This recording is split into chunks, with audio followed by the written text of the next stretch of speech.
be the first time since 2011. Is that right? Yes, that's right. Yeah, hoops and the stripes. That's what I like. I think I'm with Leeds, Geelong and Collingwood. It's very boring, the qualifying final winners. I will take Geelong as well and the Brisbane Lions. I'm on Brisbane, okay. So if I'm looking for an upset this weekend... You've been on them all year. I have been, and I feel like I'm going to go down with the ship. So I'm still on the Lions based off that I feel like they can upset the Pies on tomorrow. Did we miss a trick by not asking the expert on calf injuries about Lachie Neal and whether he has any chance to make it back? Like, does the hyperbaric chamber do enough, Lids? Is this any chance? Is this no chance? Depends how bad he did it. I haven't seen his scan, but I did see him running today, which is a good sign. The hardest part is when you go to explode to get going again. Like, I only saw him jogging today, not real explosive stuff that you need in and around stoppage. So at any time, that could just go again, you know. And he could feel great. Like I did going into my last ever game. You feel great going into the game, and then one little moment, bang, and you've nicked it, and then you're trying to carry it for the rest of the game, and you end up becoming a liability. And I don't know whether you'd want to live with that through the game if that's the way it goes. But good on him for having a crack, and I tried to too. But Cambo told me in the week before, he's like, mate, you know you're not playing. And I was just like, come on, man, give me a chance. But you think he's going to have to leave it all out there on the track, isn't he? Like, at some point, they're not going to risk it that happens in the game. You think they're going to make him do that during the week to make sure he's right to go? Yeah. But then he's just got to be honest with himself, because I think with calves you can push through them a little bit, and I've done that with myself. But you just got to be so honest with yourself to the point where it's like, nah, I'm not getting through a full game here. Or if I do, I'm every chance of hurting myself and letting the boys down, which is the worst thing to have to try and live with, I would have thought. Yeah. If they win, I know one thing for sure, we'll be talking about his calves all next week. There's race against time. Race against time story in the hyperbaric chambers, and you can take that to the bank. Lids, next time I see you will be at the MCG tonight. Cannot wait for our preliminary final coverage on air from 6:30 Eastern. Thanks for your efforts this morning. I'll see you tonight. Absolute pleasure, boys. Anytime. See you tonight. Thank you, Ben. I'll see you there as well. Good on you, Corb. All the footy all weekend available through the ABC Listen app. Of course, look out for that AFL button. Don't forget a new drop and discussion every day here on ABC AFL Daily through the ABC Listen app.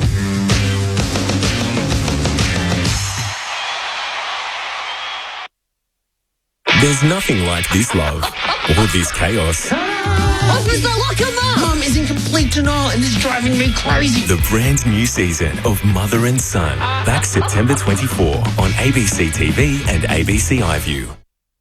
ABC Sport. We begin this broadcast by acknowledging the traditional custodians of the land on which this match will be played today, and pay our respects to their elders past, present and emerging. We extend that respect to Aboriginal and Torres Strait Islander peoples listening. The umpire holds the footy up. These are the games that you wait all year for. Welcome to ABC Sports coverage of the second preliminary final, live from the MCG. The curtain comes up. Boy, we're going to have some fun. Louder and louder. Soon the world is going to shout my name. Will Ashcroft sharps and curls it back towards goal. There's no stopping him. Bailey Smith is a superstar. Nick Jacobs. No one can stop him. Faster and stronger. Feel the blood pumping through my veins. What a setting it is. The stakes are simple and understood. If you want to train tomorrow, you got to win tonight. He took the throw, and the Hawks are landing early punches. From 55, he eyes the goals and sends it home. This is why you watch footy. Games like this. Every game you win from here, the bigger the next. I'm born to win. Drop punt, he's there. Goes back with everything he's got. And snap. And goal. The pressure is elite for both teams at the moment. Jezza slips his man. Goal. It's bouncing. It's through.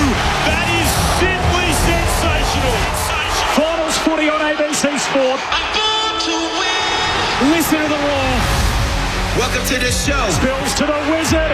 The Waverley Wizards on the board. You want to win it all? And the Hawks are dancing on them early. Welcome to the show. Spins around and buries it. It's online. It's through. Oh, yeah. That is out of this world. It doesn't have to be your night, But it can be your moment. This is my name. This is my story. This is my town, my territory. Welcome to the show. Welcome to the end of the road. You want to win it all? Better be ready to go. To Holmes from 55. He eyes the goals and sends it home. Campbell over to Stewart. The defender. A red chance forward. Goals. This is my town, my territory. Hands it to Gunston. Snap from 30. Hawks go bang. You want to win it all? Better be ready to go. You've got to be excited. You've got to enjoy this moment. Snaps across the body. Goals. Day one of pre-season, you want to be there in September. And the hot ball is rolling all the way to Melbourne on preliminary final weekend. This is my name, this is my story. This is my town, my territory. Welcome to the show.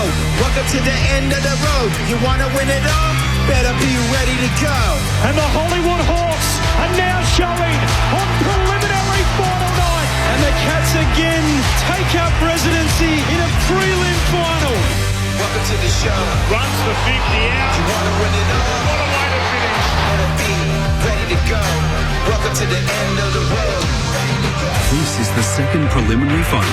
Geelong versus Hawthorn, live from the MCG. Arcs around from 45 to get the party started. Better be ready to go. The 2025 AFL Final Series. To finish it off, it's good. On radio, on digital, and on the ABC Listen app. It is showtime. Say their names and you've said it all. Geelong, Hawthorn in September. From the 89 grand final, Brereton and Yates onto the 08 upset, the 13 prelim, the Kennett's curse, Bartell's miss, Izzy Smith's behind, all of that thrown in, everything in between, the Easter Monday blockbusters, and tonight it is a preliminary final.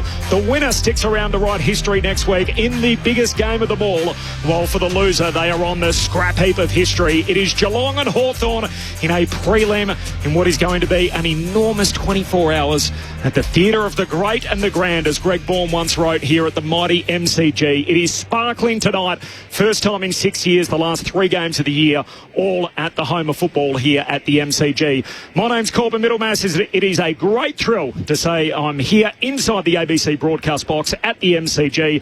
And as we say on ABC Sport, first to the footy and the last to leave. The teams aren't even out yet, and we're that early, so we'll bring you those when they come to hand. The big game crew's here. Clint Weldon's made the trip over from the west. Hello, Clint. G'day to you, Corbin. This is a clash of the Titans, isn't it? These enormous football clubs, so steeped in history and so steeped in success. You couldn't ask for a better way to start what is one of the great weekends in Australian sport. The 2 preliminary finals. What a couple of days we've got ahead of us here at the MCG. It's a recurring cast, isn't it, that have made it through to the last 4. I think we've got the last 3 premiers and the side that's won more premierships than anyone else in the last 60 years in the Hawthorn Football Club. So they're 4 clubs that know this stage well and their supporter bases in recent times.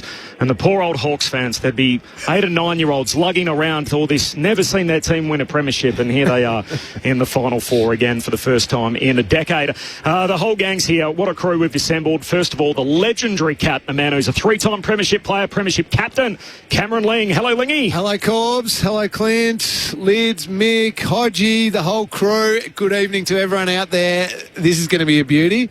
Of course, it had to be Hawthorn. I couldn't come along to a prelim final and just have a little bit of wiggle room to maybe relax and enjoy the game. No, it had to be against the Hawks, and I get to feel sick all game. But I promise I will try my best to be as professional as I possibly can tonight, Corbs. Is there a team Geelong fans would have rather played less? I think so. If everything went well, there is no other team who'd want to play more. Like, you just want to, if you could knock the Hawks out, it is magnificent. But if it goes the other way, no, they're the number one. Forget about Collingwood, forget about all these other, you got to hate that team and hate that. No, Geelong fans, it's the brown and gold, number one. Clean, old-fashioned hate. There's no doubt about it. The Cats and the Hawks are now renews again in a prelim. The famous Jeff Kennett line from the Kennett curse all those years ago. And this is probably the part of the quote that's been forgotten a little bit. Obviously, we know that there was an 11-game win streak that unfolded for the Cats after he said it on the Offsiders couch, where he famously said, what they don't have, I think, is the quality of some of our players. They don't have the psychological drive that we have. We've beaten Geelong when it matters. And interestingly, for all Geelong's victories over Hawthorn in between, they have not beaten them in a knockout final since the 1963 grand final. So their September wins have been qualifying finals, not prelims or semis or grand finals. And so can they break that tonight? Is he trying to get under my skin? Because he's doing a very good job of it. He's just fishing. Speaking of Hall of Famers, the Richmond Hall of Famer, Richmond champion, dual All-Australian, former GWS footballer, player agent to the Stars and one of the best analysts in the game on ABC Sport, Brett Delidio. Hello, Lids. Corby, gents, great to be here again. And what a night. The weather is holding up for us at the moment. Lingy, it's been beautiful on the way in. Fingers crossed that the rain stays away. Look, when I have a look at the radar, it looks like it's coming in after the game, so I'm pretty pleased with that. I'm happy to walk home in the rain. But let's get a nice game. So it's nothing better than being here prelim final weekend, and wrapped to be a part of it. The man who's coached more games than anyone else in VFL AFL history. He is the coaching icon, a premiership player, 3-time premiership coach, Mr. Mick Malthouse on preliminary final night. Evening, Mick. G'day, Corby. Clint. We renew our relationship from the West. Always good to see you, Mick. We've got Lingy and Brett, the weatherman. So, isn't it? Hey, Clint knows that. So, there's a lot of people out there hoping it does rain on their farms. So, what, you just don't for rain the on footy, the place? Mick, I'm not talking about the farm. Come on. I knew I'd get him. It rains tonight, that's all right. Well, if it rains tonight, then the first and third goal kickers of the season, Cameron he doesn't mind it being wet. I'm not sure Gunston likes it wet. So it's amazing when you've got forwards like that running around. So that's going to be intriguing. The intrigue to me also will be the matchups and the tactics through the game. Because we know their game style, but coaches that sit up here and watch down, they get it quicker. They don't have to get it relayed, and then they start spotting little spot fires, and that's the intrigue of this game for me. Final teams are only moments away, but last night we learnt that both teams, the same lineup that qualified to make it here to preliminary final night. So for the Cats, Lingy, that means no Ray Stanley, and for Hawthorn it means the three guys under the injury cloud, Jarman Impey with his calf, and the pair of hamstrings with Ginnivan and Gunston, they're all okay. So Stanley didn't get the nod, the other three holding their place in the Hawks team. What did you make of no Ray Stanley, at least for now? From what I understood, he was actually training well, almost better than they expected, but it would have been too big a risk. Obviously, Lloyd Meek's a big unit, and it's going to be over to Mark Blitzarves, who was superb in the first final in the ruck, and probably Sam de Koning chopping him out a little bit. But that Hawthorn forward line is still quite tall and threatening there, so you'd think de Koning's going to be needed back there more than he was needed in the Brisbane Lions qualifying final, where the Lions didn't quite have the height up there. So it's a huge ask for the man who's been asked to play every single role in the game in Mark Blitzarves to be up against such a big unit. But to answer your original question, Corbs, it was probably just too high risk. My little whisper is, if they were to make it one more week into the grand final, Stanley would be available for selection. Would he come in? Okay. Yeah. Why would you name him as emergency though, Lingy? I'm not sure. Don't know that one, Mick. I don't know, unless he just wanted the feeling of being a part of the group. Yeah. No, I don't know. I have no idea. Because it does... maybe it's only one day, so I guess you can name the other two and know that if you're going to make a change, it's going to come from there. But if they lose it, they're not going to lose at all. But you wouldn't expect so before a match. But you just got to be... I reckon you've got to have everything covered. The teams haven't dropped yet, and Geelong can make a late change. Oh, really? That'd be a surprise. There might be something coming. Did you ever do that? You wouldn't have done that. You wouldn't have played tricks. Oh. You went straight down the line all the time, wouldn't you? I've got time. The coaches' boxes over here, we're sitting next to each other, and I watched Barmy, and we're playing Melbourne. Barmy's looked, and his jaw dropped because Dean Kemp ran out. Dean Kemp was out injured, but he was out injured. And he did a Stanley. He jumped up on Friday. I said, well, I'm not playing him, and he's ready. And when he played, the AFL rang me and they said, the journo said, you asked me, are you going to pay the fine? I said, no fine. It is within the rules. And it was in the rules. We're allowed to change the side. There you go. You're looking at the person who's responsible for the $10,000 fine that came in. Yes. For bringing in a player outside of the squads that were named. There he is, right there. So the rules changed after that. That's They right. were. That's right. That's exactly right. Hey, I remember you.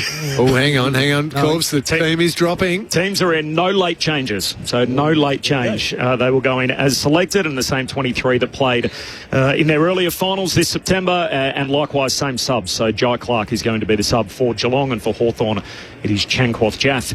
We'll go inside both camps. Rob McCartney is going to join us, the footy boss at Hawthorn, and in a few moments' time we'll catch up with Steve Hocking as well, of course, the chief executive of the Geelong Football Club. It's been an interesting lead-up for the Cats.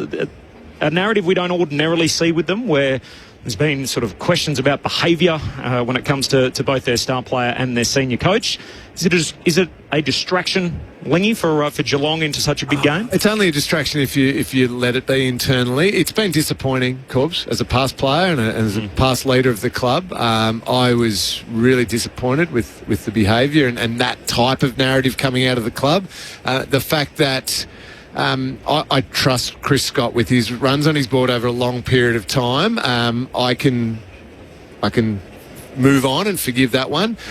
Bailey needs to really take a good look at himself and the behaviour that he showed towards Alison in particular, who has been a photographer in Geelong for 25 years and one of the most brilliant people. She doesn't need to be putting up with that. No one needs to. I'm sorry, that includes the person that Chris Scott spoke to. But Bailey doesn't have the runs on the board like Chris Scott does, and his behaviour needs to change. And he plays wonderful footy.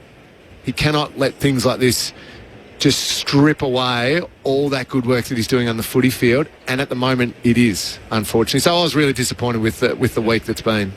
It is the genuine footy lovers' favourite weekend of the year. There's no doubt about that. Before all the corporates come in for grand final day, and it's going to be almost 200,000 people here over the next 24 hours, and just about all of them the diehards, Nick, in supporting their team. So what a fun weekend. The last stop to try and make it to the biggest game of all. Yeah, the prelim final is just so special because tonight there will be 48% Geelong, 48% Hawthorn, and a few stragglers that will get in just to watch the game of football. And the noise, if you talk to the boys, now I haven't played for a long time, but when I talk to some of the players about their prelim finals, and I'll never forget way back in 2002, we played Adelaide, and Anthony Rocker kicked one from, he says 70, I'd say 75, but anyway, knocked over. And Shane O'Brien said to me after the match, he said, I honestly thought the worst. I thought the stand had collapsed because of the noise.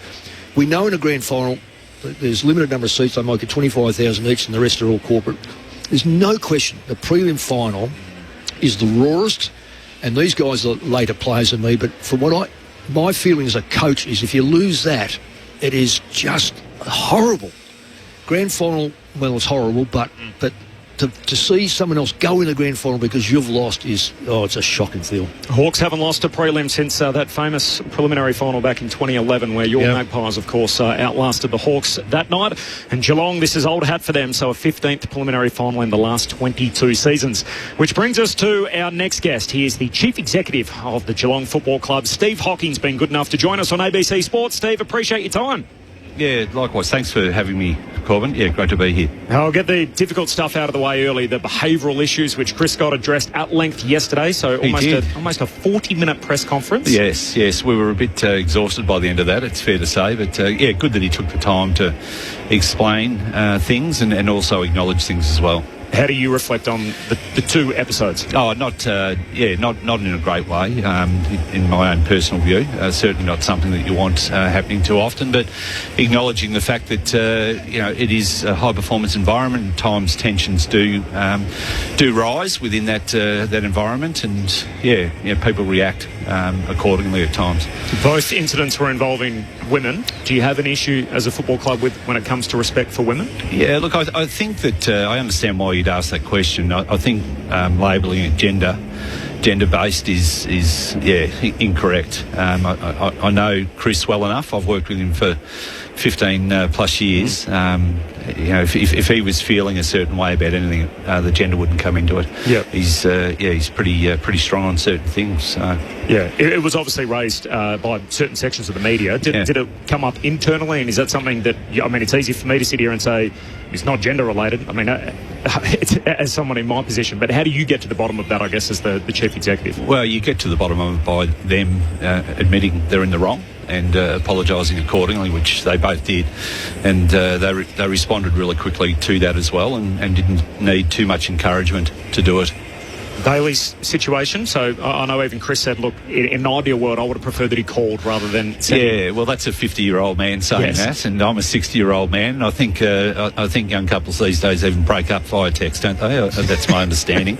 I don't want to sound like I'm being flippant, but I do think we've all, the generations have got their own style of communication, and he felt pretty strongly about communicating in that way, so he was supported accordingly. I think my initial reaction to it was, gee, it's concerning to think that he's on that much of a hair trigger, that something goes wrong, and that's the sort of response that you get from him.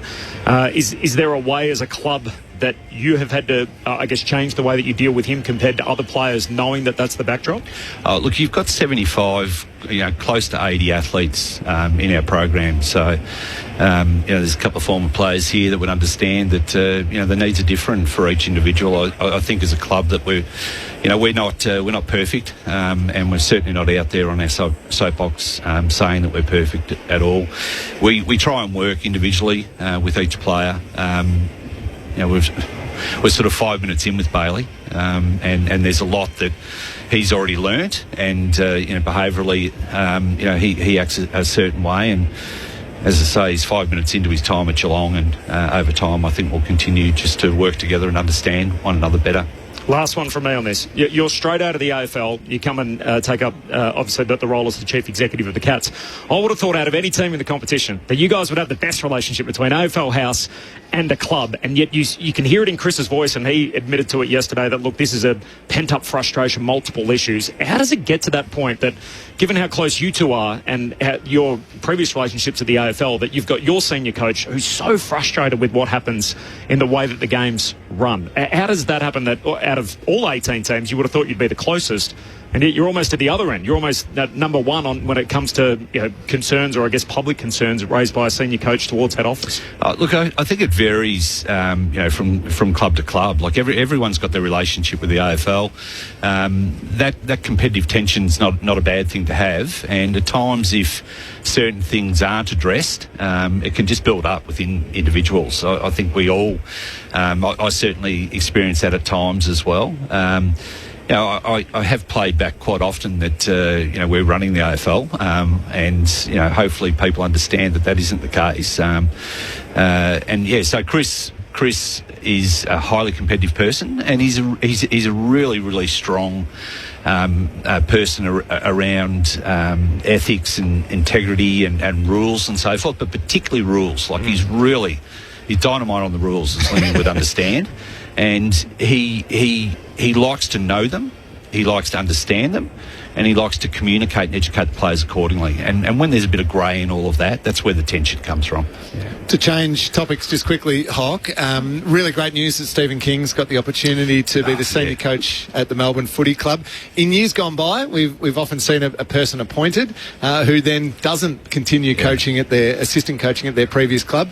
Kingy will be here tonight, and for Geelong's sake, hopefully next Saturday as well. How did that decision arrive that, hey, you can chew gum and walk at the same time, you can do both things? Yeah, look, firstly, I think it's just fabulous that Stephen's got his opportunity. Like it's great that someone new like Andrew McQualter, they've got their opportunity, and hopefully we see more of that sort of moving forward. I think Stephen's going to be fabulous for Melbourne. He's been incredible for us, and we don't sit here and lay claim to all of the education and learning that he's had to get to where he's got to. There's a range of different clubs. I think his longest length of time was at the Bulldogs, so Bevo's got to take a lot of credit, and the people within the Bulldogs as well.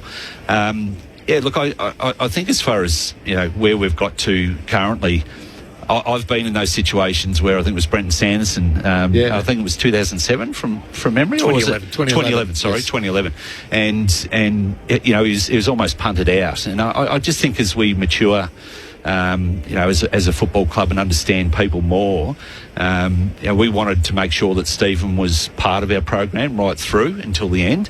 And the other thing I'd share too, Lengy, is the fact that we went through this last year like he was in down the last 2 foot West Coast, and then fell over at the end, from a health challenge, where he just fainted. That's right. At training, and so we didn't have him for this prelim final. And we just didn't want to put him through that again, and we definitely didn't want to put ourselves through that. He's a really important piece of the puzzle that you put together as a coaching group. So we end up having to, shift a range of people around. I know they say sort of, one person down, next person in. It's actually quite hard within the coach's box. And also the fact that he's got his fingerprints all over the midfield. And so a really important piece and role that he plays. So we're happy to support that. Melbourne have been fantastic. We've worked really closely with Melbourne. Paul Guerra's and myself have been working together to work through that. They were keen to announce Stephen. We were keen to support that and provide any opportunity we can to make sure that he got an opportunity to be a senior coach. So we're just thrilled for him. Yeah. Hock, it's the first time I've seen you since I tried to come to your club back in 2016. You just reminded me of that off air, actually. Yes. I feel like I'm wearing something here. It's like, I just wanted to insert myself quickly. Do we need to sort of move on? Shake hands or that's where I'm going to. I'm still dirty. Mate, I just want to understand, and your point of view from, and everyone from the outside admires Geelong's ability to bring those players in. Is it something that's regularly spoken about, or it's something you really, try and drive home to bring in this talent, or is it just the perception of everyone else out there as to why players want to come to Geelong? Look, it's a combination. We don't drive it ourselves. The players talk about it across the competition, and I think more than ever it's so open now, the dialogue that goes on, which is again a fabulous thing. I think sort of. I remember through my period, it got quite narrow, and you couldn't sort of catch up after match and all these things. They were all sort of taken off the table. Whereas the dialogue between the players now, the camaraderie, I'm not sure I've seen it better than what it is. And so we benefit from that. And off the back of that, we've got a list management team in Stephen Wells and Andrew Mackey, who work really well together, and they just find different players. They do. Yeah, and there's no one path for it as well, and not a type either. And so we've been really strong on the fact that you have a look at someone like a Mitch Nevitt who's not playing tonight, but has been really good for us throughout the year. Like he's from local club Grovedale. And Graham Myers, who'll play tonight, and Tom Atkins and Tom Stewart, they haven't necessarily all shown up as top 10 draft picks. They've been either out of the back end, or they've come in different ways. They've come in through our VFL program. So we just stay open. I think it's the best way to describe it. We just try and stay open to what might be available. And even Tyson Stengel, there wasn't a huge queue for Tyson. And I remember coming back to the club from the AFL and sort of, looking at the whiteboard, and his tag was sort of down a bit lower, and just saying, well, when did we become that club that wasn't prepared to take a risk on players? And so Tyson's here with those discussions. So we just stay open to that. We don't rule anything out. We never, ever rule anything out at all. It's always been considered. Steve Hocking, the Chief Executive of the Cats. 3 quick ones to finish. Have you got a spot for a 38-year-old with bad calves? And quads. And quads. No. Come on. The stand rule, which of course you famously introduced it into the AFL. I'm still one of the stand rule's biggest fans, but it feels like we're losing support on that side of the bandwagon. If you were telling Greg Swan why he should keep the rule, what would you tell him as to why the stand rule should stick around? Well, I've never had that asked of me, and Swanee and I have had a number of phone calls. The only thing he's asked of me is how do we make sure it gets back to what it was. Yep. Which is stand. Good. So it'll stay, but it'll less of this retreating out of the zone. I'm not sure where the fact that it might be disappearing is coming from. Yeah. I don't think that's how Greg sees it. I like it. And the famous quote, "We've beaten Geelong when it matters." Of course, out of the mouth of Jeff Kennett all those years ago. Yes. You lived through the Kennett curse, obviously, in your previous iteration at Geelong. But stats been roundly put out this week about 1963 grand final. Last time Geelong beat Hawthorn in an elimination game. As a Geelong person at your core, Hock, does that make you a little nervous? No, it doesn't. It absolutely doesn't. I go right back to 89, so that's how far back. I just saw Dipper in the function downstairs, and he gave me a big bear hug, and he's still as strong as what he was back in 89. And, you know, we can remember how that played out. But, look, I'm very fortunate I go that far back, that history's there. Lingy's picked that up along the way as well. We were talking about that during the week, and it's a great rivalry. I think it's fantastic. I saw Andrew Gillen downstairs. He's acknowledged about 96,000 here tonight. I mean, that says it all, doesn't it? No doubt. Apparently footy's not going that well, but there's going to be 96,000 people here. And I think tomorrow night. Yeah, exactly. So, yeah, people are doing things pretty well, it seems to me. We'll hang in there, won't we, as a game? Yeah. We'll make it through. Hock, I hope it's the night you want it to be. Appreciate your time. Thanks for jumping in and having a chat. Thanks. Steve Hocking, the Chief Executive of the Geelong Football Club, with us here on ABC Sport as we count down to the bounce in the second preliminary final, which is actually played first, for those of you that are sticklers for these things and the way that they're titled and everything else. But what we know for sure is that the winner tonight will go straight through to next week's grand final with the additional day's rest. There are no late changes here at the MCG for this rivalry, which is one of the best in the game. There are no late changes. Jai Clark is the sub for Geelong and Chankwath Jath for the Hawks. What did you take out of your club chief executive, Lingy? What you heard from Steve Hocking there? Obviously, and I'm really glad he acknowledged it, the fact that what we spoke about before, we were chatting to him with Bailey Smith and Chris Scott, was unacceptable, and he clearly said that, and good on you, Corbs, for asking those questions of him. It's important that we hear, and Geelong supporters hear from the top dog, the CEO, about the fact that that sort of stuff's not on, but also we'll trust them to move on, learn from it and improve on it. Obviously, then to hear him talk about the Geelong and Hawthorn rivalry at the end gave me a little smile, because when he said about remember 89 and Dipper and all of that, well, Dipper ended up with a punctured lung and Hock's missing something, so it was a nasty game, that one of the greats of all time. So yeah, it is long and storied, this rivalry. We've got a join coming up in about 1 minute, but Stephen King, obviously the interesting presence in the Geelong coach's box tonight. He's now Melbourne's new senior coach. Big deal, no big deal? I think it's an important step for the whole industry. We can be mature. It's okay. Somebody can finish off the job they're currently doing and still have an eye on, okay, I can have certain meetings during the week and start talking about what we've got to build, trust some of the other people who are at Melbourne. Yeah, it's an important step in the maturity of the entire competition. What do you reckon, Mick? Well, I've been in that position. Well, not I've been in a position. I've had players in that, people in that position, and they've elected to go. Yep. Because they couldn't focus on the job. And it is when you get a job, I know immediately he would be casting his mind straight to that side and thinking, how can I, what am I going to do here? Is Petrarca do this? And so you do lose a little bit of attention. So, but it's each to their own. I have no doubt that Chris Scott would have full control of what's going on anyway. Keeps it uniform, at least for the players, that when they go to their lines at quarter time and three-quarter time, the guy that's been there all year will still be there. Yep. Preview continues next and inside the Hawks camp. Hi ABC listeners, it's Jonathan Agnew. And Alison Mitchell here. The Ashes are coming. And so are we. We're looking forward to hitting Aussie shores to bring you the summer of cricket with ABC Sport.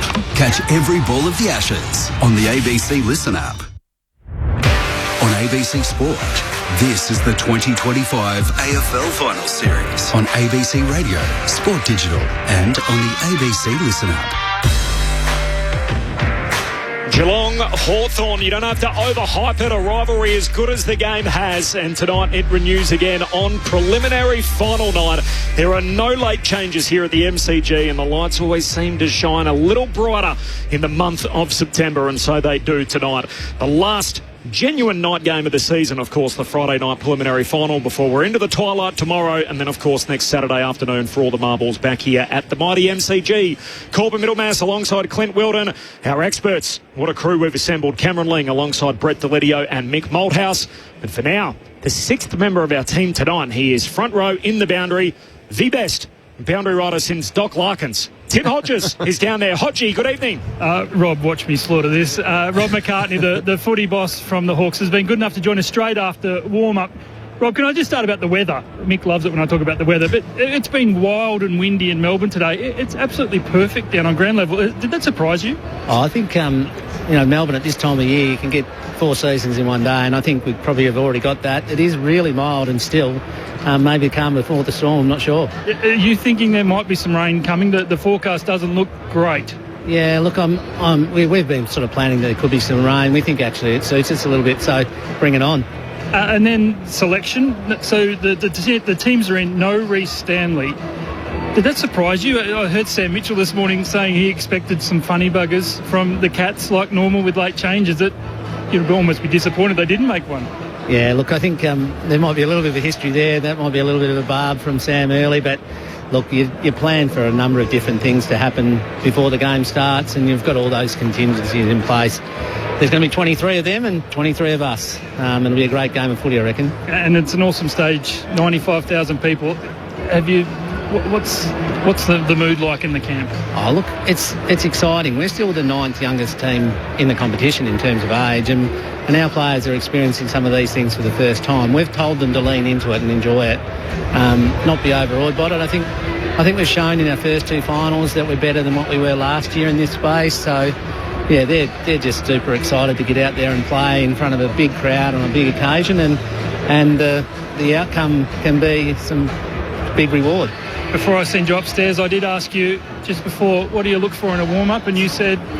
Stuffed if I know. I've hardly watched one this year.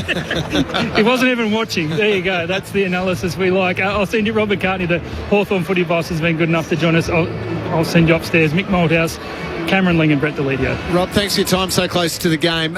It must be terrific. Preliminary final week, the team's here. Almost a positive affirmation for what you and your team's doing when you look at the way the list has been constructed. A lot of young blokes, a couple of guys through the mid-season draft, and then you throw in the bigger names, trades with Battle and Barras and these types of players. To bring that all together and have them back in the Final Four must be nice, just a little nod to think, yeah, we're on the right track. We're doing some good things. Yeah, look, we're definitely getting better. And, this has taken a lot of planning by a lot of people. And, probably from the start of Sam's tenure as our coach, we sat down and looked at our list strategically. We felt at that time there was a group of players who were 22 and under, and now they are 26 and under. And we put a lot of faith in developing them and putting games into them, and they've rewarded us. And then we were lucky enough to obviously draft well and get a couple of players through trade and free agency, and we're starting to build that list out to a point that we think we deserve to be here, and we actually think now that our best is actually good enough. It's just whether we can produce it against the best sides. I'm always intrigued about the communication that takes place internally within the club. So you're playing tonight, you're hopefully playing again next Saturday. This group is the one who's got to deliver here and now. You're looking towards the future as well.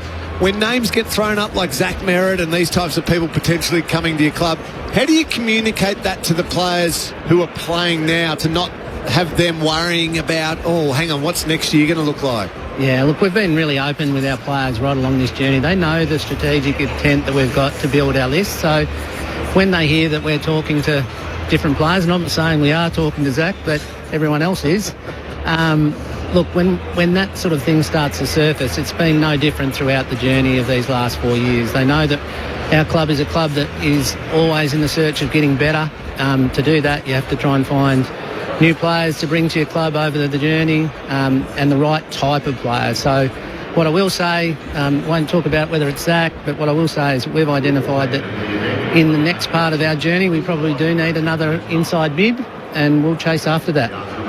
Rob, great to talk to you, mate. I want to ask you about a young lad from Poowong and the rise that he's had, certainly in big games. Has that surprised you at all, and do you expect him to get any attention tonight? I expect him to get some attention. Jai's been an amazing contributor throughout the year, but his finals form, both last year and this year, has probably been at a level that even, probably we thought was a stretch at times, and to his credit, he's worked extremely hard, coming in the mid-season draft, hasn't put a foot wrong in terms of his work ethic, and he's just developed his craft and got better and better, and he comes here tonight, and yes, he'll get some attention, but I'm pretty sure that he'll work his way around that look, what we need him to do is to contribute. We don't need him to be best on ground, but we do need him to contribute so that we can get that even spread across our midfielders.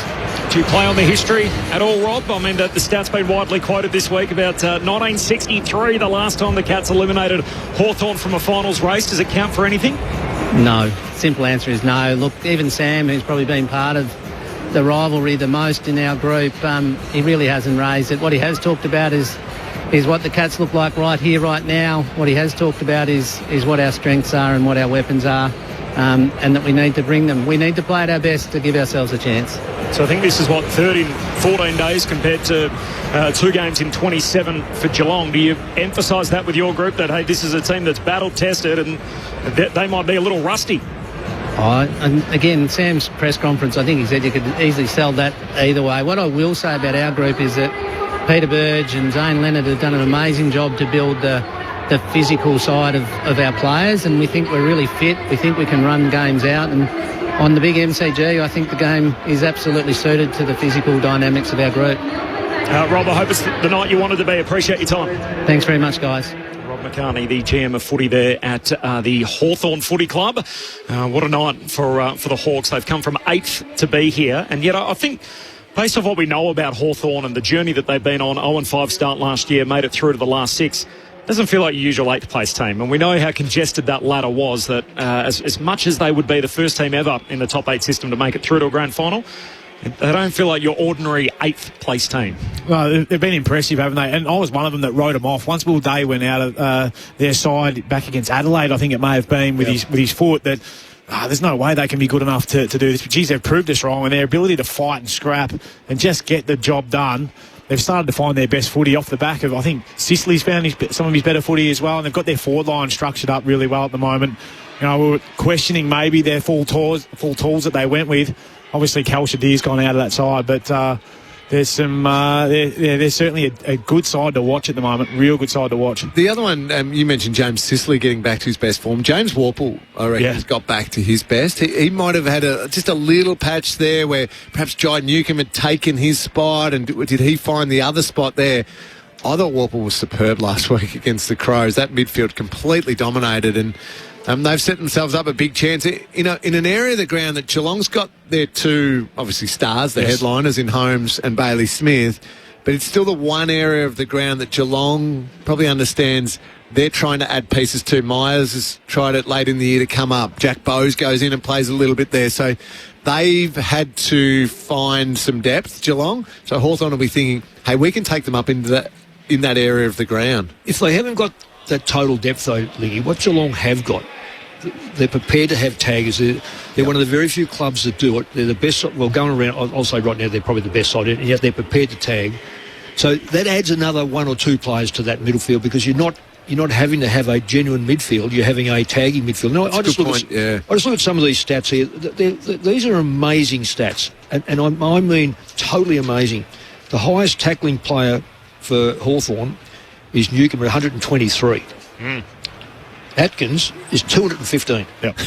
215. It is simply amazing. Hawthorn have played one more game. Yes. So, and then you add on, say, the inside 50s, that sort of stuff. Everything falls very much in Geelong's favour.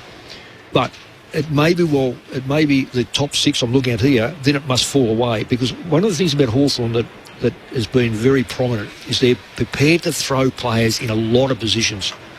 See, I'm pleased for them that they've left Lewis in the side, because he's had a poor pre-season. He's been patchy through the season, in and out of the side, because those big blokes need 3 or 4 weeks in a row. He's now at a stage where Geelong will have to play a good player on him, because if they step off thinking he's still out of form, look out. And so if Hawthorn keep their front 6, which I don't know whether they will, but if they keep their front 6, it's going to be very interesting matchups. What would you do with Newcomb, who has been outstanding in the finals we've seen so far? Yeah, I'd certainly put Oshie Mullen to him initially. I think Mullen's double tag though, Lingy.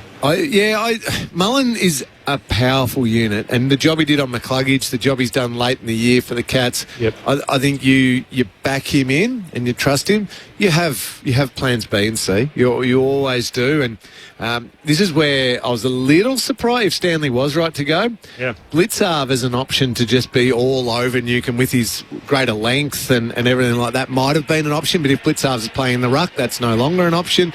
But the people know what I'm talking about with this double tag. So I reckon Brisbane last week, I could not believe that McCluggage was left at the mercy of Mullins just all over him. Why wouldn't McCluggage gone to Smith? Yeah. And straight away you've got Make a 2v1. You've got a young Irishman who doesn't. He knows. Oh, there's my man. All of a sudden McCluggage is at Smith. His mind then is. So make the guy that you're getting tagged, make him the tagger. Make him tag one of their better players. Don't mind it. And what ends up happening is a player who's. If you give any man one job, it's simple. If you give him two jobs, he's got to think which one, and say, do whichever order you want. Well, I'll go left, I'll go right. So if you throw him onto, say, in this case, you put Newcombe onto Smith, we'll say, then Mullins has got to work out, do I stay with him or do I fall back on who Smith's man was or whatever? You've got to create a confusion that doesn't give that player a full, there it is, I can see it. No, you've got to mix it up a bit. It's a great segue. I mean, this is as good a coaching battle that feels like we have in the game, and the two guys that are praised widely as two of the best footy IQs that we have in the business. What does it count for, Mick, on preliminary final night? And you would have sat opposite in the coach's box, I'm sure, some of the game's greats, of which you're one yourself. What does it mean on prelim night to be able to have that high-level IQ in the box? Well, put it this way. If you're very predictable, then your side's either running very hot and you can just say to the blokes next door, you know what I'm going to do, so there it is. But if you become a little bit less predictable, and I don't mean totally unpredictable, and you throw something in that's going to, it's got to be something that's going to work. I'll go back to 1994. Ablett ends up on the wing. Well, he couldn't run out of, well, at that stage he couldn't run out of sight, so in a dark night. So we knew he would last. I said, Michael Brennan, no, he's taking, because you're not a winger, just go back and wait for him. Sure enough, after 1 minute, he goes back. It can't be Mickey Mouse stuff. You've got to have something that's going to be very productive. No, I wouldn't do it straight away. I'd just see how's he handling. He might handle him a lot better than, say, McCluggage. But the moment that starts to spin around, you've got to have plan B there. And plan B, to me, is always a double tag. And sometimes, you might even mix him up as a forward coming up and make him a half back coming out of the goal square or something. Just change it up. It's a good point you make, Mick. Don't do it straight away though, because as the tagger going, if they wanted to play games right from moment one, I'm like, oh cool, you're away from the ball. I'm happy with this. Yes, exactly. But start in there. Now, if Newcombe wins the first 3 centre clearances again like he did last week, good. Well, let's take him on one-on-one. Let's beat Mullen. Newcombe's got to back himself in that situation. I'll take you back to a game, Lingy. We played against each other, 2007 it may have been. Started your run pretty much. You beat us by 150-odd points. You were coming to me and I was trying to get to Jimmy Bartell. It didn't work. So you do have to have a very disciplined side around it, I think, that actually can make that work. And that's where I think that for Newcombe is to go to one of the best players to actually make the 2v1. He's done it before. Yeah, you've got to be able to then try and shut that down to make Oshie Mullen make a choice. And therefore you can get someone else who gets out. Yep. It's like, I'm extend this a little bit further. And I was just talking off air before about Lee Brown. Lee Brown was a forward pocket. The key forward was Travis Cloak. We would target the full-back by Brownie. Brownie just go to the full-back and just hound him. I think in one season you could almost say that Lee Brown kicked the first goal in 5 matches, which is an extraordinary number. Because what happened, the full-back thinking, no, I'm on Cloak, I know when to do this, and the third player's, or the fourth player's thinking, well, hang on, I don't know who I'm picking up. Am I picking up Cloak or am I picking up Brown? The ball scatters around, all of a sudden Brown's in the goal square by himself because the other bloke's picking up Cloak. We'll say Scarlett, for instance. He wants Cloak, boom. There it is. You're right, Lee. You don't try to take your strength away early because that could be so important to you to get the game going. But if it doesn't work, I just can't understand why coaches wait till quarter time to make the most obvious move. If you see it happening, players are going to be ready for change, and that's the whole thing about good IQ players. They go, right, I can take this. Finals footy on ABC Sport. Corbin Middlemass and Clint Weldon, Cameron Ling, Brett Delidio, Mick Moldhouse and Tim Hodges, your call team. The Banner crews are ready to go. The ground's set up. There's no late change, so the game call only moments away. The preliminary final, of course, Geelong and Hawthorn, no late change. I'm curious on your thoughts on Hawthorn's starts. They've got away to brilliant starts the last 2 weeks. So they kicked the first 3 against Adelaide. The week before that, they kicked the first 4 against GWS. But on both occasions, they've found the opposition drag themselves back into the mire. If you're Sam Mitchell, is that something that you actually have to address? You might not get this opportunity to find yourself again a second wind up against Geelong.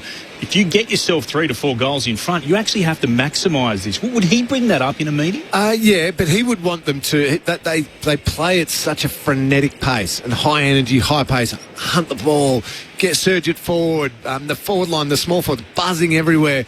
That's why they've got the fast starts. And the other teams have just been found left in the blocks a little bit. The thing they've done as well with that fast start is they've actually kicked their goals. Yep.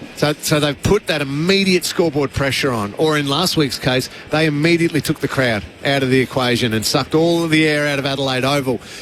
They can't sustain that frenetic speed for 120 minutes straight. So that's why other teams have come at them a little bit. Sam, I think, would still be saying, let's just go early. Let's go early. Let's sow some doubt in their minds.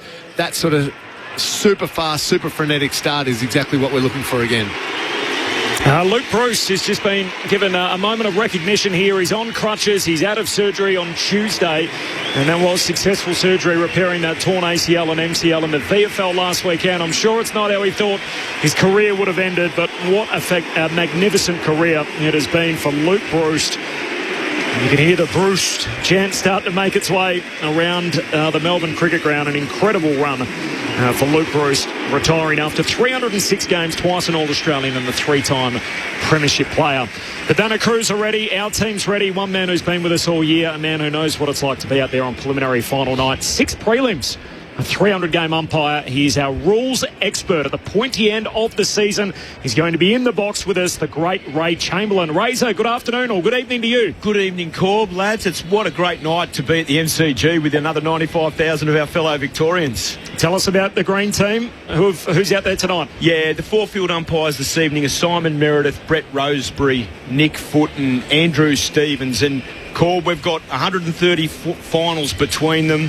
19 grand finals and a heap of experience at this level. So their main focus clearly as they're getting ready to come out now is to make sure that, you be where your feet are. Don't worry about next week. Let's get tonight right. Well, that's the other thing too. I mean, there's 8 umpires going around this weekend in terms of the field umpires. They've got to get that down to 4 next week. Yeah, well, then the only way you navigate that, Corb, is by doing the job here this evening, and the job is to serve the game. So if that's your focus and you just worry about what's inside the white line there, you'll give yourself every opportunity. I heard you asked a good question by Gary Lyon earlier in the week, of which I can't believe we haven't asked you as the course of the season's panned out on a Saturday afternoon. But do you prepare as an umpire about the style of game, knowing how both teams play, to actually prepare what it's going to look like as an umpire? Most certainly do. I mean, there's a balance, Corb. There's the make sure you just don't jump to conclusions and you bear witness and observe what happens in front of you. But you need to be tactically aware not only of the players and the game, but this type of game. So, if there's a side behind, Corb, they're going to chase the game. They're going to play on quick, so get out of their road. So situational awareness will be a really key issue for them tonight. Do you have a memorable prelim you were part of? Actually, to be fair, my first one, which was the Western Bulldogs versus St Kilda here, and it was the first time I broke through the first week of finals, and I'll never forget it, mate. It was unbelievable. Awesome. We love having you part of our team all year on ABC Sports. Stay there, Ray. We'll have some questions for you, I'm sure, as the night progresses. So, Lingy, if there's another Cam Rayner moment, Ray will be straight on the headset to be able to explain it for us. So I'm looking forward to our conversations throughout the evening. It'll be great. Great to have you here, Ray. Mate, it's great to kick back off. Normally we're on the field and you're real red in the face and going real hard at me. So, a couple of deep breaths, big fella. Don't worry, the red face will still get going tonight. It's great insight all year long. Ray Chamberlain with us in the box tonight as our rules analyst. The Banner crews hard at work. What a banner they've been able to put together as well. It is extremely large. And the Hawthorn guard of honour has been set underneath it, and we're just awaiting the arrival of the Hawks onto the MCG. What are these moments like, the last few moments before you run out? Lids, you mentioned your preliminary final with us on ABC AFL Daily earlier. Thanks. Fortunately, it didn't end the way you wanted, but what was this moment like that you can remember before you ran out? When you ran out in the ground, there was about 92,000 Richmond supporters against you guys. Yes, there was. And I didn't touch the footy until halfway through the second, and they let me know, Lingy. So, look, it was it's something that you G yourself up for, and I'd spent the whole afternoon. It was an afternoon prelim where you're just like, I'm ready for this. I've trained everything that I've tried to do to try and get myself to this moment to get yourself into a grand final, and I remember walking up the race and just being like, I'm ready, I'm right to go, even though my Achilles was hanging on by a thread and I felt like I wasn't going to be able to run at all. But mind games, you got to play that with yourself, Lingy. But walking out and just seeing that crowd, regardless of whether it was all yellow and black or orange and charcoal, it was just, it took me back to my very first final, which was an elimination final back in 2013. It was, the whole place was pumping. Oh, the Carlton Richmond one. Oh. Not a great memory either, Lingy. The crowd that day was amazing. It was. Hawks fans, make some noise for your team! And the message on the banner is simple: our house. Of course, it is technically Geelong's home game. There's a little backhander at the Cats. We're not at Cardinia Park tonight. We're here at the mighty MCG, and the blocks and the contrast throughout, the navy and white block, followed by the stark contrast of the brown and gold of the Hawthorn Football Club as the Hawks burst through the banner again. They have won their last 4 preliminary finals, but it's the first time they've made it this deep since 2015. A very different crew. Tonight they will have 19 players in their first preliminary final. They're making this run from 8th. They're just the second team in the history of the top 8 to make it to preliminary final weekend after Brad Scott's Kangaroos back in 2015. What will the feeling be, Lingy, for these Hawks? 19 of them in the Final 4 for the first time. Well, I reckon we've seen the way they play. They just play with so much dare. They've almost got that bit of attitude about them. We saw it last year with their run coming from 0-5 and then this year as well. So I think they'll lap it up. Corbs, they'll love being here in front of a huge crowd and at times a hostile crowd, knowing the big rivalry and everything like that. They'll lean on players like Jack Gunston. I don't think any of us can speak highly enough of this season he's having. 70 goals is remarkable, but his experience and calmness is going to be important for the group. And some of those young players who maybe just might get almost a little bit too G'd up with a huge crowd, people like him can just say, hey, just stay calm in the mind, be really ready physically, but just see the game, let it unfold a little bit and then take your moments from there. But I reckon they're going to love it, Corbs. These are guys, Lids, that feel like they love the spotlight. They love the attention. Does that translate well into September when the eyes of the footy world are on you? Well, I think when you naturally crave that and go and chase it, I think it does. It lends yourself to, the big moments you step up because you want to put on a show. And that's what I love that Sam Mitchell encourages these guys to do. So, yeah, I think it does, Corb. Absolutely. It lends itself to them coming out and putting on that show for everyone here to see. Here comes a team that knows this stage particularly well. A 15th preliminary final in the last 22 years. It is an incredible stretch, and if you look at it in recent times, 6 of the last 7. They make it through to the penultimate weekend as the Cats are pulled in by their skipper Patrick Dangerfield, and now step by step they make their way up the broad race closest to the goals of the Ponsford stand end as the Cats hit the Plain Arena on preliminary final night.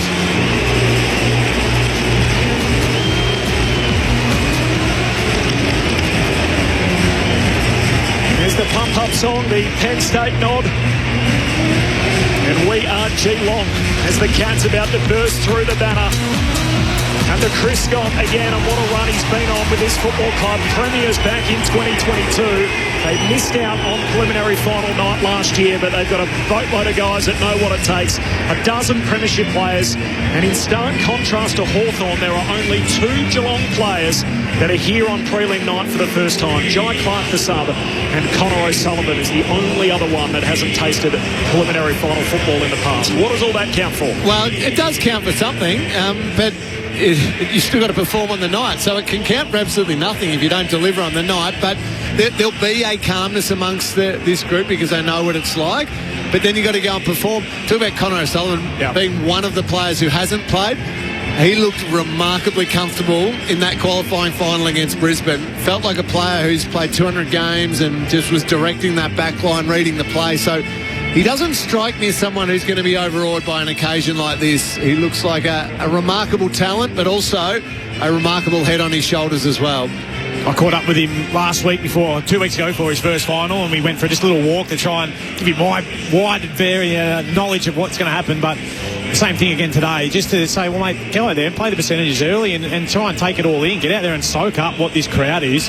But he texted me straight after the game. He goes, mate, if that's what that was like, I cannot wait for the next one. It is. He just lapped it up, and you're right, he's got a good head on his shoulders, and a good reason why they've been so solid down in defence. Max Holmes, a fascinating figure tonight. Of course, the last two prelims he's played in, he's hamstring in both. So hopefully for his sake that doesn't transpire again tonight. And you asked the question around having played in these sorts of moments and big games and everything like that. Players like Max Holmes and Bailey Smith, they're the rock stars of the Geelong midfield. They, though, have to make sure they don't think they have to do it all tonight. They don't come in thinking, I must be best on ground, have 35 touches and kick 3 goals from the midfield, or else. Because then you end up trying to do too much. Yep. And you're rushing yourself and you're running around almost like a headless chook type thing. Remember back to 2022, where I reckon Paddy Dangerfield for so many years had let's say mediocre preliminary finals because he tried to do too much. In 2022, he was Geelong's best player over that final series by taking a step back, trusting his teammates, and almost trying to do less, which meant he did more and was clearly their best player. That's going to need to be Bailey Smith and Max Holmes' approach tonight. Yeah. As a coach, you just got to look for the big game players, the ones that can perform on the big stage. And there's been a history of players that have been really good home and away players, and for one reason or another, they just can't get over the line for the big stage. And psychologically, I guess in the era that I played and coached, there wasn't a lot done post match to find out why a player performed badly. It was just that he played badly. I think today we analyse the players in greater detail, and you generally find out that they're a bit like what you just said, Lingy. It's all about me? No. I get too tense because I know that they rely on me? No. And as you said, Dangerfield there had that relaxing moment, and it all come about. So I've seen a lot of really good players just don't deliver in finals, and it's and the really good ones. Sometimes they cop the very best defenders as well. So it makes it doubly hard. It's no sin. I could say Franklin was one of the greatest players ever to play, but my image of him in the last few years, he played poor finals football, and yet you'd say that he's one of the best players in the top 10 probably players we think about. You think back to Geelong in that qualifying final, that was almost their mantra across the board, wasn't it? They didn't have anyone really stand out. I don't think Smith had his best game. Max Holmes we saw go back to half back for a little bit, had a great second half almost, but across the board they were very even, weren't they, in their ability to do that, which sort of lends itself to what you're saying, Lingy, that doesn't have to, if it is to be, it's up to me. Let's make sure it's a 22, 23-man effort. One thing that the Final Four teams all have in common is they have one great interceptor, and it's going to be, it's the modern game, isn't it? But it'll be fascinating to see how they go. So we're looking at Darcy Moore, Harris Andrews. We'll talk more about them tomorrow. But the two guys tonight, Tom Stewart for the Cats, who's coming off 11 intercept possessions and 6 intercept marks against Brisbane in the qualifying final. And then James Sicily, who's seemingly back to his best. So post-injury, 8.5 intercept possessions per game. His kicking efficiency's gone up 5%. And really the analysis around this is maybe he's just not biting off more than he can chew now and sort of changing the way he goes about it. How do you see that? Stewart at one end, Sicily at the other. Well, Sicily will get tagged by Close or someone like that. In my view is that he won't be allowed to be sitting off, but Battle actually can fall off. He's a high position to get a player, but that's what I said pre-match, Corby, was the intrigue of what these coaches do pre-match and then during the match. And I can't see how Geelong could. They didn't let Brisbane at any stage utilise their midfield. I don't see why they would let Sicily run around and do what he likes. The other thing that both teams tonight are good at, and Mick alluded to it there, is I reckon they learned and adjusted that it can't just be Tom Stewart. It can't just be James Sicily. So if Sicily is getting looked after, okay, it's going to be Josh Battle now, or it's going to be Barras. For Geelong, Stewart's been kept under wraps, it's going to be Zach Guthrie who might jump up and grab a couple, or Henry, or anyone, or Connor O'Sullivan does it a little bit as well. So there's a flexibility in that back line that maybe 12 months ago, 18 months ago, it was Stewart or Sicily or bust.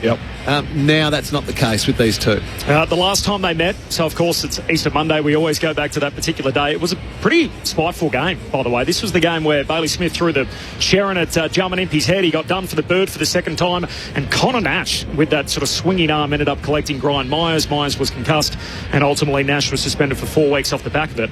Upon sort of further analysis, I saw this on Fox Footy during the week. They spoke about Patrick Dangerfield in particular. Attended only one centre bounce for the entire game. And the question was, was it Chris Scott trying to keep his powder dry? You look at the last 5 finals that Dangerfield's played. To start each quarter, he's attended 18 of a possible 20 centre bounces. So he's there when the heat's on, big-time finals when it counts. And yet the last time they met, they let Hawthorn run roughshod over them out of the middle. They had 13 centre bounce clearances, the Hawks. They scored from 10 of them. And yet at no stage did Chris Scott take his trump card, put it in the middle of the ground and let Patrick Dangerfield go to work. I don't think he's their trump card anymore in the middle, though, Lingy, with all due respects. I think he can have his moments, cameo, and real cameo, because... And I'm looking at a defensive side here that he will run one way, and if Meek wins possession of the football, which you expect him to ruck pretty well, then I'm thinking that you really have to stay behind the centre circle to be effective. I think that's tactical too, so you could be right. Patrick Dangerfield might start in the first centre bounce or the second centre bounce, but he's not a midfielder at that point. Don't get confused by it. He's still a dusty role. Yeah, he's 100% going forward, and somebody else knows and understands I'm rolling out up as a midfielder. They've both got 2 great attacking wingers. One's named Josh Worrell. The other one is, of course, Ollie Dempsey. Josh Weddle. Josh Worrell. He plays for Adelaide. He's not playing anymore, I can tell you that. His final series is done. Do you know what? When I said it, I thought it doesn't sound right. Josh Weddle, of course, for Hawthorn, and Ollie Dempsey for the Cats. Are they going to find themselves on opposite sides of the ground, or could we see them going head-to-head on occasions? Oh, it'd be great for us to see them go head-to-head, but I'd like to see them on other sides, Lingy, if I'm being honest, because you want to see both their attacking flair and their ability to go each way. There's been a bit of talk about Dempsey. Does he get someone who just runs alongside him and tries to quell his influence? But good luck, I think. It's the same with Weddle. I mean, where do you best play him, Mick, in your opinion? Wing or half-back. Let him ignite from there. They can both go vertical. That's the thing. 100%. But they also can run. They do what... people actually, I was with Heath Shaw today and talking about Dane Swan. His first part of his career was half-back, but I couldn't work out why he ended up in the 10-yard square so often. The forward end. because he's just a mad runner, and Waddle's like that. He just runs and he'll take the mark 20 metres out, cutting across in that the lateral side of the ground when the ball comes in, and he's run off a wing or he's run off a half-back flank. So that's what I say about the versatility of both of these teams. Yeah, and that versatility is through that wing. So it's Weddle who we're talking about, but D'Ambrosio, Eamon, whoever it needs to be, Jath when he comes on. Jath, absolutely, can just pop up there, and then 6 minutes later can be somewhere else on the ground, and it just keeps the opposition guessing. Geelong do a little bit of it as well. I reckon the Brisbane game, Bailey Smith jumped out for a couple and was on a wing. Had Holmes to half-back. Yeah, and then come in, Holmes to half-back. Jack Bowes inside mid, but then can play the outside. So the flexibility at this time of the year is important because the matchup might not be leaning your way for a moment or two, and the coach makes a change with total confidence that they can get it leaning back the other way to your advantage. Incredibly, the 4 teams that remain in this finals race, by the end of this weekend, we would have had 50 preliminary finals under the current system. One of these 4 teams has been represented in all but 6 of them. So there's only been 6 preliminary finals with a combination not including one of these last 4. And they've also shared 14 of the last 24 premierships. So what a Final 4 we've got. The last 3 premiers, of course, from Geelong in 2022 to Collingwood in 23, and then the Brisbane Lions last year. And then the Hawks, the most dominant team of the last 60 years, winning 13 premierships in that time. From Greg in Geelong, how good are the preliminary finals, especially listening to the best call team in the business? I think we'll celebrate with a strong win tonight and next week, from Greg in Geelong. So a bit of early confidence there. 0437 774 774. Just repeating, there are no late changes here at the MCG. So Jai Clark is going to be the sub for the Cats and Chankwath Jath for the Hawks. So the same 23 that the Cats took into the qualifying final in the same 23 that the Hawks had last Friday night against the Crows. Now time to kick it down to Nat Edwards. Between the Geelong Cats and Hawthorn. The AFL acknowledges the Wurundjeri people of the Kulin Nation, the traditional owners of the land we gather on today, and pay our respects to elders past and present. We acknowledge we play our great game on this land and respect the cultures of all First Peoples, their contribution to our nation and their contribution to the game of Australian rules football. To conduct an official welcome to country, please welcome Uncle Colin Hunter Jr.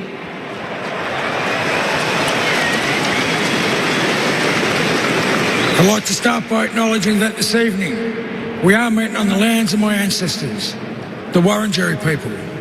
I'd like to take this opportunity to pay my respects to my elders, both past, present and emerging, elders from all nations, but I particularly want to pay my respects to having gathered here this evening. But I always like to acknowledge the Aboriginal and Torres Strait Islander people joining us. I'd like to acknowledge and pay my respects to them also. Woomajeka welcome. Wurundjeri Balik, Yumikondi Bik. The Wurundjeri people welcome everyone to land today. Wurundjeri no, Bunambor War, Kondi Ningnak, Dubban and Big Bullet Bor Tilligan. The Wurundjeri people want to look after and protect the land as they did long before. Wurundjeri country extends from the inner city of Melbourne. It goes across the mountains of the Great Dividing Range, west to the Werribee River, south to the Mordialloc Creek and east to Mount Baw. And the Wurundjeri people are part of the Kulin Nation and of the Wawang language group. And while you're on Wurundjeri country, you're welcome to the traditional lands and the waterways of the Wurundjeri people. So Woomajeka, welcome, enjoy the game, thank you. Thank you so much, Uncle Colin. If you are able, would you now please rise, remove your hats and join with the coaches, players and umpires for the Australian National Anthem, tonight performed by Danielle Matthews.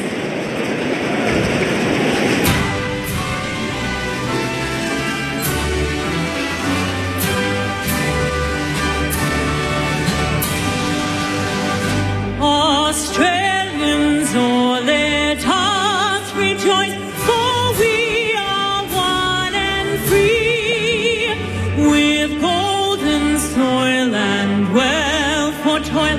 Our home is girt by sea, our land abounds in nature's gifts of beauty rich and rare.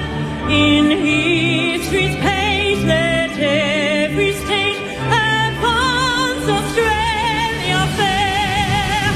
In joyful strength, then let us sing, advance Australia fair.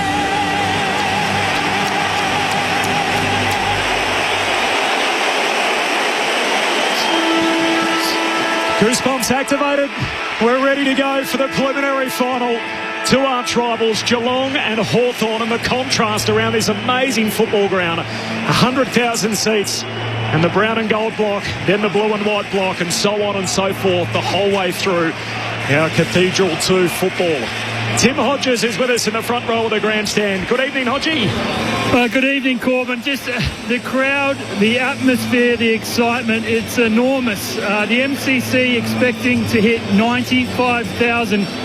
Honestly, it's a grand final crowd. The MCC itself is chockers. A phenomenal feeling, just unreal noise. The preliminary finals are just deafening, something else. As James Sicily walks up to the toss to greet Patrick Dangerfield, there was some interesting byplay. I was keeping an eye on Chris Scott and Sam Mitchell. Not huge fans of each other. Both didn't even acknowledge each other after the anthems. Quite often we see the coaches shake hands. Now the toss of the coin has taken place. Patrick Dangerfield has won the toss. The Cats will kick to the city end. That's the right of screen if you're at home watching, listening to us. Just one on the weather. This is a big one. If this doesn't come true, Mick, blame my mum. But Warrnambool has been hit with torrential rain. It's on its way, and the forecast says it's due here at 10 p.m. Can you imagine deep in the last quarter if it's close and the heavens open? So that's something that I think we'll all keep an eye on. No late changes, so just repeating, no Reece Stanley. The subs, Clark for the Cats, CJ for the Hawks. It's as good as it gets down here, guys. Good calling up there. Thanks, Hodgie. Who wins, Lids?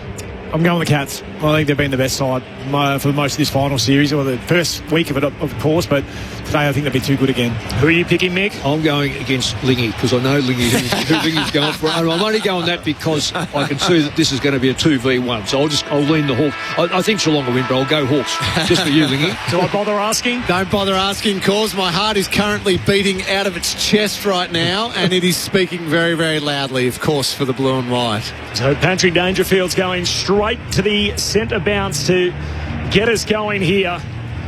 O'Connor out to Weddle. Yeah, Mullen outside the centre square at the moment, so Dangerfield in, but again, that'll be forward. Yep, he'll go forward. I'd imagine Mullen will roll to Newcombe. No, Mullen's starting deep back on the Wizard Watson. A rivalry as good as the game has in September. Geelong, Hawthorn. Here we go again on preliminary final night. You're with Clint Wilden. Good battle in the middle. On the ruck with a telling tap. It'll come out the back to Atkins. He'll wheel around for the Cats and kick towards half forward. And there's an intercept mark to begin through Sicily. Has it for the Hawks calmly. Between centre half back and right half back. Kicks down the line. The mark taken. Covered up by DeConey. Works it forward to Guthrie for the Cats. Now an opportunity to go forward again. Mannett kicking towards left half forward. Dangerfield involved. Gathers it. Got a hand pass away. Stengel knocked it on for the Cats to Atkins. Hand pass to Smith. Hand pass over the top into the left forward pocket. Close. Couldn't gather. Neither there could matter. And then taking it across the boundary line is Warple of the Hawks for a throw-in. Manner's gone to Sicily. I don't know how long it'll last for, but that's the first one from the Hawthorn's back point of view. Throwing 52 out. From the Cats' goal. It's Corbin said attacking at the city end to the right of our broadcast position. Thrown in again. Clean takeaway. Smith was lurking for the Cats. It's been held in here and Ward will hand it back to the umpire. Josh Battle on Jeremy Cameron. Blitz arms front against Meek. Got it to ground. Came out to Warple of the Hawks. Hand pass into traffic. Atkins got it. Gave it to Smith. Now to Dangerfield for the Cats. Kicks high up into the air. It'll land in the left forward pocket, but a defensive mark to Hardwick, who takes it for the Hawks. No score. Opening minute or so of this preliminary final. Switches on out the back flank. Impey dropped it under pressure from Dempsey. Impey trying to hand it out. Dempsey trying to wrestle it from him. D'Ambrosio lends a hand to aim on to Battle. All by hand. Hand pass to Ginnivan, and he's tackled out of play by Guthrie. Hawks in the brown shorts, in the gold with the brown stripes, and Geelong in their premiership shorts, in the white shorts with the blue and white hoops. Finals footy on ABC Sport. No late change coming in. Jai Clark and Chanquot Jaff, the two subs. It's a scene to behold. A packed MCG. Thrown in again. Neil got it down for the Cats. Manor emerges with it. Gets a hand pass then to Guthrie. Short kick, not far enough to be marked. Oh, Atkins sold a bit of candy there towards Newcombe. And he gets a kick away, but at full back. Barris was there to mop it up. He'll move it to Sicily. Got it for the Hawks deep in the right back pocket. You can see the adrenaline that's pumping through the players. All of the kicks are just going over at the moment. So much nerves right now. Finals footy on ABC Sport. Sicily to Barris. Goes long up to the wing. Offhand spills out the back to Joel. He's off and running. And he's running away from O'Sullivan, who closes the gap. And Joel now retreats. Sweeping Polyfarmer hand pass along the wing. Finds Meek. Gives it to Newcombe. Mr. September. One way then the other. Trying to run around Smith. Gabs it short back to Joel. Hawthorn inside 50 for the first time. The kick's good, and Lewis hangs on to it right on the 50. That's good for Lewis, but Geelong forced that ball to be slowed up. They got back in that back line in numbers unbelievably. I think they had about 9 players back to pick Lewis out. Lewis is smart, stood at 50, so this will be a real good boost for him if he kicks in. Yeah, had 2 kicks last week. Mick got subbed out in the third quarter. Mitch Lewis, his first kick of the night, the drop punt from 50. There's no better way to start. Lewis goals, and Hawthorn kicked the opener 4 minutes in. The Hawks with the first in the preliminary final. 1 straight Geelong yet to score. Finals footy on ABC Sport. Cameron Lang, Mick Moldhouse, Brett Delidio. You know, Mick, you mentioned how good it was for Mitch to be back in the side and to come in. No better way to start in a big prelim like that, to be able to go back and knock one through from 50. You're right that the Cats did get back and did well to slow that ball up, but he was really smart. He just positioned himself just off enough and say, well, if you're going to sit off the Cats boys, we're only going to use those little short targets. Well, there were two Hawthorn players that could have marked that. I think Geelong anticipated the ball being kicked in with a bit more pressure where they would have had unbelievable numbers. But interesting enough for Lewis, I was thinking during the week, do they leave him the side? I hope they do. One, because of their structure. Two, big blokes need more time out there. Could it be another fast start for the Hawks? They've got the opening goal. 4:21 gone in the opening term. Meek won it down, but emerging with it, Blitzarves rolled away from Meek and then gets a kick towards the left forward pocket. It's spinning towards the boundary line, and it'll be a throw-in. Good decision. So how can you possibly think that's going to be deliberate? A left foot torpy out of the middle. Yeah, well, we might see that as a free kick next year, man. Well, will be. Last touch. No, that will be. It would be between the arcs. Fair enough. Get the lasso out. And down by Meek. And forward by the Cats inside their attacking 50. Dangerfield picked it up, gave it to Smith. Wheels around, hard up against the boundary line. Kicks towards goal to land in the square. Barris got a fist on it, spilled out the side. Oh, big tackle, Hardwick. There was a cat underneath that. The moment he received the football, Hardwick got him. Impey gave him some support as well. It was Manor who got absolutely crunched. Gee, Hardwick's been good the last couple of weeks for the Hawks. Throwing up, Meek got it down. Clearing kick away from Newcombe. Will it stay in play? It will just. It tumbles across the boundary line on the bounce. Free kick, though, for a hold. Mitch Lewis is going to get it. So the goal kicker in the game so far, only 5 and a bit minutes old. And he's got the same number of possessions last week. Yes. It's too good for Dempsey. That is a daring kick. Dempsey rises. Can't take the mark. Pushes off Sicily at ground level. Dempsey look away hand pass. Uncommon bounce for Barris. Cat still a chance. Manor breaks it up. Dangerfield looking to jump on top of it. No whistle. Ump says keep rolling. Now ball up top of the goal square for the Cats. What Lewis was doing. What was he doing? Yeah, that was Lewis. Why wouldn't he go up the line and just get it? Play percentages early, surely. A few hearts in mouths there in the Hawthorn coach's box. Neil doing the ruck work in the front 50, but down to Scrimshaw. Hand pass over his shoulders. Stengel and D'Ambrosio bang bodies. Warple wins the footy. Hooks a kick out of the defensive arc, close to the boundary line. Blitzarves grabs it. Somehow got boot to ball back inside 50, and Sicily. Another intercept mark for him early. He's got it half-back flank for the Hawks. They lead it by a goal 6 minutes in. It's lived in the Geelong's forward line. 4-1 inside at the moment. Here's Sicily. Kicks to the commentary wing.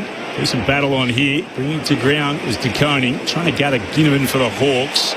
Moore couldn't pick it up. Guthrie eventually does, but his hand pass went straight to Warple. Got tackled by Close. Got a hand pass out though. The Hawks had it through Moore. Then Ambrosio has done well. Shrugged an attempted tackle and drills the pass short to Gunston. Could have played on by hand. Ambrosio was running by. Instead he kicks straight into Stewart. Ricochets back to him. He's able to break away from Stewart. Tumbles a kick into the left forward pocket. Bounced away from Cameron though. He was back there in defence. Shared it with Moen. Shocking kick from Cameron beyond defensive 50. Close goes into the side of D'Ambrosio. Smith shares it with Guthrie. Back to Smith. Then to Cameron. Kicks to the centre circle. Stengel takes the mark. And now they got a chance in the counter-attack. This slingshot Geelong footy short back to Cameron. Third touch in the chain to Shannon Neal. Hands on it. No mark. Is he getting a free? No. Barris cleans it up for Hawthorn. Handball away to Ward. Kicks out of the defensive 50. Bouncing footy to the wing. Ginnivan collects. Hand pass touched on the way through. Newcombe under the pump. O'Sullivan's got him. Holding the ball. And Connor O'Sullivan rewarded on the wing. Yeah, good tackle. Famous number 14. He'll get it for the Cats. He'll head laterally with it and spot up Blitzarves. Blitzarves just inside the outer edge of the centre square. Marks and elects to play on by hand. De Koning running by. Kicks towards left, forward. Neal was up. Barris got a fist on it. Spilled down towards O'Connor of the Cats. Hand pass forward to Holmes. Hard up against the boundary line. Bounces it towards goal. Dempsey was there trying to flick it through. And we'll send this upstairs to make sure that it somehow hasn't gone through. That was a remarkable effort the other week when at the far post in soccer terms was able to soccer it through. They're going to send this upstairs. I think it was touched on the way through. I reckon that's what we'll see from the replay.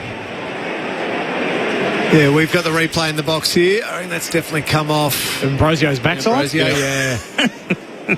Yeah, it just touched his backside. Yep. This will be confirmed as a point.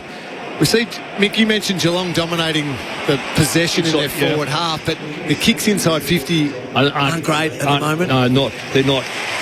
It's actually flicked between the legs of Ambrosio, and Lids has called it spot on. Just flicked up one of the cheeks on the way through for a minor score.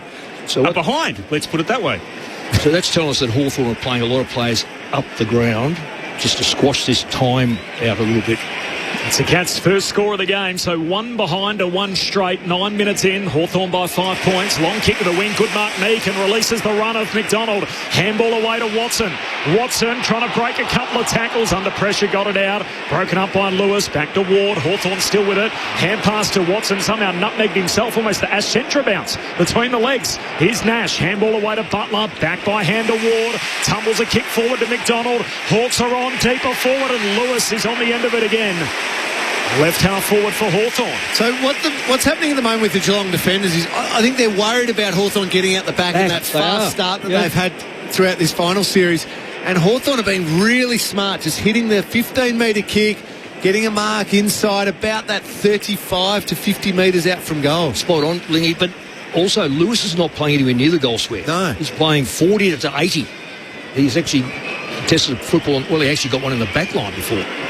Boundary line is only 5 metres away on his left-hand side. He'll kick from about 40 metres out. His kick fades to the right, and it's a behind. So 1-1 for Hawthorn, 1-1 for Mitch Lewis. The Cats are behind. We're 11 minutes in. Keep in mind the inside 50 count, 7-3 the Cats way. Stewart stands in his defensive goal square. For a moment about going up the corridor. He'll kick in the direction of the logo commentary wing. Oh, big fly from Neal. Spills out the back though. Sicily for the Hawks. Moves it on to Amon. He'll send it back towards full forward for Hawthorn. Again a pack of 4 up. Stewart reacts quickest. Turns back. Got a hand pass away to O'Connor. And then Mullen under real pressure. His kick went straight through to Ginnivan. And he kicks the Hawks second. They do have another fast start, the Hawks. 2-1-13 to 1 behind the Cats. 11 gone in the opening turn. Well, they're definitely feeling it. The Hawks at the moment, they're winning important one-on-one contests. They're covering really well when the ball gets kicked long to a contest. And then their ball use inside forward 50 is dangerous, and even then from the marking contest they didn't win it initially and Geelong tried to exit it. It's pressure. But the pressure came hard. Connor McDonald. Yeah, brilliant play, and Ginnivan just popped it through. Yeah, but even the long down the line here, Lingy, there's just Shannon Neal. They had 2 guys go, Bose and Neal, at the same time. Therefore, no one's on the ground, so the ball goes back inside 50. Their ability there, the Hawks, to get up and create that contest and then get back again to keep the pressure on, really, really good. First 4 goals in the elimination final against the Giants. First 3 last week against the Crows. They got the first 2 tonight as Joel, the backup ruck, wins it down to Smith, and he's gang tackled straight away. This is where Blitzarves, he's in the ruck, isn't he? Yep. He could get forward on Joel. Joel does not chase hard enough nor defend hard enough. So there's another forward there. Upon Meredith bowled over the stoppage. Clean throw up, trying to get a kick forward there. Butler picked off. Humphreys, hand pass back into the rubble, and Warple collects, and he's drilled to the ground immediately by Atkins. That's his go. A tackling machine. 13 minutes in, Hawks by 12. Blitzarves wins it for the Cats. And after it, Bose has to just knock it forward. Sicily should get to it first, but he's head over the football, surrounded by Cats. Did really well. Has to hand it back to Scrimshaw. Moves the Hawks forward again to Warple, to Ginnivan. Racing by Amon. It's a nice play. Short pass finds Moore. Moore from about 70 out into the right forward pocket. Wanted Gunston, couldn't mark. Spoil came from behind. Henry got his fist to it. It goes across the boundary line. 48 out. From their attacking goal, Hawthorn. They're 2-1-13. The Cats 1 behind. 13 gone opening turn. Even when Gunston contested that mark, then Mitch Lewis had got out the back into the goal square on his own. Who's got him? Forward, O'Sullivan at the moment. Forward 50 stoppage for the Hawks. Chol palms it down. Moore trying to keep it moving. Picked off by Mullen. Cats back the other way. Oh, Mullen took on Nash. He's in trouble. Caught holding the ball. The Irishman on the Irishman. And Connor Nash wins that battle on Oisin Mullen. And you'll get a look here right in front of A13. He's about, 40 metres out. Yeah. Just had a couple of errors, hasn't he, Oisin Mullen? Got stripped with that little kick out before ending the Ginnivan goal, and now trying to do a little bit too much in the pressure situation. Now, Connor Nash, by the way, is not a left footer. He's going to try it out anyway. He's got it right to the goal line, and it's off hands and through for a minor score. So hooked across the body from 40 out of his non-preferred. Make it 2-2 to 1 behind. So 14 minutes in, it's Hawthorn by 13. Finals footy on ABC Sport. Jack Henry just down for a moment. Yeah, really struggling. Tried to stand up, had to go back down onto the turf. Meantime, Stewart kicks long towards left half back, off hands. Manor racing by for the Cats. Gathers, sends it deep inside forward 50. Race on here. Hardwick up against Bowes. Hardwick was able to tap it back over his back shoulder. Trying to dive on it. Scrimshaw knocked it back into a dangerous spot. Stengel tried to get it. Trying to get a hand pass away. Again, Scrimshaw just slapped it out. I'll look to try to rush it through here. You would think the Hawks. Hardwick instead wraps up Stengel, takes him to ground at right full forward. Ankle. Tim Hodges on the boundary. Hodgie. This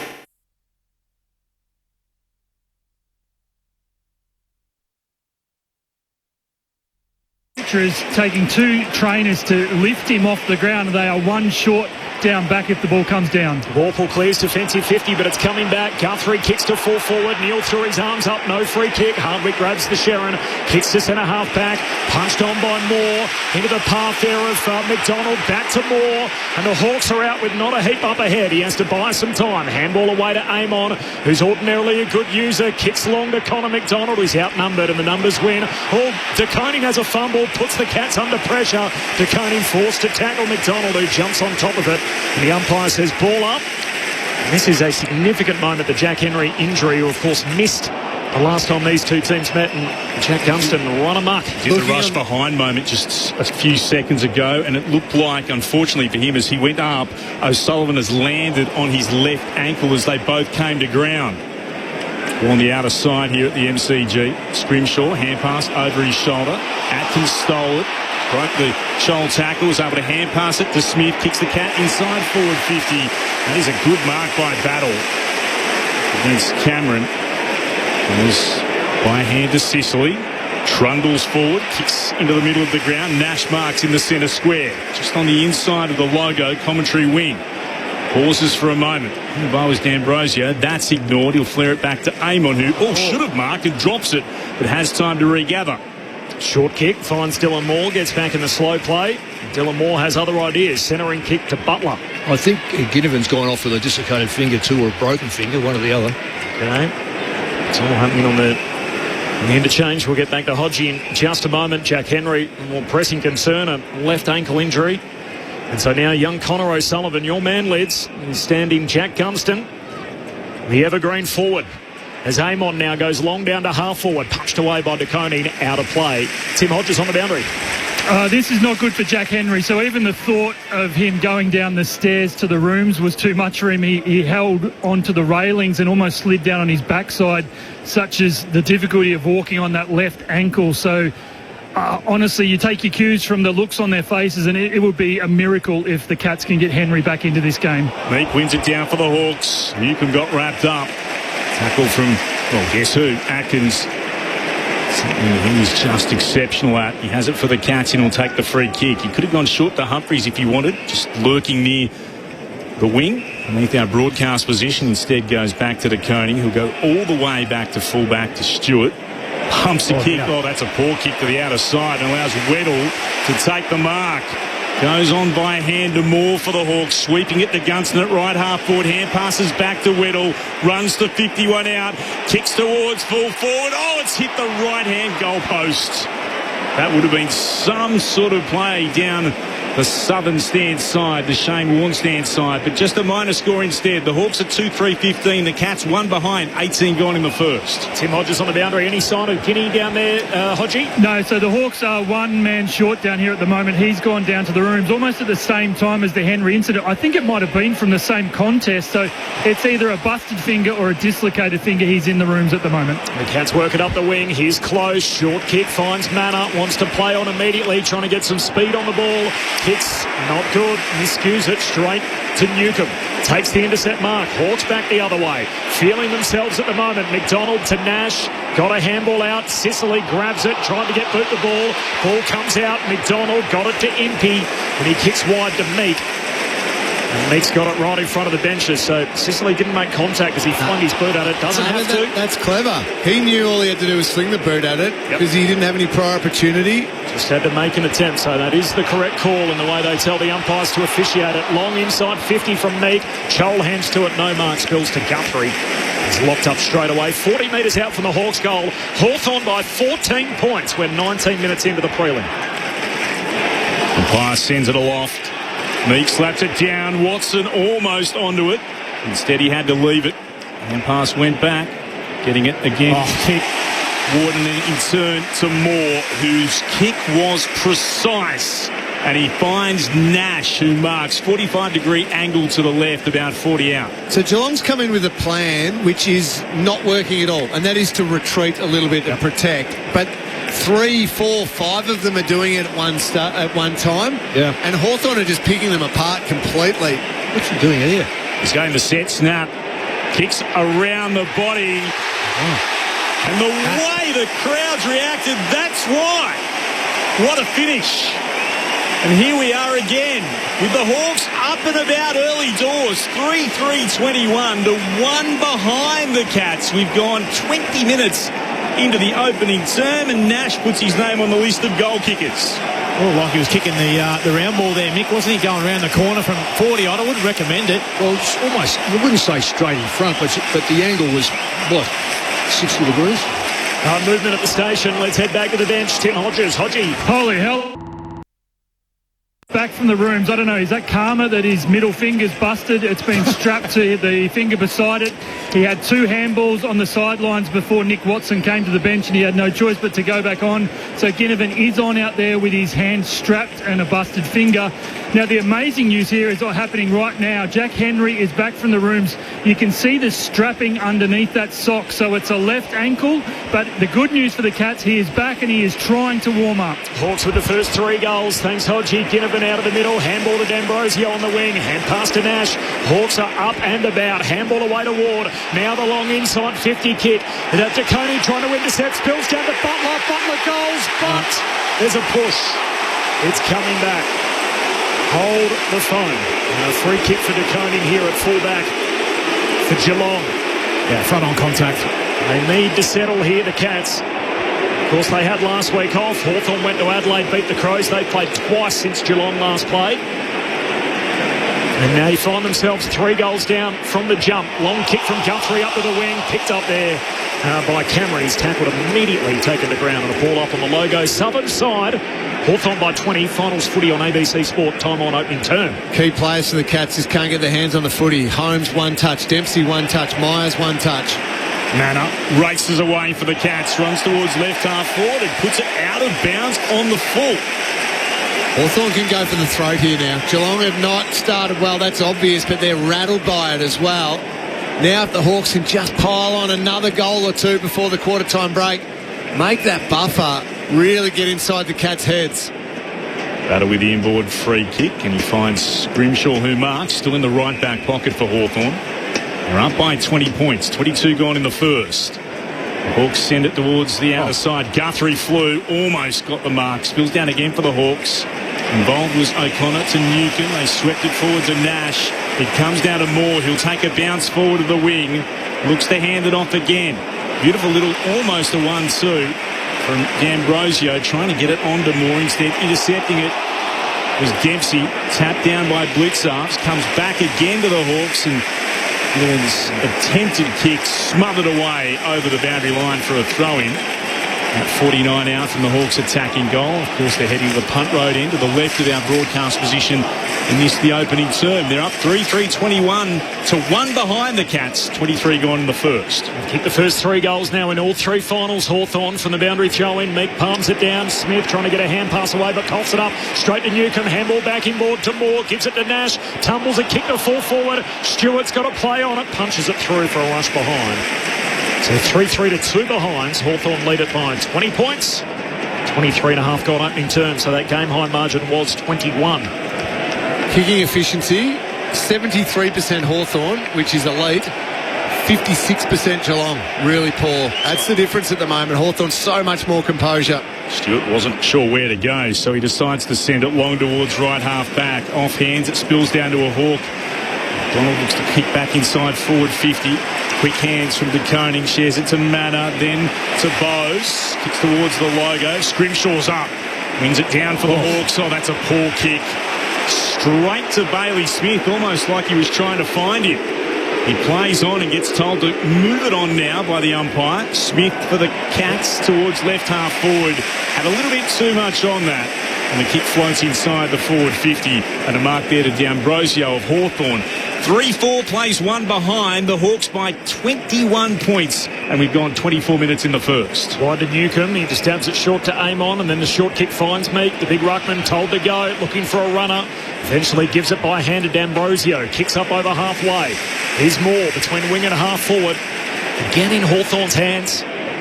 Hopes the pass along the boundary line to Gunston. The vet's got it. He's got Henry for company again after his early troubles with that ankle complaint. Gunston kicks one sky high out towards the forward pocket, and O'Sullivan punches it into safety and into the front row. 21-point lead for the Hawks. Geelong have scored only once. 25 minutes in, Tim Hodges on the boundary. Corbin, just an update on Jack Henry. So it's a left ankle injury, has had it heavily strapped, came back, did a couple of run-throughs around the boundary. Now they just said sit down and just give it a few minutes just to see what it's like. So I reckon they're going to try and get him through to quarter time and then test it with the proper warm-up. Meek in the right tap in the direction of Newcombe. He could only take it under pressure back over the boundary line, deep in the right forward pocket for the Hawks. Their lead remains 21 points, 25 and a bit gone in the first. Preliminary final, the MCG. And down again by Meek. Hinman tried to shovel a hand pass forward to Stewart. Oh, got wrapped up. Great tackle by Chol. Ball spills out the side. More players pile on top of it. Umpire says we'll ball it up. There's another Geelong player down too. Stewart has stayed down from the previous collision. Yeah, I reckon he's got knocked out from the tackle. Chol right in his back. And his wrist, he's holding his wrist. Joel's taking him to ground from that tackle. He got the hand pass out and his head just clattered into the turf and his arms locked up. As you said, holding the right wrist as well. He's tough too, so there's clearly something wrong in a player like that. He's endured a lot. It may well be his wrist the way it's gone down. So there's two key backs. Yeah. They're holding his head. So regardless, this could be concussion for a start off. Let's just check in with Hodgie again on the boundary. Finals footy on ABC Sport. Hawks by 21. Tim Hodges. Okay, so the stretcher has now been called for. It's here on the Geelong bench, so I think they have to get clearance to be able to take it on the ground. So what this has done is forced their hand on Jack Henry, who I think was being given until quarter time so they could do a proper warm-up. He's going to be required straight away as Tom Stewart stands up. I mean, they're going to do everything now, Geelong, to make sure that doesn't look like concussion, because if they make it through, they need him next week. So this will be fascinating what happens in the next 10 minutes with Tom Stewart. The other part is, of course, the tackle from Mabior Chol. So it looked as if he was holding both arms. And it's usually the tell from the MRO that they don't like lids, and the head obviously going into the turf. How do you change that? How else does he tackle? Yeah, I'm with you, Mick, but it's tackle one arm. We can only speak about it as to what we've seen, can't we? So there's no fling there. There's no fling. Paul Curtis, I'm sure, might be asking the same thing for his 3-week tackle and 3-week suspension for his rundown tackle. Plays back underway, and Geelong win it at the coalface. Close out to Dempsey, kicks down the wing, and here's the mark for Stengel. So he got it just forward of the wing. Hawthorn by 21. Geelong have scored only once, 28 minutes in, to the prelim finals footy on ABC Sport. Stengel goes down the line, marking it left half forward as Cameron for the Cats. Where is that reasonable player that can let people go mid-tackle? Cats move it inboard again. It comes to Smith. Bright white headband on. The long flowing locks. He gets offered plenty of advice from the Hawks fans in the crowd here at the MCG. Left half forward, he'll kick the full forward. Dangerfield not Neil comes in from the back. Rises up to take a huge grab. There's a free kick though, Clint, and I reckon it's against Hawthorn. It's going to Dangerfield. It was for Dangerfield for that first action. Yeah, Sicily push out. Oh, I thought Neil had the cymbals on early in this game. He hasn't looked like catching it. That was a great... Surely that gives him confidence, Lingy, even though it's been taken away from him. He's been a superb set-shot goal kicker. Occasionally, Paddy can miss these. Dangerfield from no more than 25 out. No angle to speak of. And the 35-year-old with 35 on his back kicks the Cats' first of the preliminary final. At long last, they're on the board in terms of majors. Geelong 1-1-7, Hawthorn 3-4-22. The Hawks lead 15 points, 29 gone in the first. Finals footy on ABC Sport. That's a good call, Lids. That was a terrific mark by Neil. Obviously, the free kick was paid to Dangerfield, but he's going to play on Barras, who's going to close. He's got brilliant closing speed, terrific defender. He's got to keep coming at the ball and come right through the footy. Because he's got a height advantage, and he does mark height at full stretch, so he's able to get that extra half metre in many respects. That's silly by Sicily. I think Dangerfield put a bit of mayo on it, but nonetheless, if you're going to block a play like that, though, you're going to pay a penalty, especially where the ball comes in slow. Back in the middle, Meek rucking against Blitzhalves. They share it down. Ball spits out wide. Blitzhalves goes and gets it. Hunting out after it with the follow-up. Hooks a kick to half forward. Stengel to half volley collect. Tackled, lost it. Holmes scoops it up. Gives it away to Dempsey. Checks the kick inside 50. Punched away by Sicily. Spills through to Myers. Myers spun around in the Newcomb tackle. Got a hand pass out to Close. He snaps. Misses. Behind for Close. So 3-4 to 1-2. Half-hour mark opening term. Hawks by 14 points. Tim Hodges on the boundary. This is a massive developing story here. So the substitution has been made for Geelong. So Tom Stewart is out of this game. Jai Clark comes in. It is concussion for Tom Stewart. So this would rule him out of next week's grand final should the Cats advance. So a massive developing story here for Geelong. And also if the Hawks advance and he's got concussion in Stewart, then Scholl, he faces real concerns about whether or not the MRO would let him off for that tackle. We've seen that time and time again. The Hawks get it through D'Ambrosio at left half back. He'll kick high up in the air and out after it to Koning. Bounced off the chest, was able to complete the mark. Second grab. Hands it off to Atkins. Kicks the Cats towards full forward. Again, Dangerfield went. Seemed to get nudged out of it. Legally this time, according to the officials. He'll go in and try to get it out again. Threw it back to Myers, who bounces a kick and just misses right. A minor score. 1-3-9 the Cats, 3-4-22 the Hawks, 31 gone in the opening term. Finals footy on ABC Sport. So it's a huge role now being asked of Connor O'Sullivan and Sam De Koning, the two young defenders. Henry Saw and Stewart's out of this game. Cats have turned momentum though, 13-point game. Hawthorn go long to the wing and Scholl takes a neat mark. The battle kick out. What an opening term. The question was, would it live up to the hype? And the early answer is yes. Hawthorn kicking the first 3 goals again, as they have done throughout the final series so far. An early lead of 21 points the Hawks way, and Geelong just getting one late in the quarter to make it a 13-point break at half-time. So Hawthorn 3-4-22, Geelong 1-3-9. It is quarter time at the MCG. The big talking point in that opening term, Tom Stewart concussed, subbed out of the game, and obviously in the concussion protocols as a result. He will not play in the grand final if Geelong are able to advance. There was an ankle injury to Jack Henry and more running repairs for Jack Ginnivan. Tim Hodges is on the boundary. Hodgie. Oh, what a wild 30 minutes. Jack Ginnivan he was taking the strapping off his hand. He's still wildly uncomfortable, so he was taking that strapping off as he asked the doctor to go back to the room. So that's going to be a watch as well, that hand for Jack Ginnivan. And just repeating the news, Tom Stewart is out of this game, and the big concern for Geelong is his partner in crime down there, Jack Henry, is walking he's walking as slow as anything, so he's got an unbelievably sore left ankle. I thought it was that bad that he was going to be the one subbed out of this game. So what a difficult task ahead for Geelong. And I will say, Lingy and Lids, you've played in these environments. It is deafening down here. Like it's intimidating I know that sounds stupid, even in the front row, it's intimidating. I can't imagine what it's like out there trying to have any sort of composure for these players. A key back down, another one banged up, and yet they are already down on the scoreboard with the Cats conceding the first 3 goals. More from Lingy, Lids and Mick coming up next. Hawks by 13. This is Finals Footy on ABC Sport. New from ABC Music. Aussie country music legends, the Wolf Brothers, are back with their new album, Australian Made. Out now at abc.net.au/ABC Music. This is ABC Sports coverage of the 2025 AFL Finals. AFL on your radio, ABC Sport Digital, and on the ABC Listen app. A rivalry as good as the game has. In September, Geelong, Hawthorn. Gives it to Newcomb. Mr. September, one way then the other. Trying to run around Smith. Gabs it short back to Joel.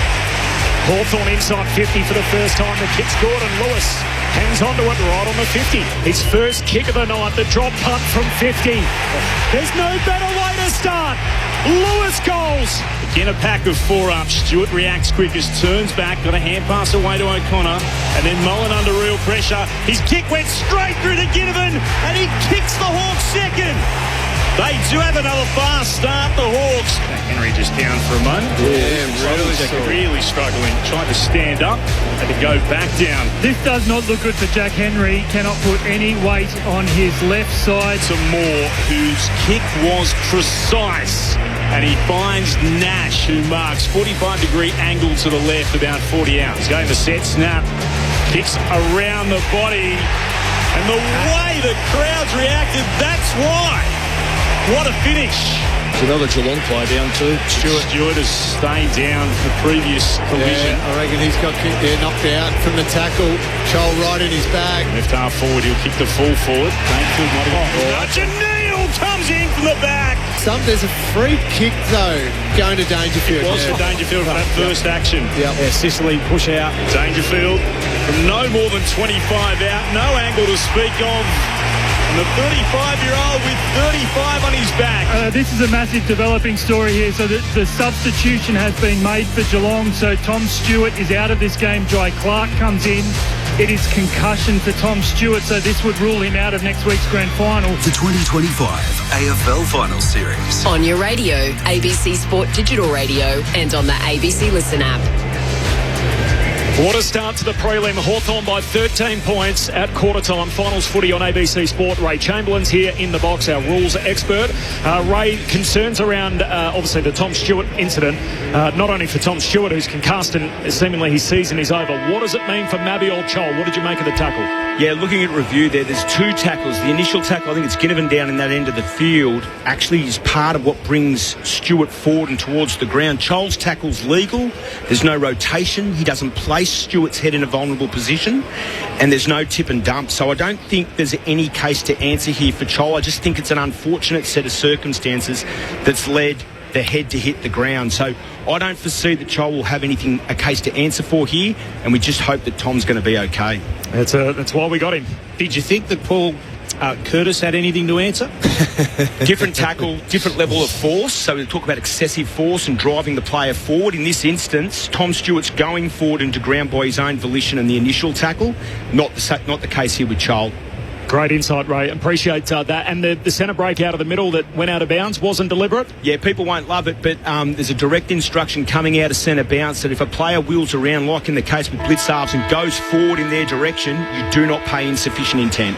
Thanks, Ray. Ray Chamberlain with us in the box throughout the final series from here on the run home.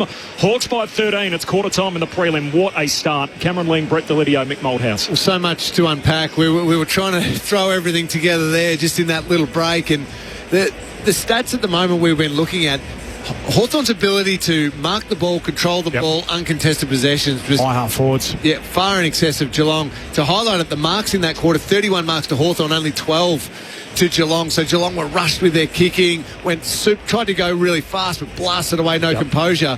Hawthorn able to pick their way through and control the game. That's how they had the 7 shots at goal. Yeah, and playing that rush style leads to marks off the opposition. 7-2 in favour of Hawthorn at the moment. They're just controlling the field by marking it back, but then being able to go forward and march it all the way up through their half forwards. Their work rate is incredible, but the backs of Geelong are just sagging off that little bit. They're trying to save the game back in defence versus maybe get up in their grill a little bit and put the heat on to not allow them those uncontested marks.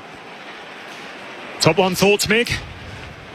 I just think that Geelong are still in the game because they lead a lot of the possessions, particularly inside 50s and contested ball, so they're not out of this game by a long shot. Let's see what the second term has for us. Finals footy on ABC Sport. Hawthorn with the centre break, leading by 13. Nash kicks inside 50. Hawks to the city end. Geelong win it. O'Connor, hand pass away to Guthrie.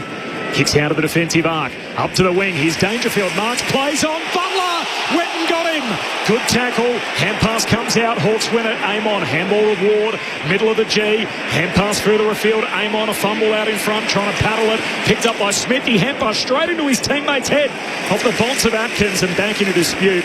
Blitzarf's tackled by Lewis and a ball up back inside the centre square.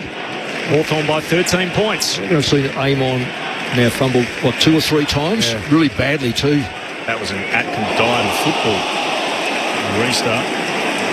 Comes out into the side and has been immediately taken to ground by Nash. We'll ball it up again. Meek fingertips to it. Newcombe tapped it back to Scrimshaw for the Hawks. And his kick just ricocheted off Blitzarves. Came out to Amon for the Hawks. His kick was a poor one.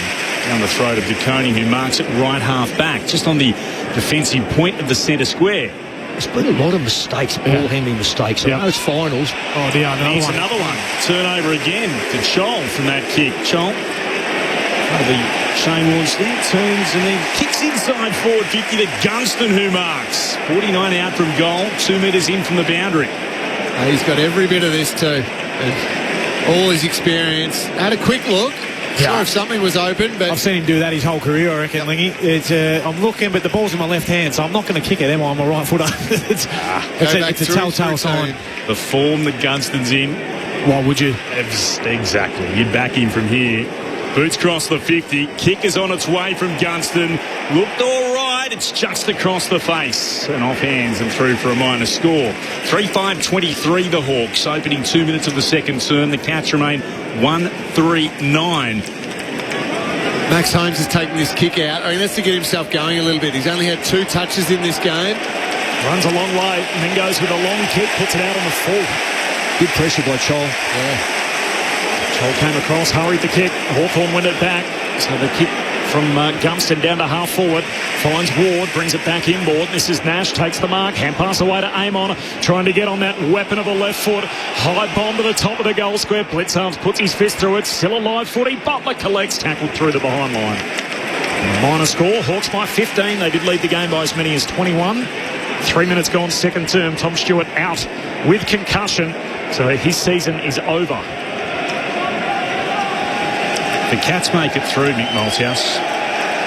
You were on a little show in WA when we were talking about what would happen if a key player has concussion and misses out in the grand final, and why isn't the bye week before the big one? That's how long ago we've been speaking about this. Kicks on beyond defensive 50 and rolls out towards left half back and goes across the boundary line for the Cats. So that's, 10 years ago now?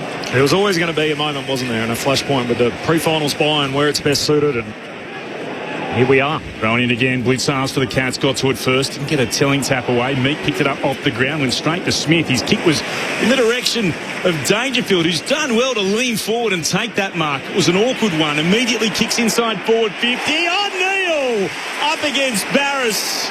And he's able to drag in the footy. Had one taken off him earlier. A big grab in the first quarter due to a push to Dangerfield. They won't take this from him, and he'll be able to go back and have a shot 45 metres out, slightly better than a 45-degree angle to the left. That's where Barras was looking for that third man up. And the third man up was actually doing a tackle here in front of us. So quick movement by the Cats have got this one. 42-18 for the season for Shannon Neal. Important moment this for Geelong. Kicks on its way. It's a little bit to the right. It goes back through the big sticks for a goal. A key moment perhaps for Geelong. The 4-minute mark of the second term. They draw back to within 9 points. Hawthorn at 3-6-24. Geelong 2-3-15. Head downstairs to Tim Hodges on the boundary. Tim. Clint, I hope you can hear me. It's so loud down here. Just an update on Jack Ginnivan. He went down to the Hawthorn rooms for the second time this match at quarter time with that busted middle finger.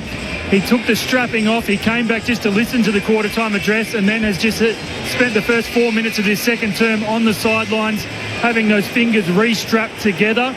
He's in tremendous pain. I don't think he's ever had finger issues before. He just was looking at them for a couple of minutes thinking, how can this be hurting so much? He's had issues before, Timmy. So he's back on the ground in the forward line, but under some duress. Turn it into an expensive finger. It's a $1,000 fine, of course, from the Adelaide Oval earlier in the year. All of a sudden, the Cats right back in this game from 21 down. It's now a 9-point margin. Hawthorn the first 3 goals, Geelong the next 2. Brett Roseby was practicing for 15 seconds on that ball. Crooked bounce. Tosses it up after recalling it. Meek palms it down. Dangerfield, critical touch, knocks it down to O'Connor. Hand pass to Holmes. Handball out wide. Finds Humphreys on the wing. Kicks up over halfway for the Cats. Stengel the target. Carries over the head of he and Hardwick. And Hardwick just lingered on the tackle. Stengel didn't have the footy. Puts away the free.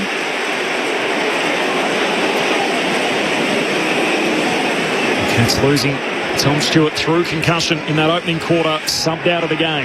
Stengel kicks inside 50. The target, Cameron, ball spills front and centre. Smith pops it on the boot. Blitzarps is out the back. Blitzarps goals. Cats right back in this final. 3-6 to 3-3. Half a dozen minutes into the second term. The Hawks the first 3. The Cats the next 3. Finals footy on ABC Sport. Brett Delidio, Mick Oldhouse, Cameron Lee. Well, Mick, you made mention of Blitzarps being able to get forward on Chol. That time it was on Meek. Yep. He snuck out the back there. Great work by Bailey Smith, front and centre there. It was just rocking up to that next contest, wasn't it? But fortuitous, really, but pushing hard forward. Meek's gone to the back of the contest, didn't impact. And there's Blitzarps all by himself. And Smith was about to load up with the big snap. Yeah, saw great composure. Checked it down. The Hawks trend continues. Fast start. Opposition drags themselves back into it. Geelong with the past 3 goals, as Corbin said. 3 points the margin. 7 gone in the second term. Finals footy on ABC Sport at a packed MCG. There's one call against Geelong for not having... And they nearly did it the previous set of rounds too. They did. A little disorganised. 6-6-6. It's the warning. It's arms up against Meek. Across the centre circle. Blitzarps got it down. Smith had 2 goes and eventually is able to gather. Kicks immediately towards centre half forward. Manor brought it to ground. Couldn't gather. Blitzarps backing up. Picks it up. Tackled by Scrimshaw. It's centre half forward for the Cats.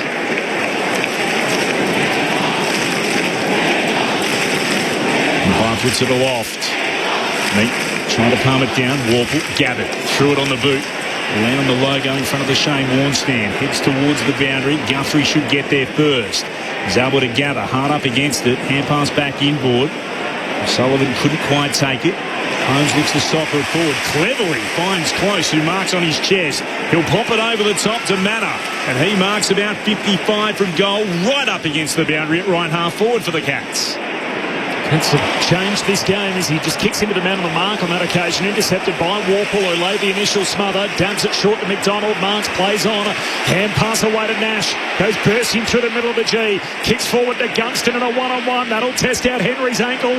Gets a little nudge from Gunston as it hits the deck. Gunston turns him inside out. Oh, Gunston kicks right to the goal line. It's marked again. Mitch Lewis, who's having a fair old impact early, clonks it on the goal line. Geez, he just looks hampered, doesn't he, Jack Henry? His inability there to be able to turn and change direction. He's out there because Stewart's not there, I reckon. It's just guts. 2 kicks last week. He's got 2 goals tonight. And we haven't yet hit half-time. The Hawks with a bit more breathing room.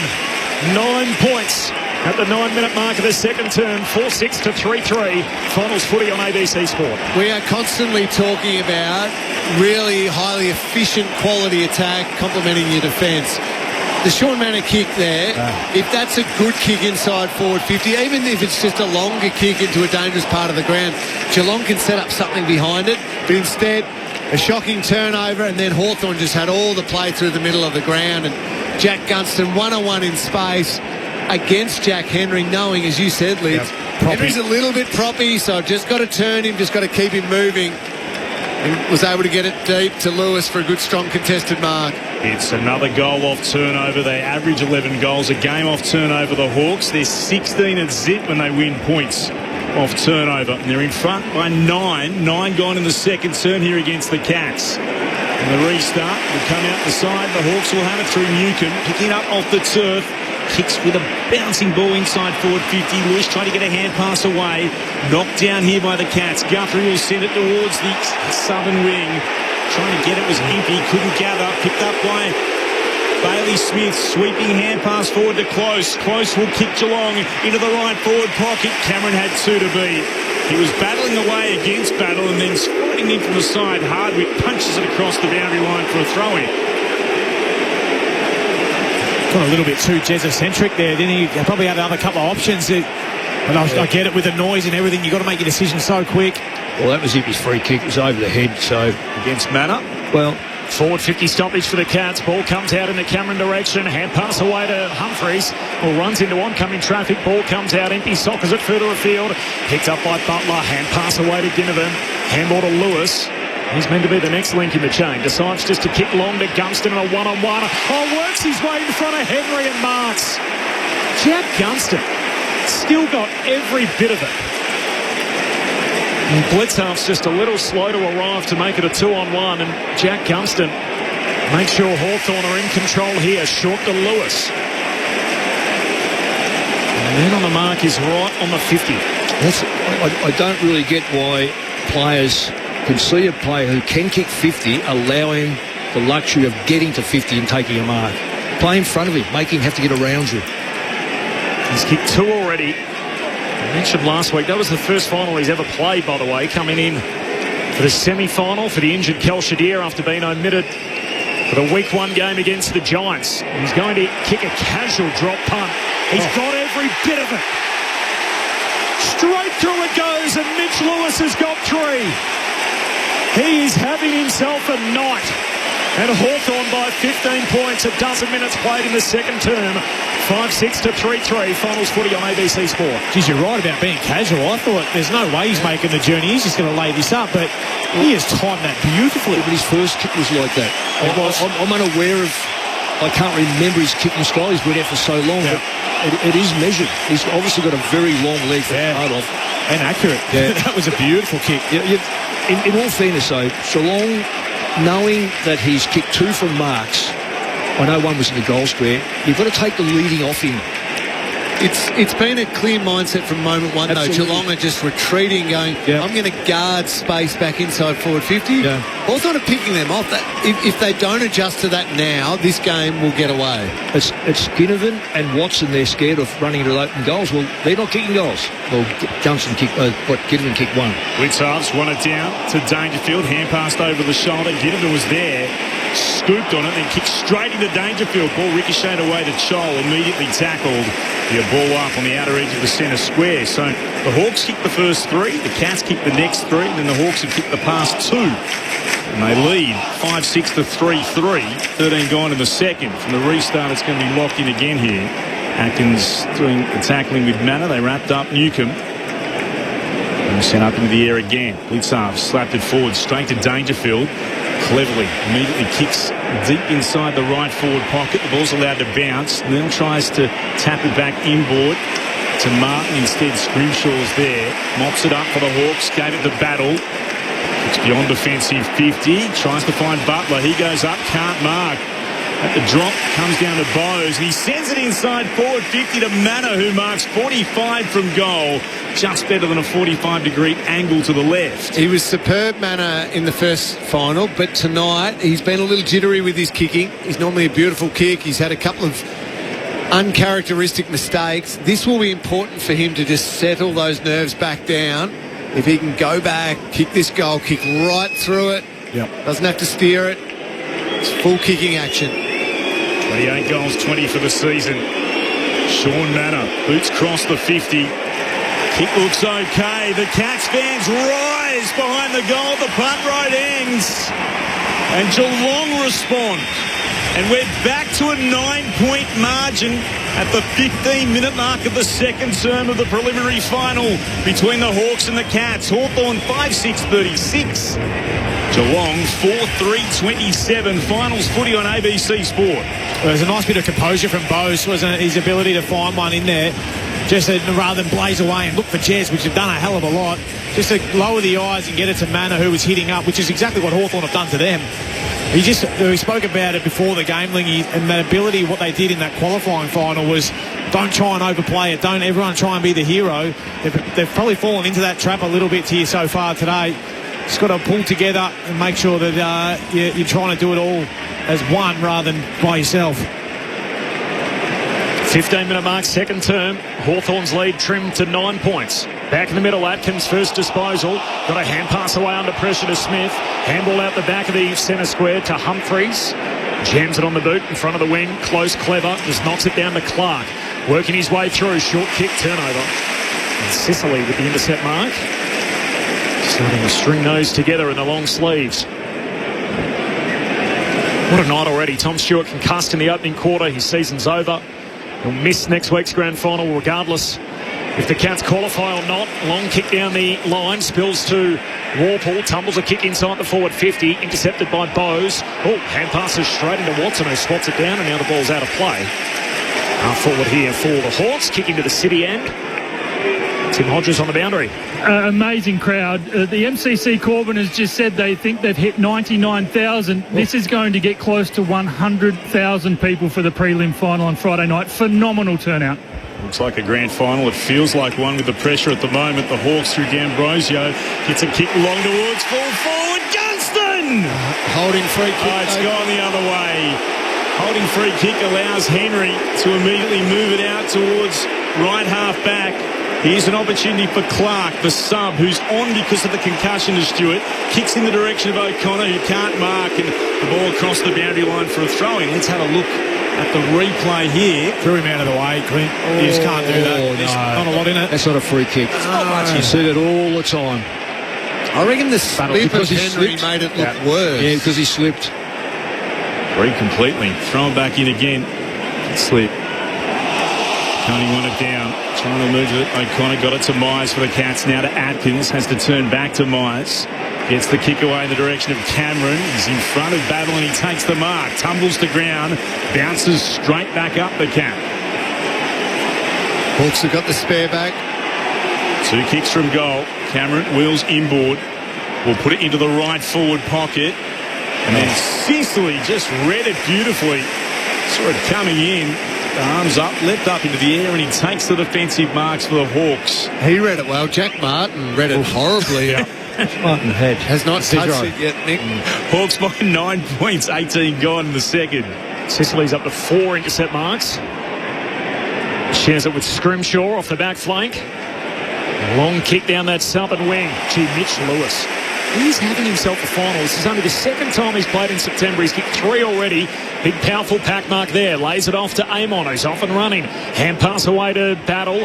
Long kick inside the forward 50. Gunston punched away by Henry. Straight to Watson. Watson snaps. Oh, Watson puts it through. And the Wizard arrives precisely on time. Hawthorn by 15 points.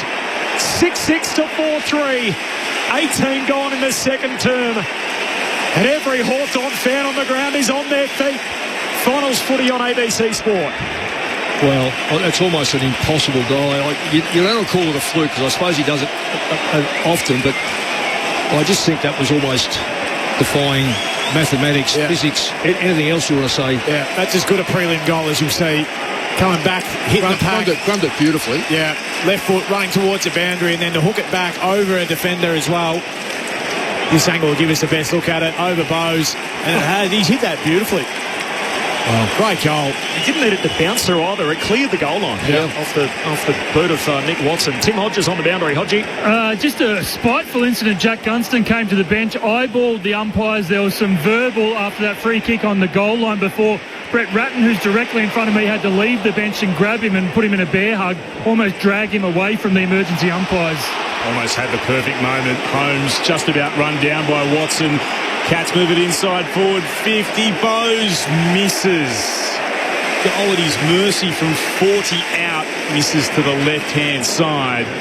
No change to that score. What a series that would be, Holmes and Watson, eh? 19 gone in the second term. Hawks by 15 points. Hardwick long up to the wing. Clears the pack. There's a free. It's going Hawthorn's way. McDonald takes the advantage. Handball out to Ginnivan. Kicks to a set of one-on-one. So Sullivan, clever, leaves his man, takes the intercept mark. Important by O'Sullivan because Geelong just total lack of composure again. O'Connor flying for a mark he was never going to take. O'Sullivan had to cut it off. Back to Humphreys. He swings it round the opposite back flank to Mullen. Short kick to Manor. Geelong with it down 15. Have trailed all night. Manor kicks inside the forward 50. Neal from the back. Cameron in front. And Cameron picks it off for the Cats. Right half forward. Just inside the 50. It's just a nice switch and play, wasn't it? Their ability to go across the ground. Humphreys then going wider again. Mullen finding Manor. And he was just allowed to take that space, which got him that extra bit of distance on his kick, which got it to where, Jez was able to mark inside that forward 50. They've managed to hang on, haven't they, at the moment, the Cats? They've knocked this one through. It's just there and thereabouts. Henry's hurt. Stewart's done for the night and done for the season with concussion. And the Cats playing catch-up. Jeremy Cameron. Oh, likes it. What a kick. Hit it pure. And straight through it goes as the Coleman medalist drags the Cats back into it.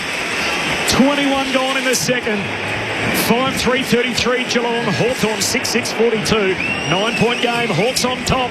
Time on second term. Finals footy, ABC Sport. It's taking genuine contested marks, though, from Geelong. Like almost really great marks. Yep. And from far out. Whereas Hawthorn, when they go forward, it looks and seems scary, seems easier, seems like there's more space, more isolation they're working in.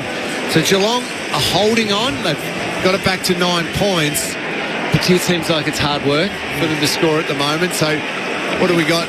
Just over 7 minutes to go. They've still got plenty of ball, though, Lingy. They're still getting the ball, and they're still going inside 50, around about the same thing. So I don't know if it's as dire as what the scoreboard suggests it's an even game, and I think it is. Meek tapped it down, went back, got it himself. Kicks towards half forward. Clark got in the way. Was tackled immediately then by Hawking McDonald. Umpire will ball it up again, still in the centre square. Blitzarves gets it down for the Cats to Holmes. Can't break the Hawks tackle in close proximity. Wrapped up and taken to ground. Ward got him. Umpire throws it again up into the air. Meek with the more telling tap down to Nash. His kick was smothered, came ricocheting off Atkins. Out though towards Ginnivan. Throws it on the boot, kicks inside forward 50. Child going out to try to attack the football. Couldn't mark, but it's off hands and over for a boundary throw in. About 49 outs from the Cats goal. That was a good effort from Chol. We probably get into him a little bit about being so laid back, the big fella, but good effort to spoil that and get it out of bounds. Start again. Spun back in by the boundary umpire. Meek at the back, won it down. The Hawks forward 50. Guthrie got it. Sent back from where it came. Attempted mark over the shoulder by Ginnivan. Ricocheted off him to Ward. Tapped forward by Sicily. Attacking it, Myers. Got it for the Cats to Atkins. Just got a hand pass away as he's about to be tackled by Moore. Onto the logo to Holmes. Running by Guthrie. Goes short, clever kick. Inside forward 50 to Martin, who marks 48 out from goal. He didn't blaze away, didn't go long, but spotted the option on. And Martin rewards it with the mark. A lot of contested football it was leaving in the first quarter. I'd like to see, it's leaving the game. The Geelong seem to be just starting to get that ball away from the stoppages a bit more. Surging a bit more. A bit more. They're seeing a bit more run, and the Hawks are now defending far more. 23 minutes into the second term. This is Jack Martin's first disposal. It's a shot on goal from 50 outs. It's missing left. Nil went up. It already crossed the behind line. A minor score. 61 apiece. Nick, contested footy. 6-6-42 the Hawks. 5-4-34 the Cats. 24 gone second term. Finals footy on ABC Sport. Hawthorn have led this game by as many as 21. And the Cats are without Tom Stewart. Scrimshaw runs to the back pocket, then a long kick down the wing, Meek the target, no mark, hits the deck. Picked up one more. Ushers out a hand pass to Ginnivan. Retreats back by hand to Amon. Left peg against the boundary line. Loads up. Whacks it 50 metres downfield. O'Sullivan in the box seat. Spills it on the way down under pressure. McDonald. Wayne Harms-Hess just whacks it out to Ginnivan's advantage. Hand pass to Moore. Goes back by hand to Amon. Tries to trace the ball. It hits Moore on the way through. Ball spills to Ginnivan, who's coat hanging in the tackle by Connor O'Sullivan. And a free kick for Guinea. With a busted finger tonight. The neat goal in the opening term. Second of the game. Of course, one of the three premiership players in Hawthorn's team in different colours goes long down the line. So Scholl flies for it. Spills to McDonald. High up and under inside 50. Will rip down out of the night sky. In all of that by Butler. Mark not paid. Didn't travel the required distance. And the Cats back the other way. Guthrie to Myers. Short kick looking for Martin. He's getting a free for a push. Jack Martin will get it against the boundary line southern side. Hawks by 8 points. Time on second quarter. It's got all the trimmings of another Geelong Hawthorn classic. Martin with a second disposal. Goes short. Taken by Myers. The play on. Does so. It's down low, but Holmes is able to mark it. Just a little bit shy of the logo. I think Geelong are almost doing what Hawthorn did early. Starting their possession game, short kicks, see if they can break up Hawthorn's defence. Back to Mullen, marks the centre half back to the Coney in the centre square, kicks the Cats towards left half forward. Again, a chance for Martin, goes into a pack inside forward 50. Oh, Dempsey, clever hand pass over the shoulder. Stengel, what a goal! That is remarkable. Dempsey's first disposal was a thing of absolute beauty. The look away over the shoulder hand pass, and Stengel's goal was absolutely top shelf. And the Cats bring themselves to within 2 points. 6-6-42 the Hawks. Geelong 6-4-40.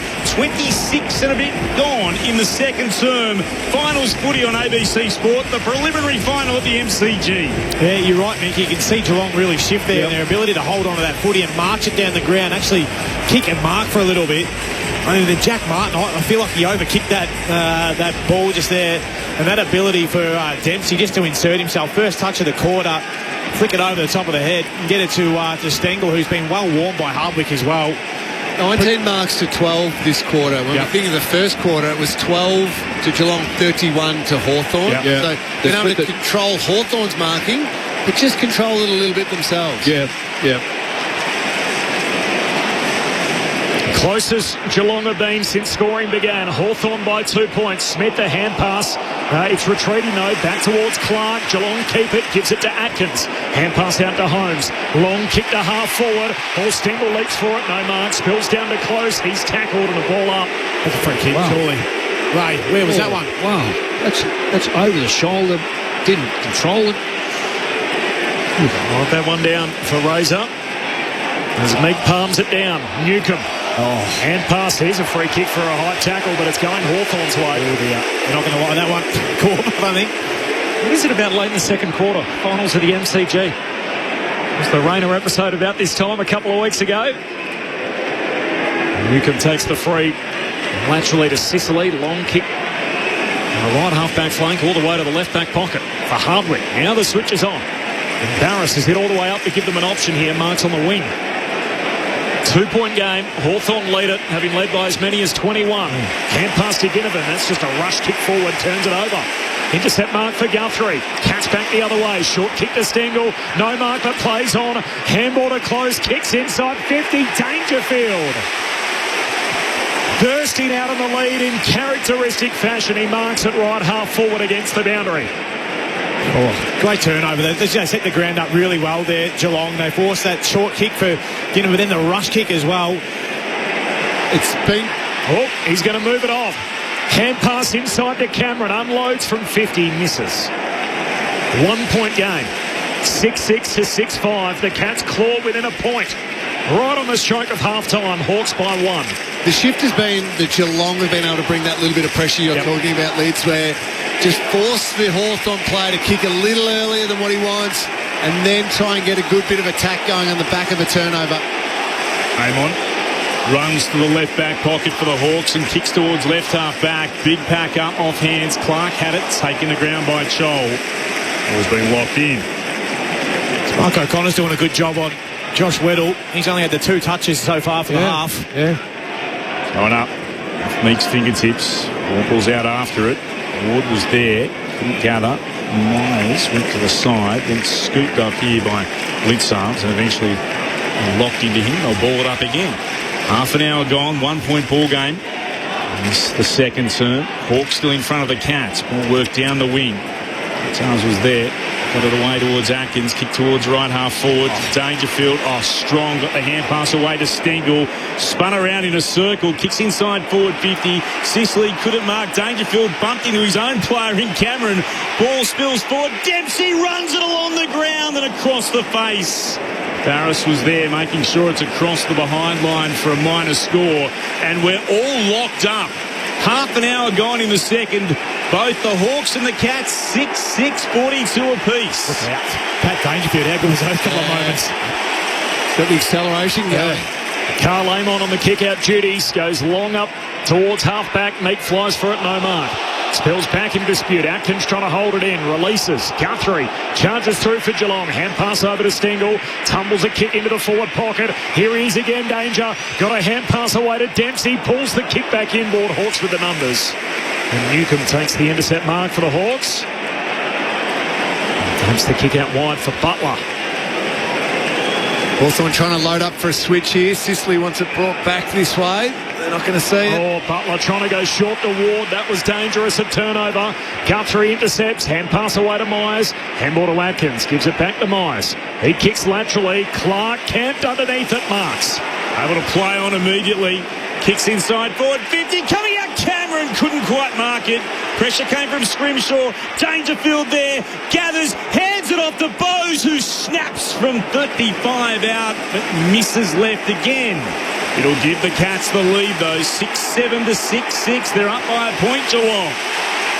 His Pat Dangerfield has inserted himself in this quarter. He's had up to 9 disposals and some big contested footy.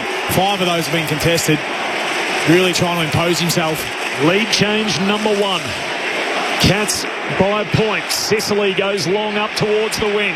Spills out the back to Ginnivan. Hawks win it. Butler. Hand pass to Warple. Handball down the line wanting Watson. Broken up. Geelong winning all the tough contests at the moment. Dempsey away towards Mullen. Then to Clark. And now to Guthrie. Still with it. Southern wing. Pulls the kick back inboard. Amon drops the mark. Pressure from Holmes. Got it out to the ruckman. Meek gives it to Barris. He knocks it straight to Neal. Cats back the other way. Gives it to DeConey. Kicks to half forward. Impey intercepts. And Impey with it for the Hawks. In traffic at half back. His kick is out on the full.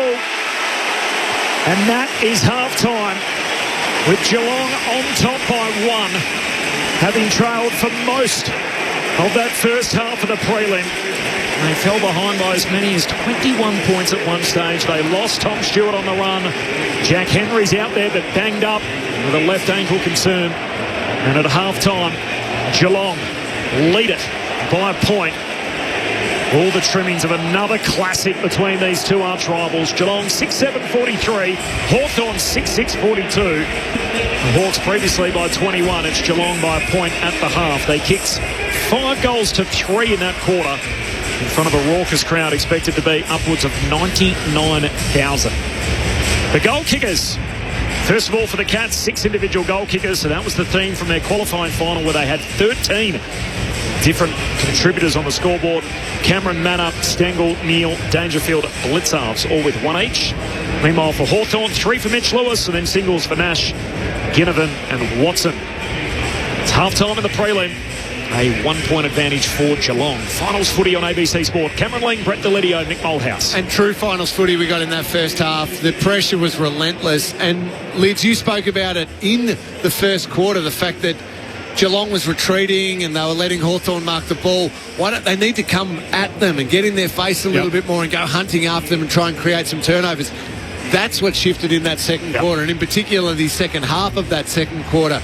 Geelong was just continuously coming at the Hawthorn player, forcing them to have a rush disposal, and then those rush disposals were being turned over, and that's what was creating some opportunities.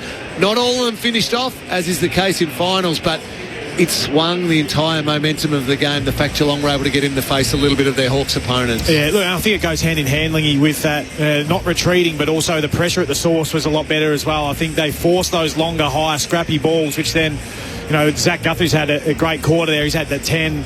Their other boys have got involved at half back and been able to get Victor Conning. I thought it's been pretty big in this game as well. His ability to intercept but then make some good decisions. So they're back in it. They look beaten. I thought they were making mistakes and they're a couple of men down.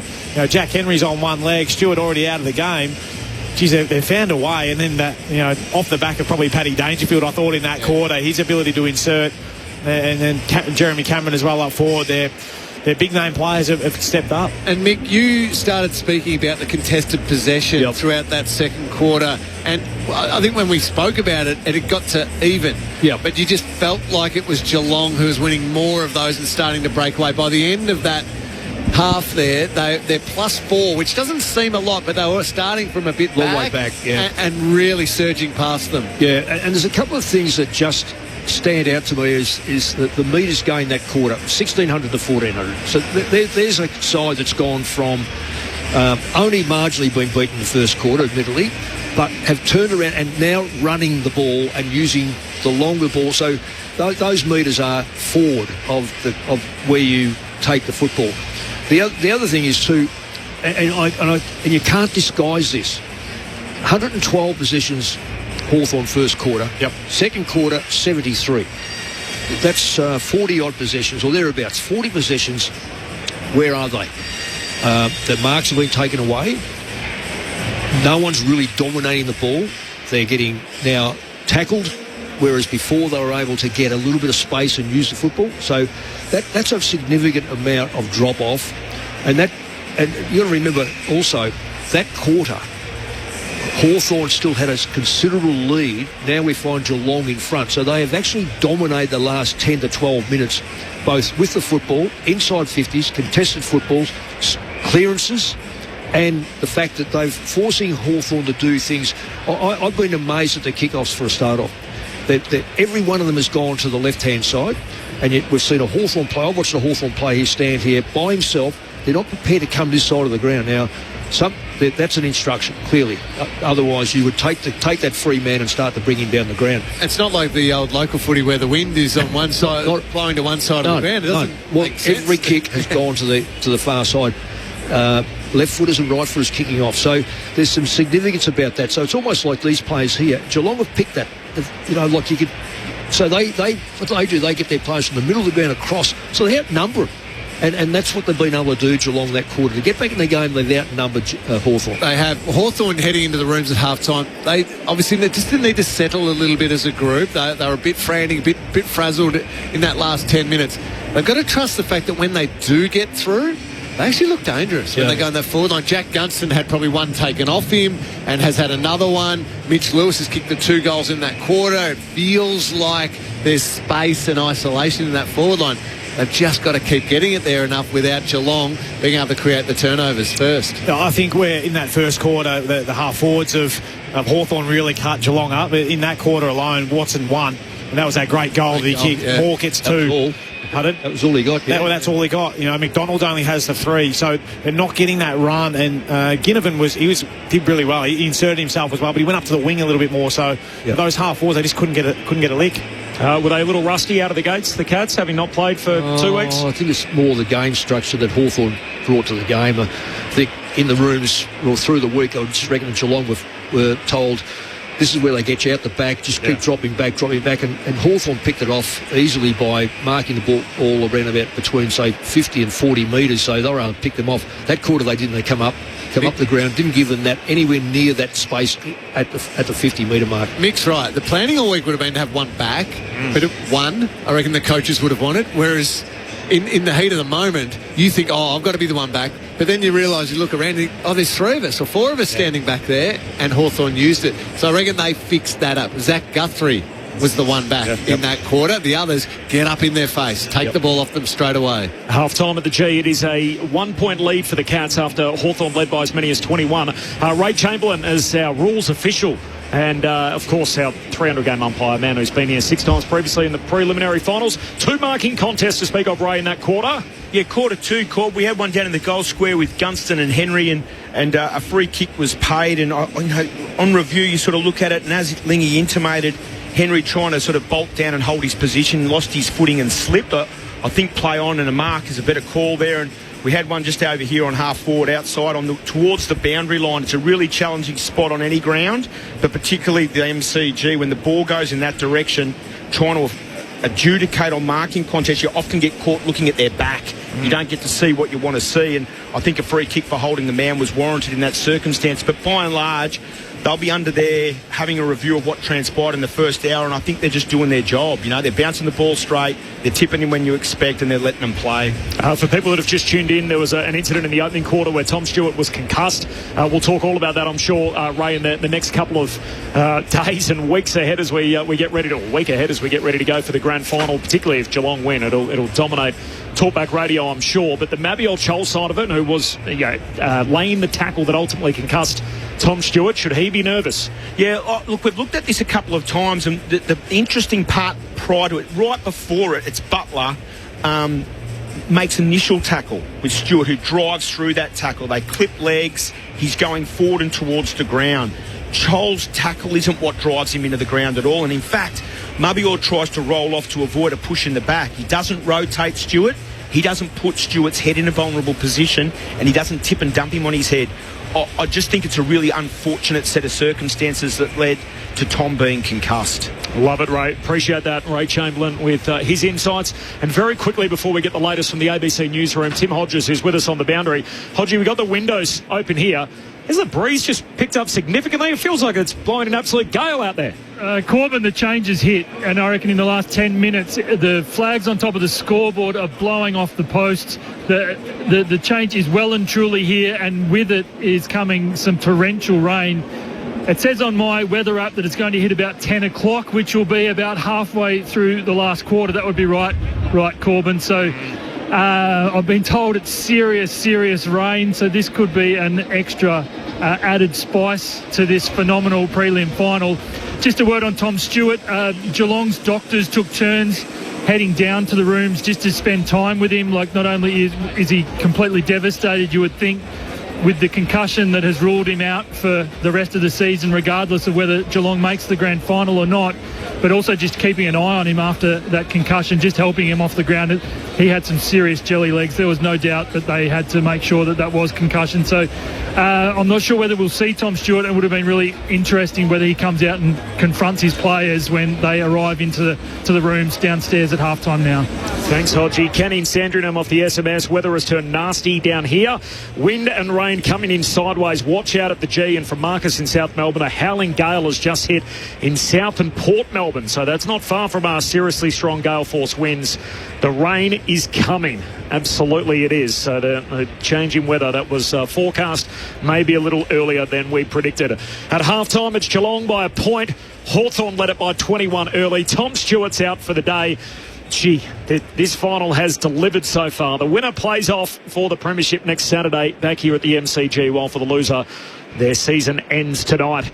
Second half action only moments away, but first, let's get the latest from the ABC newsroom.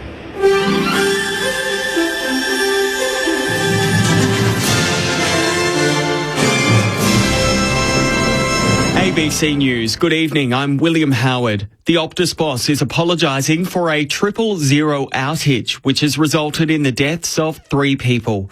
The telco says a technical failure during network upgrades yesterday led to about 600 customers having trouble calling emergency services across South Australia, Western Australia and the Northern Territory. 2 people from SA and 1 from WA have died. Optus Chief Executive Stephen Rue says what happened is completely unacceptable. I want to offer a sincere apology to all customers who could not connect to emergency services when they needed them most. And I offer my sincere and heartfelt condolences to the families and friends of the people who passed away. I am so sorry for your loss. South Australia's Premier Peter Malinauskas says the lack of communication from Optus about the deaths is reprehensible. Mr Malinauskas says Optus did not notify his office about the incident before the media conference and says the state government will launch an independent investigation. I cannot believe that anyone in the senior levels of Optus thought they should craft a media statement and conduct a press conference before advising the South Australian government that they had ascertained 2 deaths had occurred. I think, quite frankly, that is reprehensible conduct.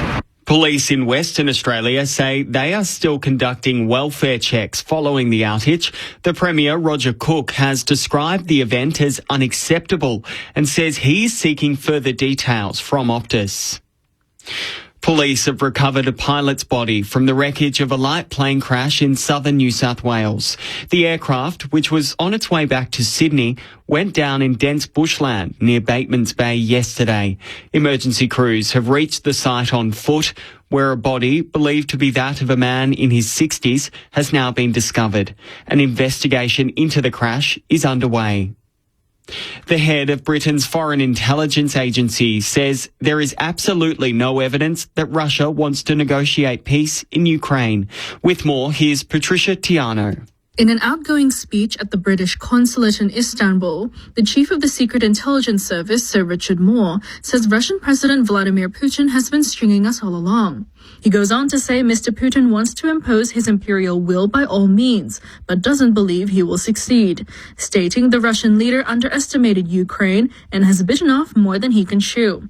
He also says the invasion strengthened Ukrainian national identity and accelerated its westward path, as well as pushed Sweden and Finland to join NATO. After 5 years as the head of the MI6, Sir Richard is expected to leave the post at the end of the month. Israel has shut the sole gateway between West Bank and Jordan indefinitely after a driver bringing in humanitarian aid from Jordan for Gaza killed 2 Israeli military personnel. The Israeli military referred to the shooting as a militant attack, although no group has claimed responsibility for the killing. It'll impact 2 crossings, the Jordan River crossing in the north, which will be shut completely, and the Rabin crossing in the south, which will remain open only to workers. Meanwhile, Palestinians in the Gaza Strip remain fearful as explosions are seen just hours after the US blocked a UN Security Council resolution which called for a ceasefire in Gaza. It comes as Palestinian media says the IDF has blown up a number of explosive-laden vehicles in Tel Aviv. Meanwhile, Israel has ordered hundreds of thousands of people to head south. Sylvia Shurafiv fled Western City, Gaza, with her husband and 2 children, and says they are existing in extreme conditions. We were living in our home under God's protection. Then, out of nowhere, the house next to ours got hit and completely collapsed. Our own house was damaged and destroyed along with it. We left without even a bag of clothes. Our home, our life, everything we'd been building for years. Israel's ambassador to the UN, Danny Danon, says Israel is committed to fighting Hamas and protecting its citizens, regardless of what the UN Security Council says. And authorities in the US state of Pennsylvania say a suspected stalker is behind the killing of 3 police officers yesterday. It's alleged Matthew James Ruth was hiding in his ex-girlfriend's home when the shooting occurred. ABC News. September means finals footy. But at ABC Sport, it also means we're counting down to the summer of cricket. Mr. Smith thumps that through cover point away for 4. Starting September 30, the Women's ODI World Cup. Big 6 from Phoebe Litchfield. Plus Australia versus India in the men's ODI and T20s. The WBBL, the Big Bash, and the biggest rivalry in the game. The Ashes. The Ashes. Stark rumbles in and bowls it down.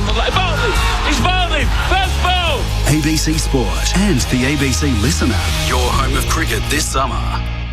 As each day begins, Get the facts you need to stay informed. Every day, across your day. Stay with Australia's trusted news source. all the latest, all verified. Stay in the know with ABC News. On ABC TV and ABC iView.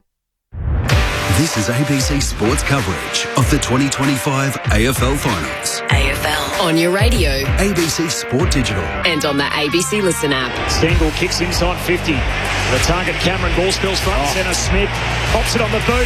Blitzup's is out the back. Blitzup's goals. Cats right back in this final. Gunston turns him inside out. Oh, Gunston kicks right to the goal line. It's Martin again. Mitch Lewis. 2 kicks last week. He's got 2 goals tonight. And we haven't yet hit half-time. Long kick inside the forward 50. Gunston punched away by Henry, straight to Watson. Watson snaps. Watson puts it through. And the Wizard arrives precisely on time. Manor kicks inside the forward 50. Neil from the back. Cameron in front. And Cameron picks it off for the Cats. Right half forward. Just inside the 50. Henry's hurt. Stewart's done for the night and done for the season with concussion. The Cats playing catch-up. Jeremy Cameron likes it. What a kick. Hit it pure. And straight through it goes. Kicks the Cats towards left half forward. Again, a chance for Martin. Goes into a pack inside forward 50. Dempsey clever hand pass over the shoulder. Stengel, what a goal! That is remarkable. The 2025 AFL Final Series. On your radio, ABC Sport Digital Radio, and on the ABC Listen app. So 1 quarter each, and we'll see what happens next. It is Geelong by a point, having trailed this game by as many as 21. Hawthorn kicked the first 3 goals, Geelong the next 3. And in particular, that second quarter, the Cats able to drive home their advantage, 5 goals to 3 in the quarter, and they put their nose in front for the first time late in the term. Our windows are open. There are severe winds. The forecast did list damaging winds on the way, and some of the reports we've had already off the SMS line are that rain is coming in sideways in some surrounding suburbs. Corbin, Middlemass and Clint Wilden calling the footy. Tim Hodges on the boundary, our rules analyst and 300-game umpire Ray Chamberlain, along with our experts. Look at how you've acclimatised to Melbourne, Corby. You still got the shirt on. I've had to just drag out the jacket. I'm absolutely freezing. Not far away from putting the jacket on. Cameron Ling, Brett Delidio, Mick Moldhouse. I asked you off air, Mick, how aware are you in the coach's box that the rain is coming? Very much so. And what you have to do is decide at three-quarter time, half-time or three-quarter time, do you talk to them about overuse? Because once that rain comes, the moment you start to do little stuff, you're going to lose it. So at some stage, you've got to get to your player group. Tim Hodges, I think your mum was correct. The forecast pre-game. Rhonda nailed it, yeah. So 3 hours away she is in Warrnambool, and that rain's going to hit. The wind, it's wild. It's actually pretty dangerous. All of the half that you guys can see, the sports drink company that has their sponsors all over the roof of the interchange benches, half of them are blown off, and they blow off straight into the crowd. So it's a little bit dangerous, to be honest. You even see the ground, like everyone's gone for pies and whatnot at half-time. Most of the rappers are finding their way onto the grass, so it is going to be a hairy second half, no doubt about that. The Cats will have to do it without Tom Stewart, their 5-time All-Australian, concussed in the opening quarter, so he's done. His season's over. And this game is well and truly there for the taking. It looks like it's headed towards another Geelong Hawthorn classic. The Cats by a point in the preliminary final. Finals footy on ABC Sport. You're with Clint Wilden. 1 point ball game as we get the third term underway. Both rucks had a fingertip touch. It spills to ground. Trying to get it out of there. Dangerfield strong. Rose and got a kick inside forward 50. Comes out to Neil. Looks to hand pass it forward. Can't spot Manor. Amon got in the way. Kick beyond defensive 50 towards left half back. It'll come back though. Blitz halves marks. Plays on immediately to Myers. Pops it there for Stengel. Couldn't mark. Sells some candy. Throws it on the boot. Absolutely brilliant. He gets his second. And it had all the tricks. The Cats stretch their lead to 7 points. And it comes in the opening 35 seconds of the third term. 7-7-49 to the Hawks, 6-6-42, and there's some trouble out there for one of the Hawks. Tim Hodges is on the boundary. Yeah, it's Tom Barras, Clint. He copped a knock on his left knee. The doctor in front of me saw it straight away, the Hawthorn doctor, and went straight to him. He's pushing through the pain and has waved him off, but you can see he can barely walk out there in the goal square. Leeds, you spoke about him in the second quarter, Paddy Dangerfield, and his influence started in the centre bounce. He was the one through sheer willpower got that centre clearance and got the ball forward for the Cats. Is there anyone from their knees to going flat out as good as him? I don't think there is. Kicked the last of the first half. He's got the first of the second half. Tyson Stengel and the Cats out of the middle again as Dangerfield hits it with that burst of speed that we're so used to seeing, but the kick lets him down as Hardwick takes the intercept mark. It's a 7-point lead for the Cats, trailed most of the night, short to Warple. Hawks just trying to change the tempo of the game. Kicks inside the centre square. Watson the target. Spills down to Mullen. Handball away towards Atkins. Handball to Smith. Hand pass further afield to Myers. Front edge of the centre square. Kicks deep to full forward. No one back for the Cats. Battles there. Got support. Just taps it down to Barris, who kicks wide. Ginnivan hugs it to his chest in the back pocket for the Hawks. He's a long way from goal. 2 minutes into the third term. The Cats feeling at the moment they've kicked 4 of the last 5 in the game. Ginnivan towards right half back. Let's have the numbers though. They bring it to ground. O'Connor off the deck. Well done, Moore. Have it away to Newcomb and then to Watson. Kicks back towards the southern wing. Blitzarves. Great mark. Under real pressure too. And it's Meek right in front of the Shane Warne stand. Decides to go back with his kick. Measured it precisely. To find O'Sullivan. Pop it inside his defensive 50. Here's Holmes. One player in that defensive 50 for the Cats gets told to move it on. Oh, runs himself into trouble. Wrapped up by D'Ambrosio. Just got a hand pass away to no one in particular. Holmes looks to soccer it away. Might work out okay. They got lucky in the Cats. Myers to Smith. He'll kick out towards De Koning. Flicks the hand pass on to Manor. He'll take a bounce. Runs along the centre square. Kicks inside forward 50. Dangerfield brings it to ground. Can't mop it up though. Barris was able to work it away to Amon. Hurried hand pass to no one in particular. Atkins was there to close. The Cats have it again. It comes to Dangerfield. He's been everywhere. He gets his second. Manor leaps on a hit in Joy. And Dangerfield has almost dragged Geelong back into this contest with his work in the middle. And now he goes forward and kicks a telling goal. 8-7-55 the Cats. The Hawks are 6-6-42. Geelong stretch their biggest lead of the night. Out to now 13 points in the 4th minute of the 3rd. Well, this is astonishing from Dangerfield. We're talking about captain's games. Oh, LeBron, isn't he? Yeah. His effort, even to the first kick inside from Manor, where the kick wasn't perfect. He still had to fight for it to bring it to ground. Yeah, almost the backhanded. Just controlled it, didn't he? And then hunting after the ball at ground level before Atkins, ending up. He's just an animal, Atkins. Got after that footy. Yeah, before ending up with the snap. And huge second and third quarter so far from the Cat skipper. Restart back in the middle, and Geelong in control here, a 13-point buffer with rain on the way, and we've got another ball up. As Meek held up immediately, the Hawthorn ruckman. Grab it out of the middle, Blitzarves palms it down, Smith somehow got boot the ball, kicks laterally. Ginnivan competing with Dempsey, ball hits the deck. Oh, Dempsey and Ginnivan in a tangle, Ump says keep going. Sicily has an arm being held, didn't release, holding the ball. And close rewarded, Geelong will get it on the wing. Handball out wide, finds Atkins. Nothing up ahead he likes. Closed down by Ginnivan, dabs it short to Myers. Cats have grabbed control of this game. Tried by 21 earlier in the piece. Kicks inside the forward 50. Cameron crashes the pack. Crashes into his skipper in the process. Pack forms at ground level. And the umpire says, I'll have it. Brett Roseberry will toss it up. 40 metres out from the Cats' goal at the City end. Well, Hawthorn can't move the ball. That's their problem at the moment. They're getting pressurised at every kick, every hand pass. From the stoppage down it comes to Dempsey. Kicks back to a dangerous spot. Close. Takes the mark. Keeps it moving. Over the way to Max Holmes. Max reward.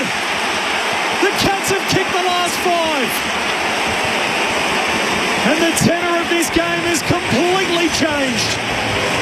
Geelong with 6 of the last 7, and from 21 down to 19 in front. 6 gone in the third term. Geelong 9-7-61. Hawthorn 6-6-42. Finals footy on ABC Sport. Tim Hodges on the boundary. Patrick Dangerfield coming to the bench with the doctor. I think he was told to come off. They just want to check that he's okay after he was completely crunched by Jeremy Cameron in that last marking contest. So he's off for a breather and he'll spend some time with the doctor. Yeah, too brave for his own good. Hodgie, I think the way he flies back at it, you got to see the bigger boy coming at him. Well done by Brad Close there. That was a risky ball going for him. Really protected himself well, but heard the play on call. Got it on the Max home. That was a nice finish. I've copped a couple of left-right jabs there from Lingy. He's pumped with that goal. I might just sit a little bit further away from it. Sorry. Wins it down for the restart. The Hawks need to respond. Newcombe, hand pass stolen away. Right position, Myers to Holmes. Sweeping it forward, going to ground. Bowes was able to work it inside forward 50. There's a free kick, though. It's coming back here. I think it's a trip. So it's Bowes who will receive it.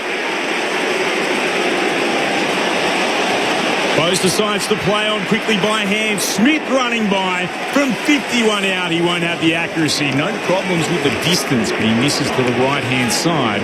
9-8-62 to 6-6-42. 20-point lead to the Cats. 7 gone in the third. Finals footy on ABC Sport. Yeah, the Cats have taken away the link of Hawthorn. They can't get 2 or 3 possessions in a row to even remotely get inside their front 50. Last 10 scores of the game. All Geelong scores.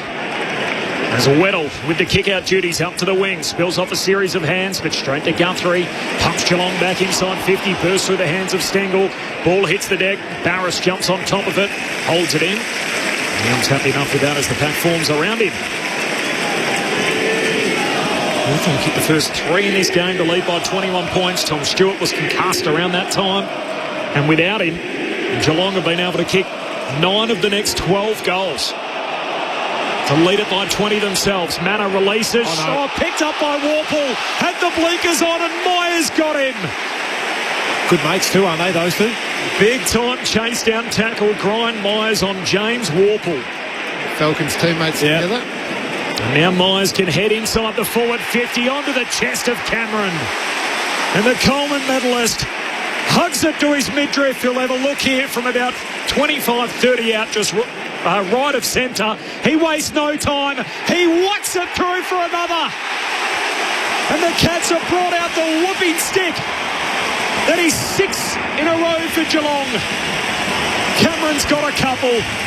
And the Cats are out by a game-high 26 points. 9 gone in the third term. Finals footy on ABC Sport. Mick, the momentum shifted here. What are you doing in the coach's box? What's Sammy Mitchell thinking? What lever can he pull? You just got to get your absolute best people at the ball. Yep. And slow it down. Because when I say slow it down, slow their scoring down. Get control of the football. Because at the moment they can't get near it. It's 35-12. So you've just got to get one hold of the ball, and the only place to get hold of the ball is in the centre square. You need your big players to step up here. Absolutely. Newcombe, Moore, Warple, all in the centre bounce. 6 unanswered goals for the Cats. And taking control. Meekle in the tap, out to Nash, immediately tackled by Holmes. Ball held in just forward of the centre circles for the Hawks, who need to find an avenue to goal. And if not that, as we heard from our experts, stop Geelong's scoring spree. Cats win this down. Spins out eventually in the direction of Bowes. And Bowes will pump it long inside forward 50. Barris at the back has the turn. Needle tackles him the moment he leapt up to gather the football. He takes him to ground at full forward for Geelong. And says, I'll be doing the ruck work here. Up against Barris. They lock arms. And slapping it in the direction of right full forward. The boundary line will beat Martin, who was out after it. It's a throw in about 15 out from the Cats attacking goal at the city end here at the MCG. 10-8-68, plays 6-6-42, 11 gone in the third. Finals footy on ABC Sport. Almost a quarter since their last goal, the 19-minute mark of the second quarter for the Hawks. They win it from the coalface here. Moore kicks out of defence. Humphreys pumps it back inside 50 with his fist. Sicily picks it off. Intercept possession up towards the wing. Grabbed by Bledsoe's. Hand pass back into dispute. Moore grabs it, spun around, in trouble, holding the ball. No attempt. The pressure's gone up, hasn't it? Yeah. This last... That was brutal. To end the second quarter, but this third quarter... Lawson Humphreys across the centre square, finds Cameron in plenty of space, southern side, just checks his kick, looking for Bledsoe's broken up. And Impey, the intercept possession here for Hawthorn. He kicks out wide to the boundary line, wants Gunston, pitches, runs away from him. The umpire says spin it in right on halfway, southern side. Cats by 26 points. They've kicked the last 6 goals of the game. That wind, the flags are going from right to left, but let me tell you, the wind will be hitting that stand and bouncing back and helping Geelong.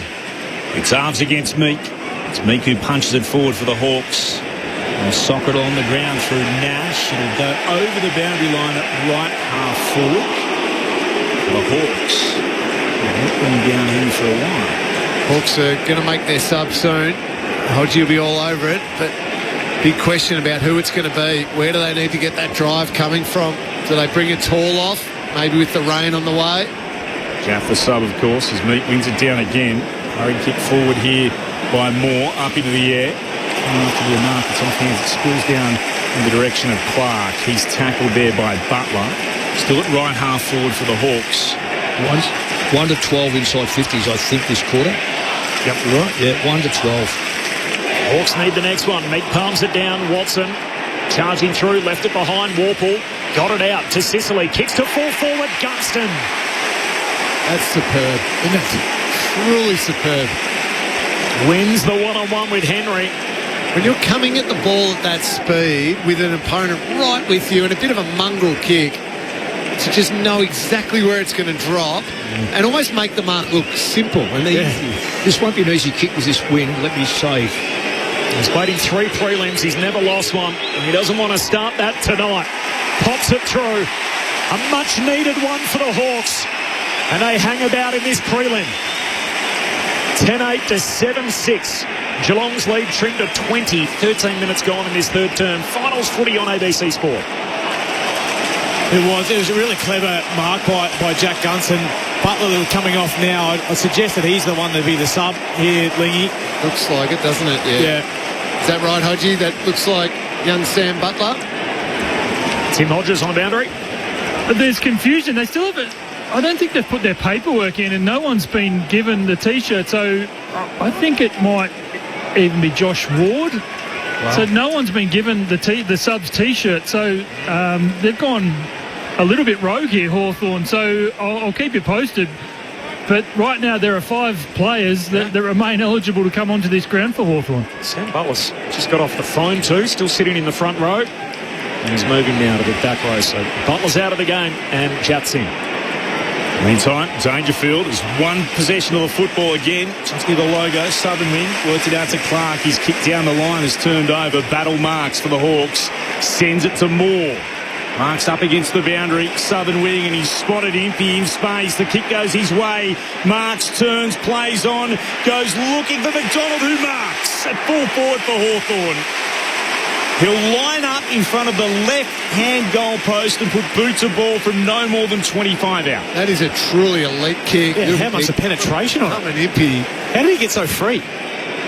Someone's traded up there out of position, I think, and just left him out off the back. Or he's rolled the dice really well. Either one of those. Beautiful centering ball to find McDonald. He does what he needed to do for the Hawks. McDonald kicks the goal. Brings them closer again. The Cats' lead is cut back to 14 points. 8-6-50 for the Hawks. 10-8-68 Geelong. We've gone 15 minutes into this third term of the preliminary final. Finals footy on ABC Sport. Do you reckon he's doubted like that one, Lids? I reckon he will. You get a kiss after the game for that one for sure. Connor McDonald's dad is one of the biggest characters in the Hawthorn rooms you could imagine. He's getting around post-game and leading all the chants and celebrations and everything else. Kisses every player on the cheek after a game. So look out, Connor. You're in trouble. All of a sudden, this game changes again. It felt like this very early on that we're in for another classic tonight. Hawthorn led by as many as 21. The Cats led by 26 themselves earlier in this quarter. And now Hawthorn, the last 2, knocking at the door. 14 points is Geelong's lead. But without Tom Stewart, Mullen off the square. First clean touch. Handball to the skipper, Dangerfield. He gives it to DeConey. Kicks inside 50. Shannon Neal hands to it, no mark. Spills down to Stengel. Bounces off one would-be tackler. Stengel. Oh, hang on. There's a free kick. Top of the ball. Back. It's against Martin. So he got a handball, it looked like. I think it was against Stengel. Oh, was it? What do you think it was, Martin, do you? Yeah, he was holding the footy. I thought they paid. Oh, it was. Sorry. Yeah, it's a Hawthorn free kick. We know that for sure. So Hardwick will get it last line of defence. Swings it across the goal mouth to Battle, and he downs it further afield to Scrimshaw, who marks still in the left back pocket. Cats by 14, 16 gone, third term. Here's Scrimshaw. It's towards left half back. Weddle goes up. It's staying down Guthrie. He takes the marks. For the Cats, he's got it just shy of right half forward. Thought about going inboard for a moment. Instead, we'll put it back from whence it came, into the right forward pocket. Big pack up. Scrimshaw got a fist to it, knocked it away to Nash. Big don't argue, pushed Manor away. Moved it on here to Chol. Now to Newcomb. Not a great hand pass back to Chol. Under pressure, hand pass meant for Weddle. Getting in the way was Clark. Yeah, they forced a hand pass because Piccone got in a fantastic spot. They knew they had to kick it over him, and he was by himself. Here's De Koning. It's knocked it straight down to the path of Chol, who was his ruck opponent. Chol happy to kick it towards the wing. Now this surely is insufficient intent, and is. You've got to teach young. What's he doing? There. Don't run away from the ball. No, never ever run away from an easy free touch. We're having a chat after this. We're speaking, of course, about the number 14 for the Cats in Connor O'Sullivan, who will go across and take the free kick after the insufficient intent call against the Hawks. He'll kick it towards right half forward. Chol looks to try to rise, but he can't get there. And it's a fine mark to Dangerfield. He's been enormous in this game, the Cats captain. Kicks back inside forward 50. No one can take the mark. Dempsey at the back of the pack. Gathers, spins, shoots towards goal. He misses to the left-hand side. A minor score. 10-9-69 the Cats. 8-6-54 the Hawks. 18 gone in the third. Well, Ambrosio marks the kick out. Wanted to move it a little too quickly. In the end, his hand pass swatted down and out of play. So a throw-in forward 50 stoppage for the Cats. Yeah, he just didn't realise Dangerfield was closing that quickly. Thought he had a whole heap of space to Ambrosio, so was going to play on, get it over the top to his Hawks teammate. Dangerfield closed quick and affected the handball. Now they can reset the ground. Good play. The 20 touches Dangerfield. None of them in the back 50, so all played. All his game time middle forward, as you'd expect, as Meek grabs it out of the ruck, gives it to Weddle, tumbles a kick up the centre half forward. Henry collects and Gunston went and got him. Big time tackle, ball held to him and a ball up. That's a good win by Hawthorn because they're outnumbered, and it was probably unlucky that it fell into Henry's arms because he couldn't move. Takani, the only one up. As soon as he grabs it, Newcomb tackles him. We'll do it all again. Front edge of the centre square here for the Hawks, kicking to the punt road end. There's a forecast of damaging winds. It is extremely windy, and there is a whole lot of rain on the way. Meek slapped it down straight to Atkins, though. Not tackled by Nash. Got a hand pass out. Moore taken high by Manor. He'll get the free kick forward of the centre circles. About moving it out towards right half forward. Instead goes on a little bit of a run, and he'll kick towards full forward. Shoal comes. Couldn't mark. Spoil came at the back. Out to the side. Impey gathers, snaps, goals. We've got a game on our hands again here at the MCG. It's a 9-point margin. And Impey, he is up and about. Jared Impey puts his name on the list of Hawthorn goal kickers. The Cats are 10-9-69, the Hawks 9-6-60. And we've gone 19 and a bit minutes into the third term. Finals footy on ABC Sport.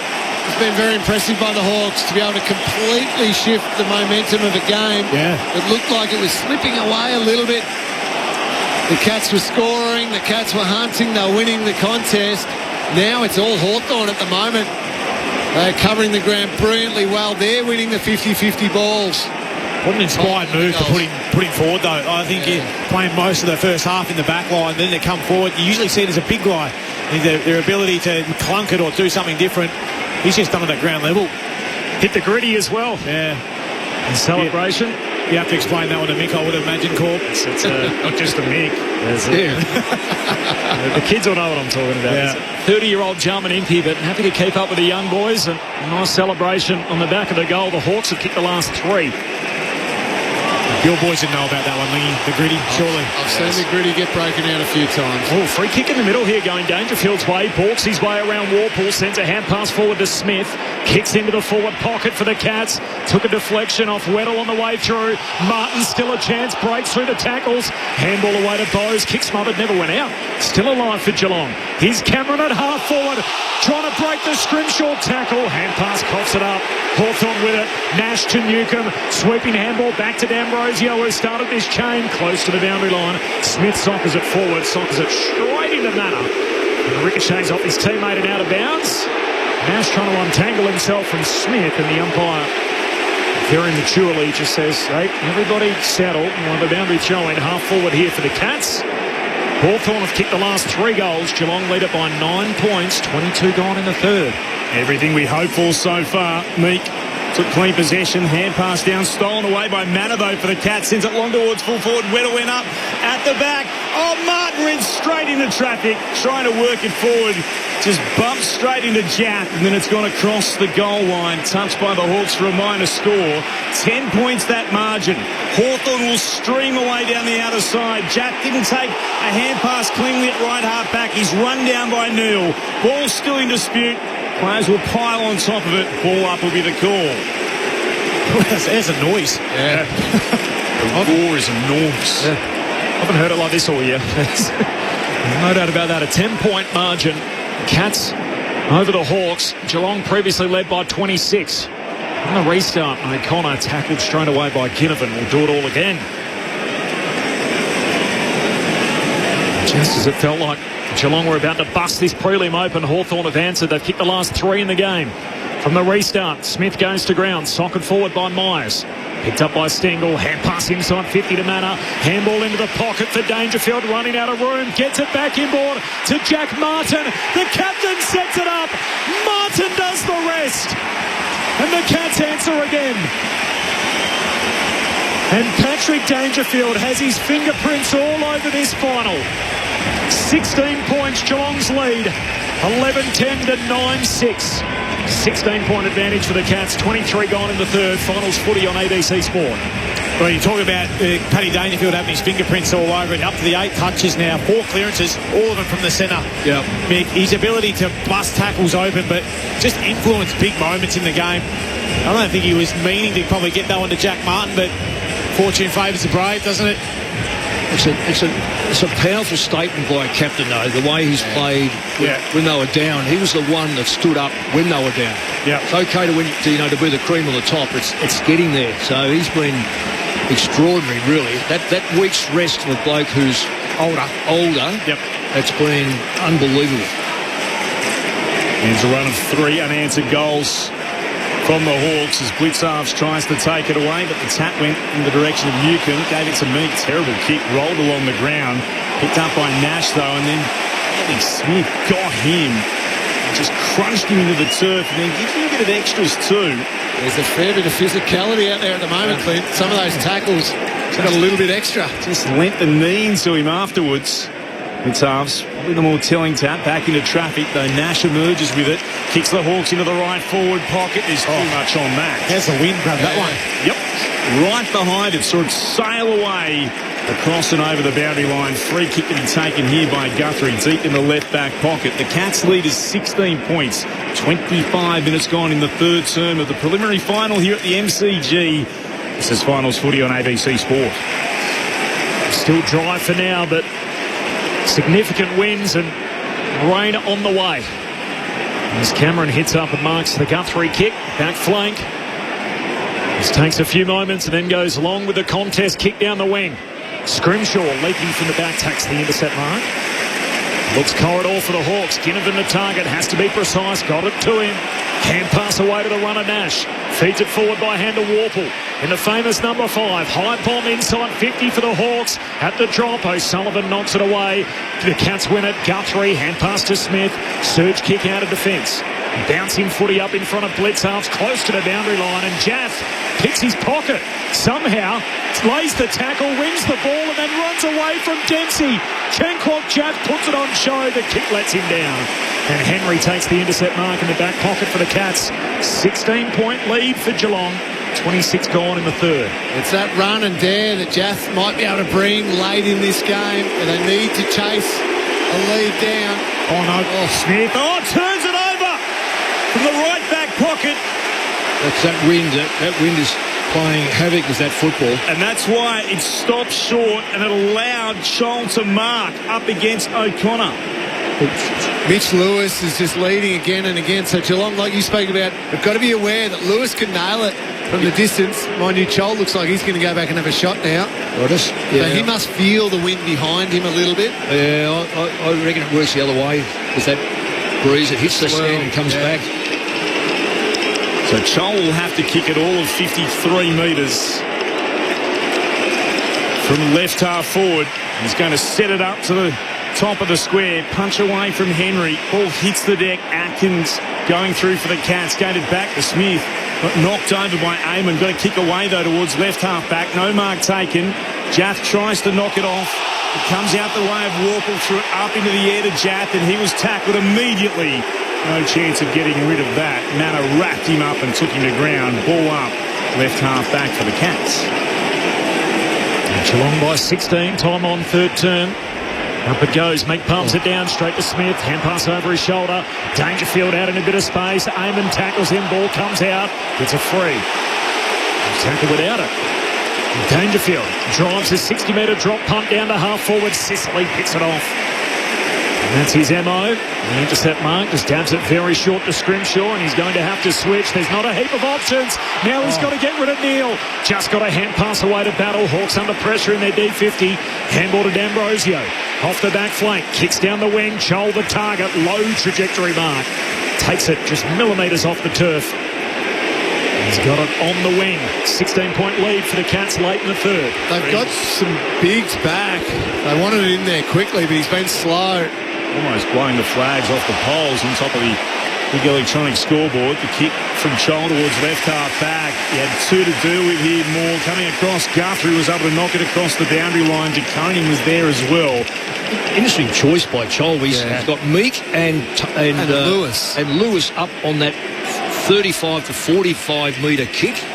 Really strange. Do a 2-on-1 and taking away the height advantage in both of them. One down here by Meek. Tapping it forwards, Watson gathered it beautifully on the run. Hand passes back to a fellow Hawk in Warple. Will kick around the body, bounces inside forward 50. He wanted aim on. Tap came down from Guthrie. Worked back to the Coney. Gave it to Guthrie again for the Cats, but his clearing kick is only as far as Ginnivan. And he marks at left half forward for the Hawks, who trail by 16 points. 29 gone in the third. Ginnivan will roll around, and with the right, send it back inside the attacking 50 for Hawthorn. Front position to Koning. Went to ground. Couldn't mark. Spilled out again. Chance to clear here for the Cats. Beyond defensive 50. Is there a free kick being paid? Stengel went to ground. Umpire says no. Play on. Gunston picked it up for the Hawks. Gave it to Weddle. To Sicily. Hand pass straight to Myers. Bounced off him. Stengel picks it up. Myers tapped it on to Close. This is cleverly played towards right half forward. Handball out in front of Bowes. Collects. Gives it to Martin. He fumbles too. Late in the turn. Dangerfield the option. Kicks it to him. Can't reel it in. The umpire says that'll be a boundary throw-in. Oh, that's out on the full on the replay. Razor caught it from up here in the box. Of course, they can review these. We haven't seen this in the final series so far, but the ARC has the option to review it before the ball's thrown back into play.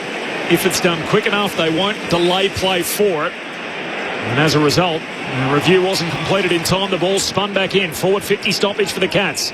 Spills down to Hardwick. He's locked up. And a ball up centre half forward for Geelong. Close versus Meek in that last ruck contest. This time Cameron trying to get involved. I think we've seen one in the 7 finals so far as Cameron from the stoppage. Doing what he does best. Races away and goals on the run. Jez has got 3. And that hurts the Hawks' cause. Geelong out by 22 at the half-hour mark of the third term. 12-10-82. Hawthorn 9-6-60. Right on the stroke of three-quarter time. Finals footy on ABC Sport. Well, that'll hurt all right, because I reckon that Hawthorn had the only ruckman there was confusion in position, and he's palmed it. Instead of grabbing it without an opponent, he has just hit the ball virtually straight down the throat of Cameron. Yeah, Newcomb come through on the fly and try to grab it and go through and out the other side, but fumble and just invited Jeremy Cameron to come through. It was a great finish. Left a nice hole for him to come through. Forward 50. Well, it wasn't, they had no coverage, Hawthorn. It was very poor stoppage work for a start off. But I don't blame the ruckman for that. I blame players around saying you've got no opponent, grab the ball. Chol wins it down against Blitzarves, but Blitzarves, who had the chance to get it away, looks to just knock it in the advantage of Holmes. And Holmes will kick into the right forward pocket for the Cats. 2-on-2 battle. Cameron at the front, can't mark. Tracks it to the boundary line. Battle in hot pursuit. It's over about 51 out from their attacking goal. Closing in on three-quarter time. 22-point lead to Geelong. They trailed by as much as 21 in the opening term as Hawthorn got away to their usual fast start. And Flux had a tap. Comes out the side to Clark, got it onto Manor. Manor from the right forward pocket. Terrific goal. Kicks it from 45 metres out, right up against the boundary. That's his second. Just about on three-quarter time. A stunning strike as the Cats go out to lead by 28 points. 13-10-88. To Hawthorn, 9-6-60, 32 gone in this third. Scores from stoppages tonight, massively in Geelong's favour. We just saw one with the Jeremy Cameron goal. Yep. A hole got left here. Let's look at the replay, see where Manor comes from. Just the outside. Yep. Great quick hands. And Jai Clark. Yeah, that is an elite finish by Sean Manor. Yeah, just got on the back of Dylan Moore and pushed him into the junk, didn't he? And his ability to get that on the outside. Great hands, Jai Clark. That's a terrific finish, running right foot towards the boundary, being able to swing that one back. Had the best 15 disposal game we've just about ever seen in the qualifying final. Sean Manor, he was excellent that night with his 9 tackles. Hits the scoreboard here in the margin. He's out to 28. That is a game-high lead for Geelong just before three-quarter time. Well, the ride was on the wall the second quarter. Hawthorn can't get the ball. Repeat stoppages in the middle. Back in the rubble. Holmes extracts it. Gets the kick to centre half forward. Hardwick trying to trap it here. Just thumps it off the deck. Sockers it 40 metres further afield. Picked off by blitz halves. Good chase down tackle. Went and got him. Joel. And breaks it up. Hawthorn take the advantage more. Hand pass to Warple. Couldn't trap it clean. Jai Clark wins the footy. Turns it over 2. D'Ambrosio kicks the Hawks inside 50. Gunston does so well to protect the drop zone, and the wily old veteran marks at left half forward. Yeah, exactly right, Corb. Just protected that drop zone. Jai Clark, if he had his time again, just needs to kick that to the back shoulder, not front shoulder, for his teammate to run onto. Gave it to basically put it on D'Ambrosio's chest, didn't he? That was an elite kick too, inside 50, but just held Guthrie off with the one arm, protected the ball drop. Hold on. They're asking him to do it again. Their 33-year-old spearhead, Gunston, drags it wildly to the left, and in the end he's lucky to score. It's a behind. It's Geelong by 27 points. 34 gone in the third. Finals footy on ABC Sport. That shows what the wind is doing out Lodge. Even he was worried about how close did he get? How close, yeah. He's such a great kick. So the restart. Cats move it towards centre wing. Harris can pass away. Stolen once more by Geelong, and they're streaming forward. Bowes, he had Manor on his outside. Close inside forward 50, and Close takes the mark and says to everyone, no, I know Manor is completely free at right full forward. I'm going back, and I'll be taking this on my own shoulders. Kicking from 45 metres out, 45-degree angle to the right. And what he would be thinking is, I'll take the full 30 seconds, let's get to three-quarter time. But Manor was so free. Yes. Probably needed to be used there. But twice so. Bowes burned him as well. I'll be thinking, well, we're in the right jumper here. Here comes Close. And the kick is out to the right-hand side. It's a minor score, which underlines perhaps, as we've suggested, maybe they could have used Manor. 13-11-89 to 9-7-61. 35 gone in the third as the siren sounds for three-quarter time. And the Cats have taken control. They lead at the final change by 28 points. The goal kickers, Jeremy Cameron's got 3, a couple for Manor, Stengel and Dangerfield, and then singles for Holmes, Martin, Neal and blitz halves. Meanwhile for Hawthorn, 3 for Mitch Lewis, and then singles for Impey, Nash, Gunston, McDonald, Ginnivan and Watson. Off the SMS, Robin Greensborough. The wind in Greensy just suddenly went from stiff breeze to dog on the chain doing a Superman impression. Batten down the trampoline from Rob. Appreciate that, Rob. 0437-774-774. Tim Hodges on the boundary. Hodgie. Corbin, I've just been watching the radar. The rain is less than 15 minutes away. It's just past Werribee. It's a blue blob coming. It's not just blue, it's purple as well. So we are going to get smashed at the MCG if it's hitting us. So this lead will be, you think, much greater if the rain is wild in this final term. They call it the Premiership quarter for a reason. 7 goals to 3 Geelong's way in that term. They lead by 28. as we turn for home. The thoughts of Cameron Lang, Brett Delidio and Mick Moldhouse coming up. This is Finals Footy on ABC Sport. You meet the most interesting people on Sunday morning. I tell you what, I'd kill for some clean air and a good coffee over here. And there's no generic latte over here. Come home straight away, please. Join the rest of Australia right here on Sunday morning. Australia all over on ABC Radio. This is ABC Sports coverage of the 2025 AFL Finals. AFL on your radio, ABC Sport Digital, and on the ABC Listen app. Plays on immediately to Myers. Pops it there for Stengel. Couldn't mark. Sells some candy. Throws it on the boot.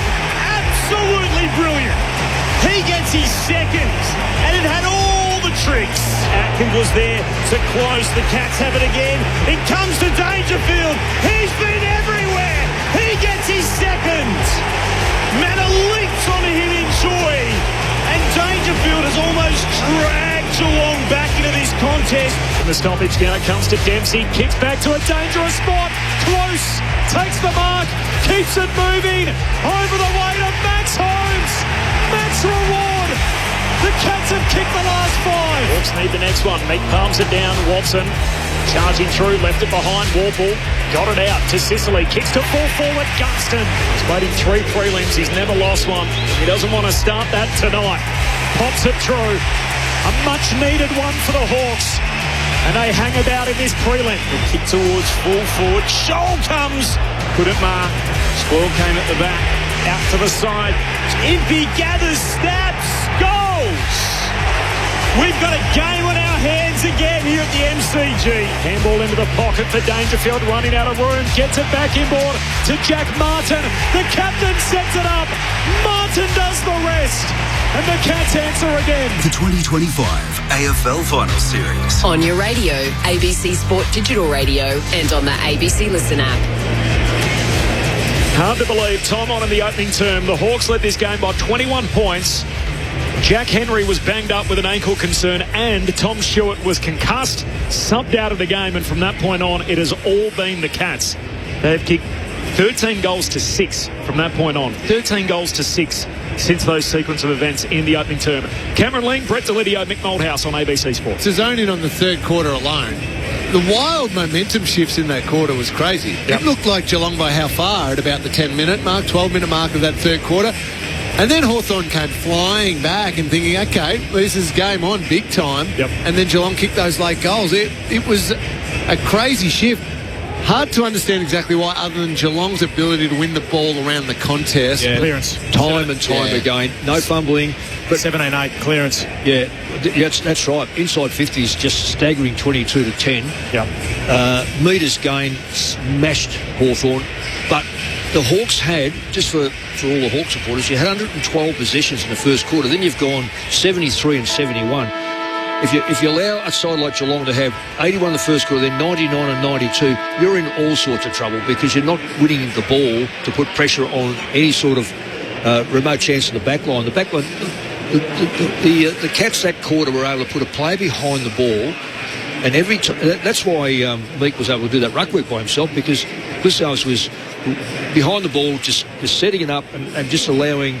And De Conning as well. Because they were smashing him at the stoppages. They didn't care that they didn't have a ruckman there, the forward line. Yep. It just opened the game up, didn't it? So obviously from a Hawthorn perspective, Sam Mitchell's down there talking to his team. It is, number one, we've got to get our hands on the footy. So over to Warple, over to Newcomb, over to Nash. Let's go around the ball. But as soon as we do win the ball, it is just everybody running, almost that wild, crazy. Go down by 10 goals, or let's get back into it and try and win it. Yeah. Exactly right. You pinch a couple over the back. Jarman Impey was really good in that third quarter. Just get a couple, sow some doubt in Geelong's minds. But you've got players like Watson's not getting near it. He's not putting pressure on. Ginnivan's, I think Ginnivan does okay, but most of his stuff now is either up the ground because he's not getting in the forward line. Lewis hasn't seen the ball since just late second quarter. How's this for a setup? So back 6, Nick Watson has gone into the defensive 6 here for Hawthorn. So he'll be there for about 4 seconds. Yeah. So this is just tearing through the middle. Run. Well, his man's likely to kick more goals than anyone. Who's he on? Close. Good luck. Weddle's forward more so than the wing, so just trying to grab a mark. again, as Lyd said, may as well go down by 10 goals trying to win it. Yeah. And if one or two of those moves come off and there's a couple of quick goals, then you can start feeding off it. Well, even the ruck, the Charles in the ruck, your number one ruckman, is he sitting on the bench? Yes, on the bench. Yeah. Geelong have not beaten Hawthorn in a knockout final since the 1963 grand final. They are 1 quarter away, the Cats, from making their way back to the biggest game we have. 28 points the margin, and the Hawks throwing caution to the wind. Final term, Chol palms it down. Dangerfield at the coalface. Handball out to Smith. He's tackled, set upon, lost it. Moore wins it for Hawthorn. Coat hangered by Dangerfield. Free kick for Dylan Moore. A lifelong Hawk, grew up a Hawthorn fan. Kicks out wide, finds Jaff. The sub under fresh legs. Chankwath Jaff pokes it in the direction of Gunston. He hits up and marks in that channel at right half forward. What a tone setter this would be. Tim Hodges on the boundary. Maybe the biggest change at three-quarter time. Sam Mitchell spoke to Brett Ratton for a number of minutes. He sent Brett Ratton up to the box from the bench, and Sam Mitchell is coaching from the bench for the first time in this opening minute of the last quarter. Big kick. Swirling breeze with damaging winds forecast. Gunston starts it out to the right, brings it back, and brings back the Hawks' hopes. This game is not yet done. A second for Gunston. And the margin now 22. Geelong 13-11-89. The perfect time setter for the Hawks to start the final term. 10-7-67 finals footy on ABC Sport. Just watching the replay of how Jack Gunston gets that, and it looks really easy. Just a nice, simple mark on the lead.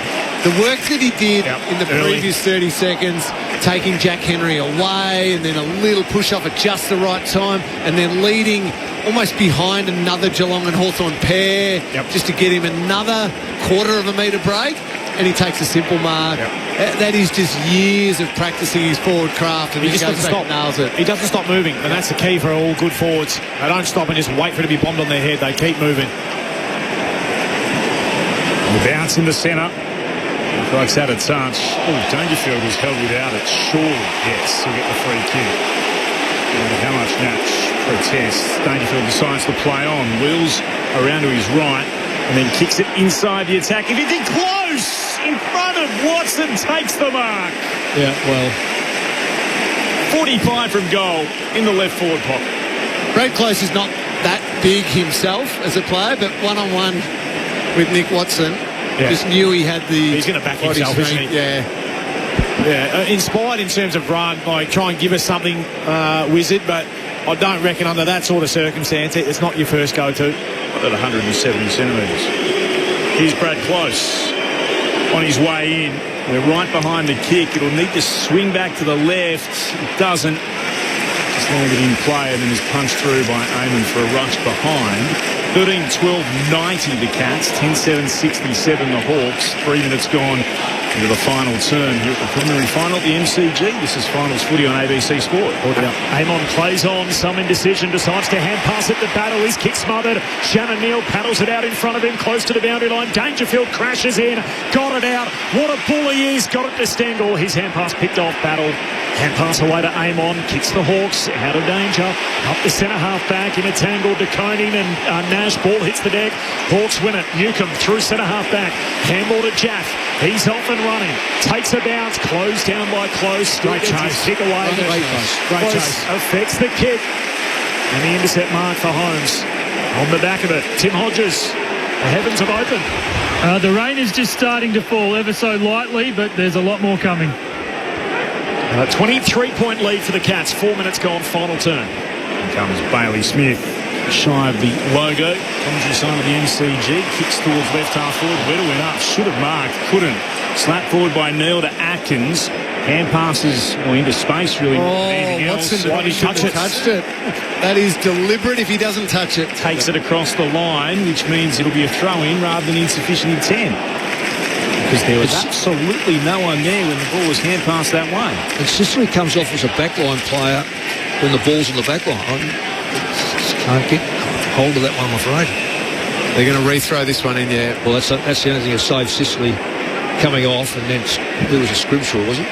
Yeah, Scrimshaw coming off for him. But They're trying to get Meek on as well too now, Mick. I don't know why they haven't put Sicily forward, quite frankly. If you're saying throw caution to the wind. The issue is a left shoulder for Sicily. More from Tim downstairs in just a moment. From the restart, the ball works inside forward 50 here. Comes to Myers. Here's Dangerfield, who snaps!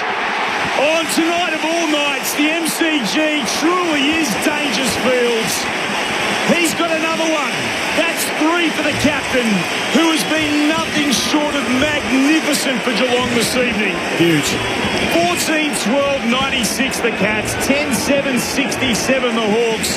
The Cats are out to a 29-point lead, and so much of it is down to the man who wears 35, and he's getting almost a standing ovation from the Cats fans here at the MCC members. What a performance he's had. Well, what did Matty Pavlich say to his boys a couple of years ago? Put your Superman capes on, boys, let's go time. And he has done that since the day dot when they were down under the pump, Mick. His ability to say, boys, we're going, and we're going flat out. He has absolutely put the team on his back and won some big balls, but also kicked some crucial goals. Been in everything. One of the most astonishing captain's games you'll see. All right, guys, 35 years young. Phenomenal from Patrick Dangerfield, and as you set up beautifully in the pre-game, Lingy, that he wasn't always a sort of big game player. He was a great regular season player, and if anything, he dipped slightly when it got to the postseason. Well, he's changed that view of him in the last 4 or 5 years or so. What a September he's put together again. Geelong win it here from the restart. Myers puts it out in front of Dempsey, leads Jaff to the footy. Dempsey just walks around him, kicks a high bomb inside 50. Manor flies, punch from the back. Still a live footy. Cats win it through Smith. Smith trying to hook it goalward. Bounces away, back into dispute. Weddle collects. He's tackled immediately. Jack Martin takes him to ground. Ball up. But again, a centre clearance. That means the ball is in Geelong's half. They can set up the ground the way that they want it. The Geelong chant has started. It's 29 points the margin from the restart. Martin stands up in the hard-weak tackle. Handball to Clark. Spins out of one. Hand pass and turnover. Out to Moore. He's taken high. Says play on.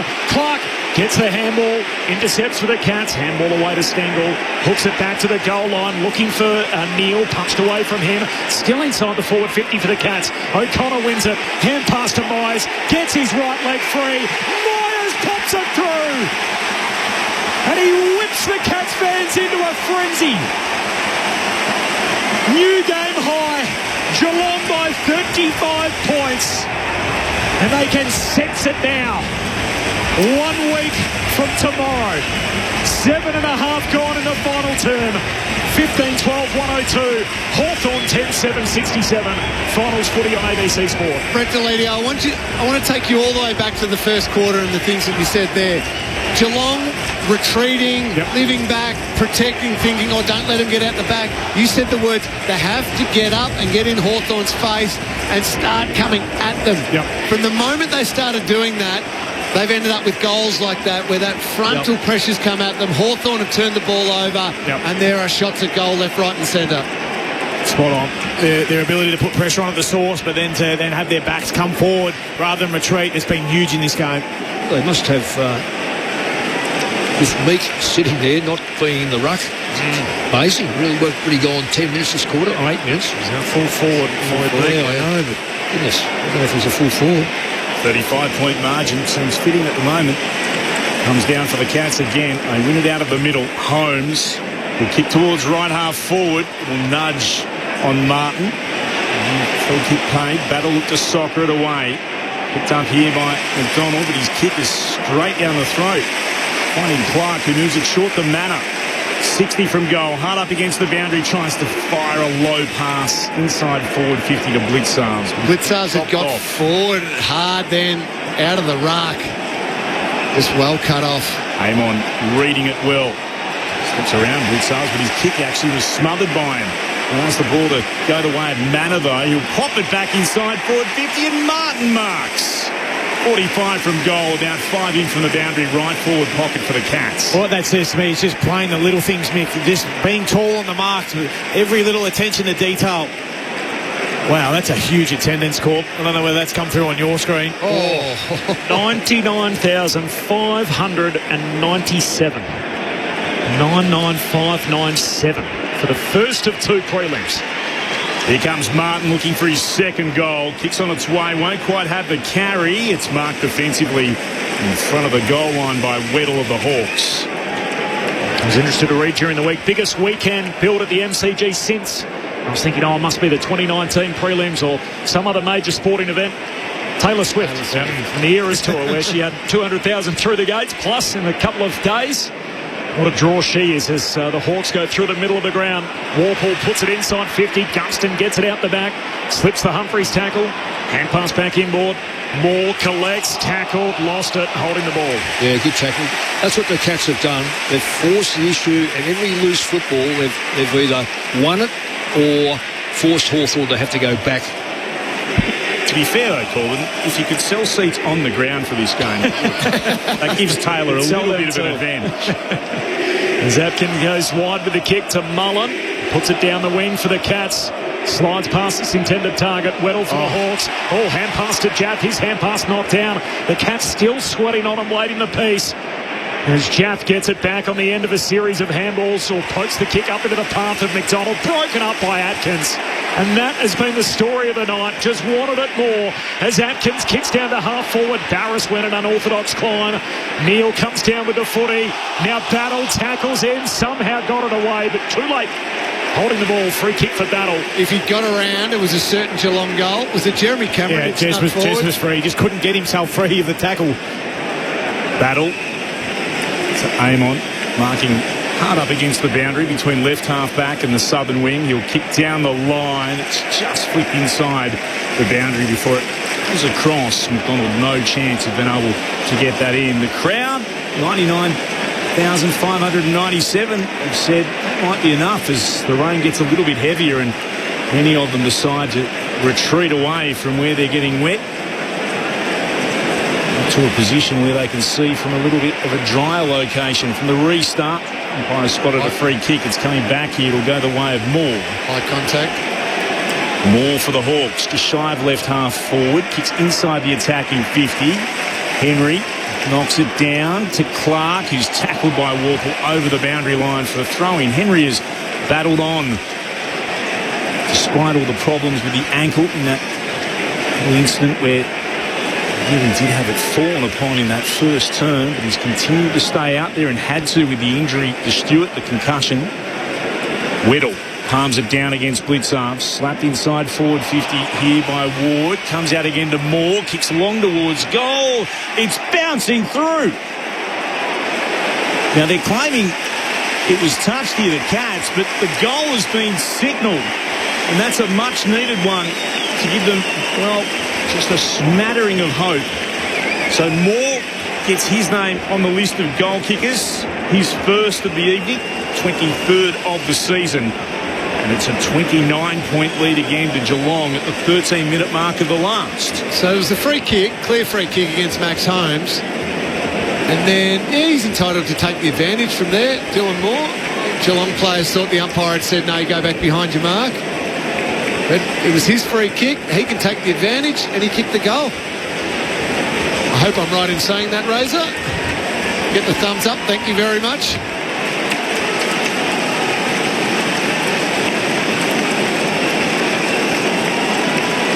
The rain continues to fall. There's a big band of it coming through.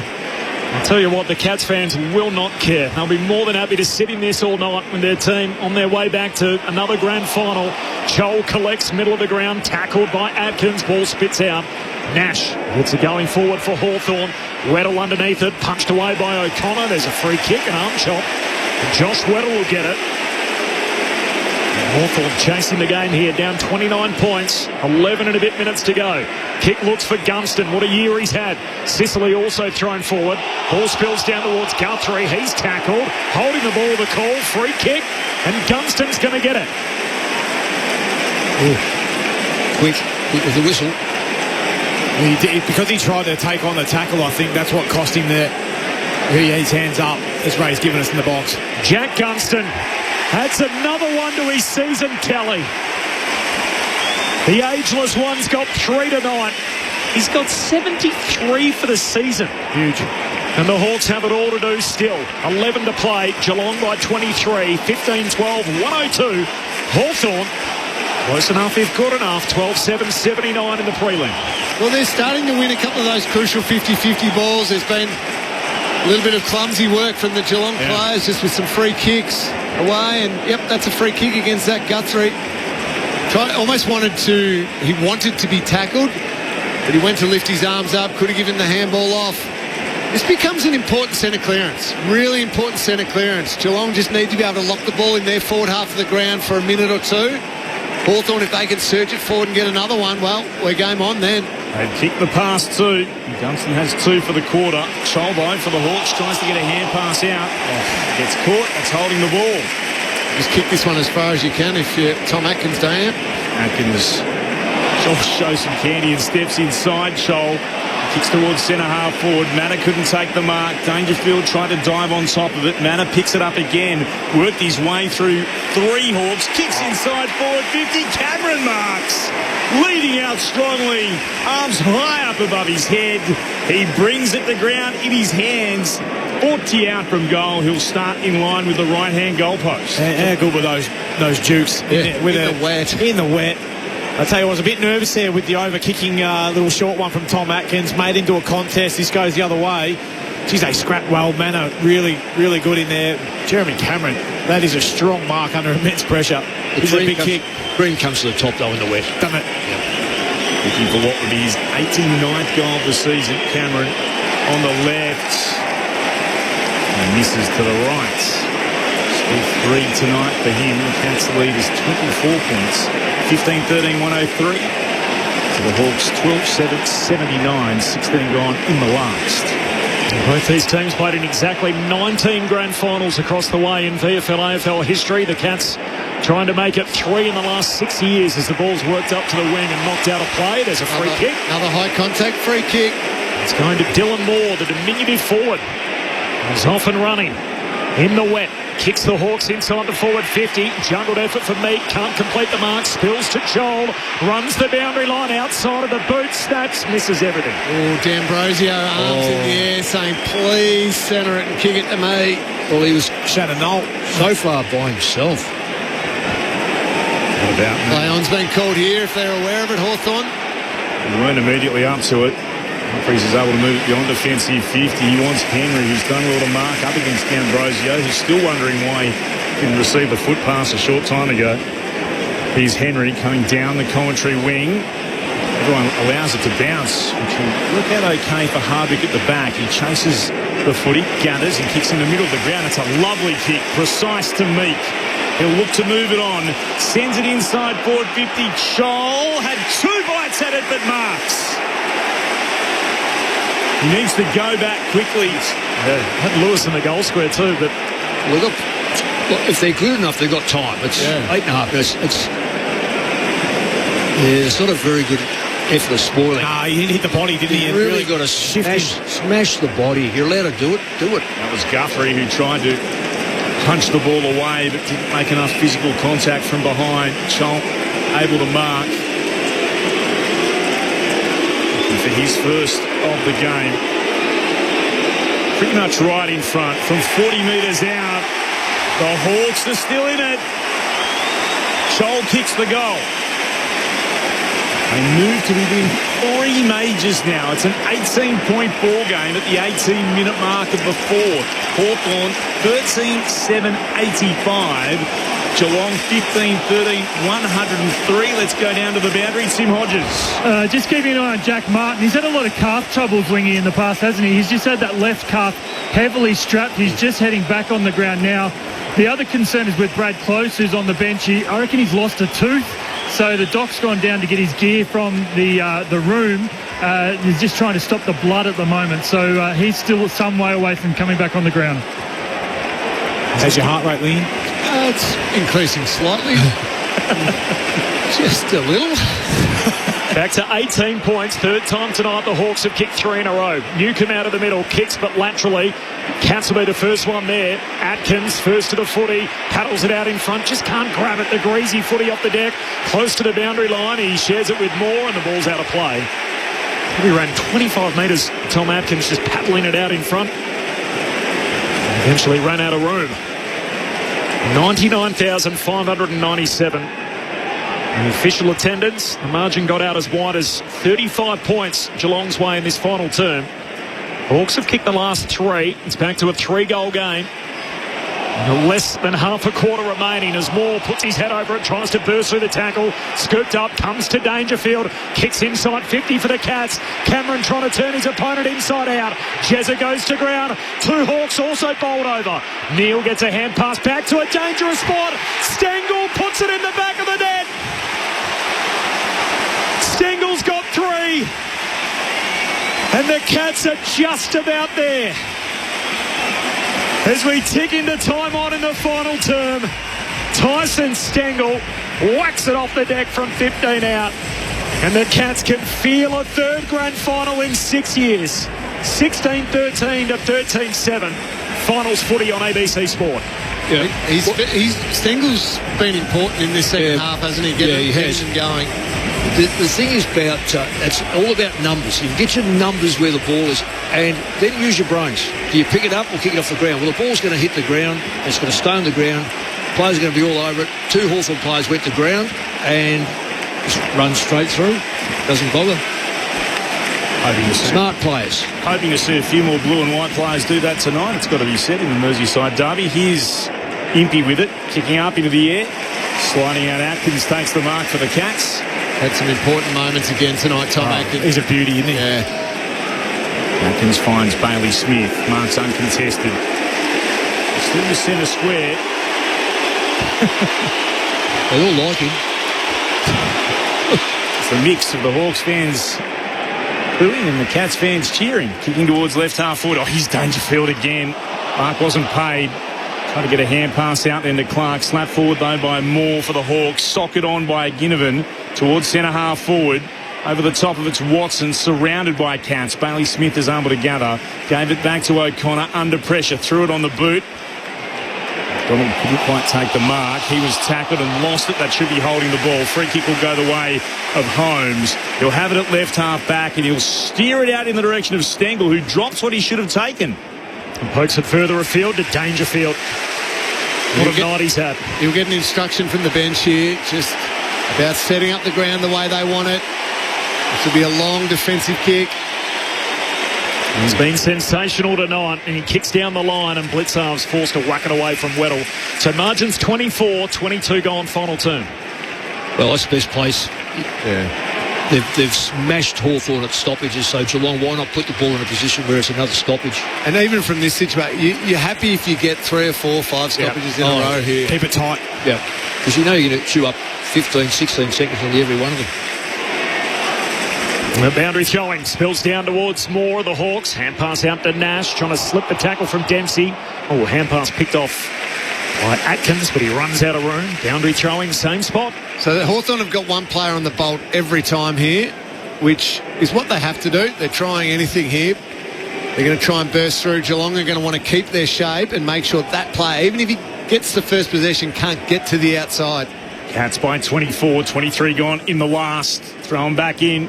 Nash looked to soccer it forward. Smith eventually does for the Cats. Gave it to Clark, kicked up into the air. It'll land inside the left forward pocket. Martin flew, couldn't gather.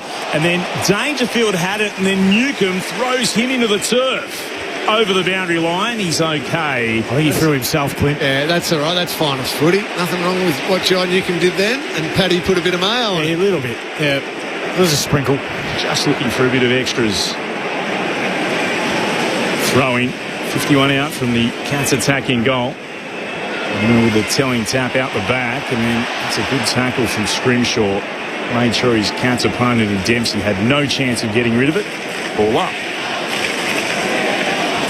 Neil against Weddle to do the ruck battle. Both had a touch. Ginnivan couldn't gather. Dangerfield dives over it. Got a hand pass out. He's been magnificent to Myers. Neil just missed it. Had a fresh airing. Ginnivan was able to work it away to Nash, and he was wrapped up in a tackle by Myers. Ball jarred free. Newcomb, onto Impey. Run down by Stengel. Just got the hand pass out. Oh, no. Watson tries to soccer it forward.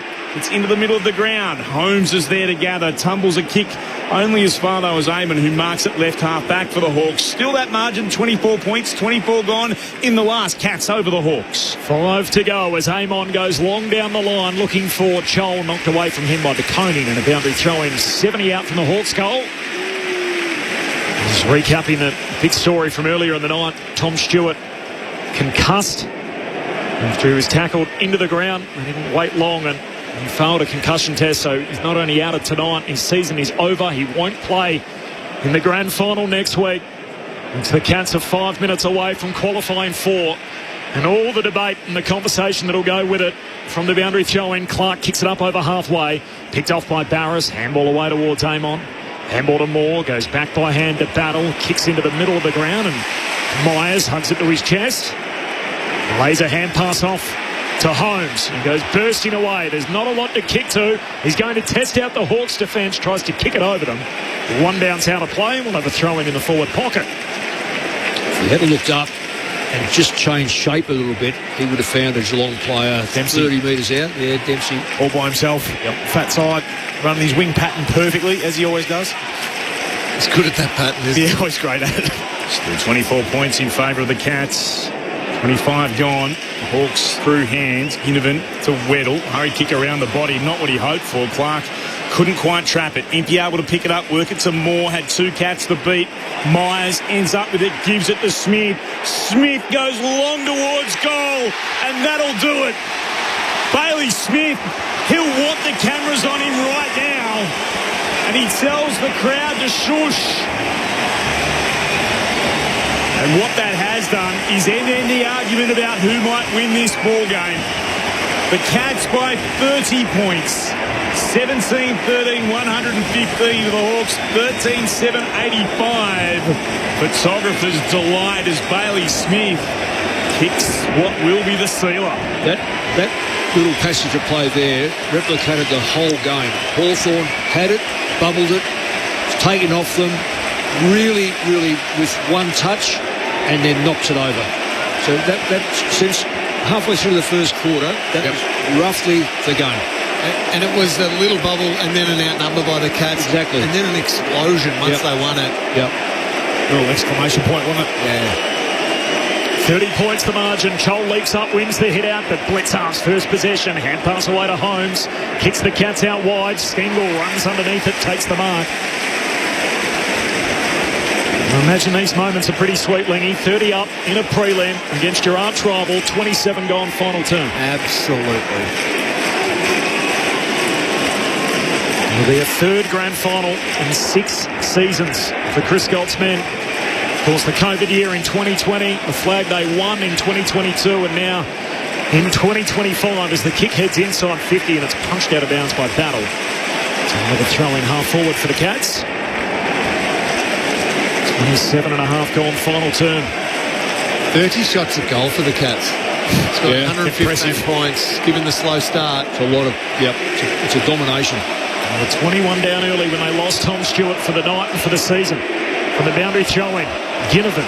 Hand pass back into dispute, and Smith, almost like a rugby try, and takes it out of bounds. And the slippery surface sees it out. And the Cats fans are singing in the rain here. The Geelong chant has well and truly started.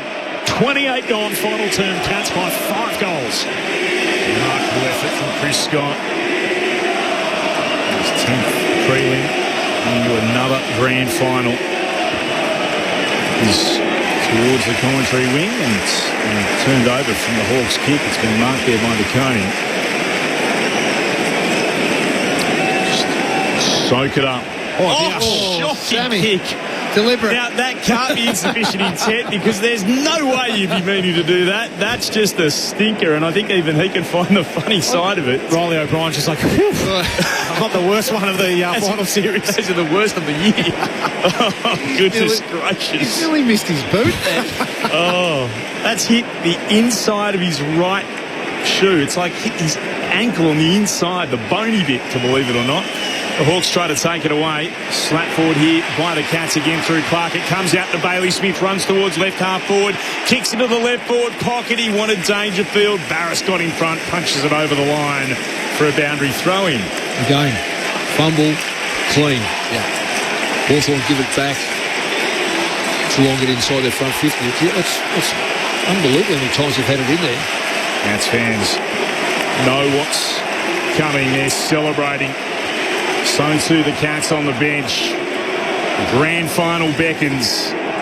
And the restart, Weddle's able to work it away, but only as far as right half back. Blitzarge tries to knock it forward. Hacked out of there by McDonald. Bailey Smith goes back, got a hand pass again in the direction of De Koning. Hand pass over the top of the pack, only as far as a Hawking Ginnivan. Hurry kick down the line. It's just bounced inside the field of play, but it's insufficient intent.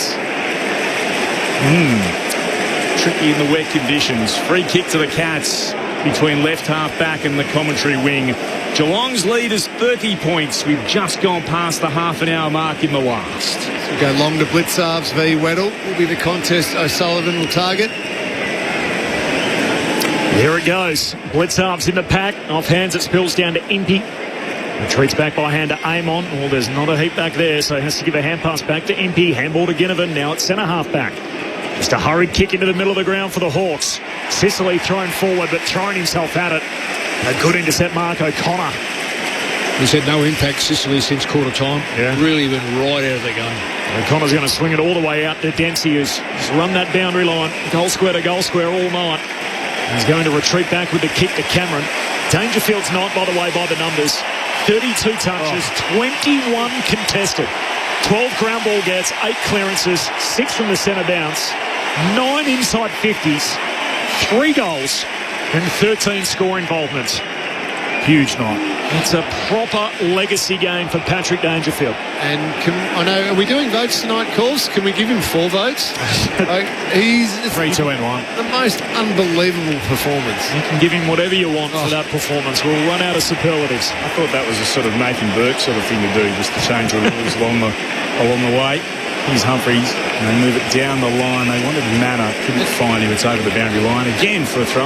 And the even more impressive thing, as we know, was the fact that Geelong was so off early on in the game, and they needed somebody to drag them back up to the standard they played at all year. And Patrick Dangerfield, their captain, was the man to do that. Incredible game. It was enormous. Just an absolute beast in the midfield. Made sure they started to win it out of the centre, took it upon himself. And I think he said too, his possessions were all either midfield or forward. Yeah, yep, none in the D50. Blitzarves wins it forward. Atkins looks to sock it inside, attacking 50. Amon is back there though for the Hawks. Goes short to Barris. He'll kick the on-defensive 50 to Amon again. They'll bring it through the middle. Chance to build to Moore, kick in the direction of Lewis, can't mark but can regather, turns, sends it inside forward 50, Gunston drops the mark, has a chance to pick it up, shrugs off the attempted Guthrie tackle, centres the football, mark was dropped, unable to get their battle, still trying to pick it up here, the Hawks, attempted soccer off the ground from McDonald, Cameron will gather, he'll send it beyond defensive 50. Torpy out in the direction of Bowes as the ball skids off the turf close to the boundary line. It's going to stay alive and it'll stay in Geelong's hands. And the Cats fans have longed to hear it. After 62 years, the Cats beat the Hawks when it matters.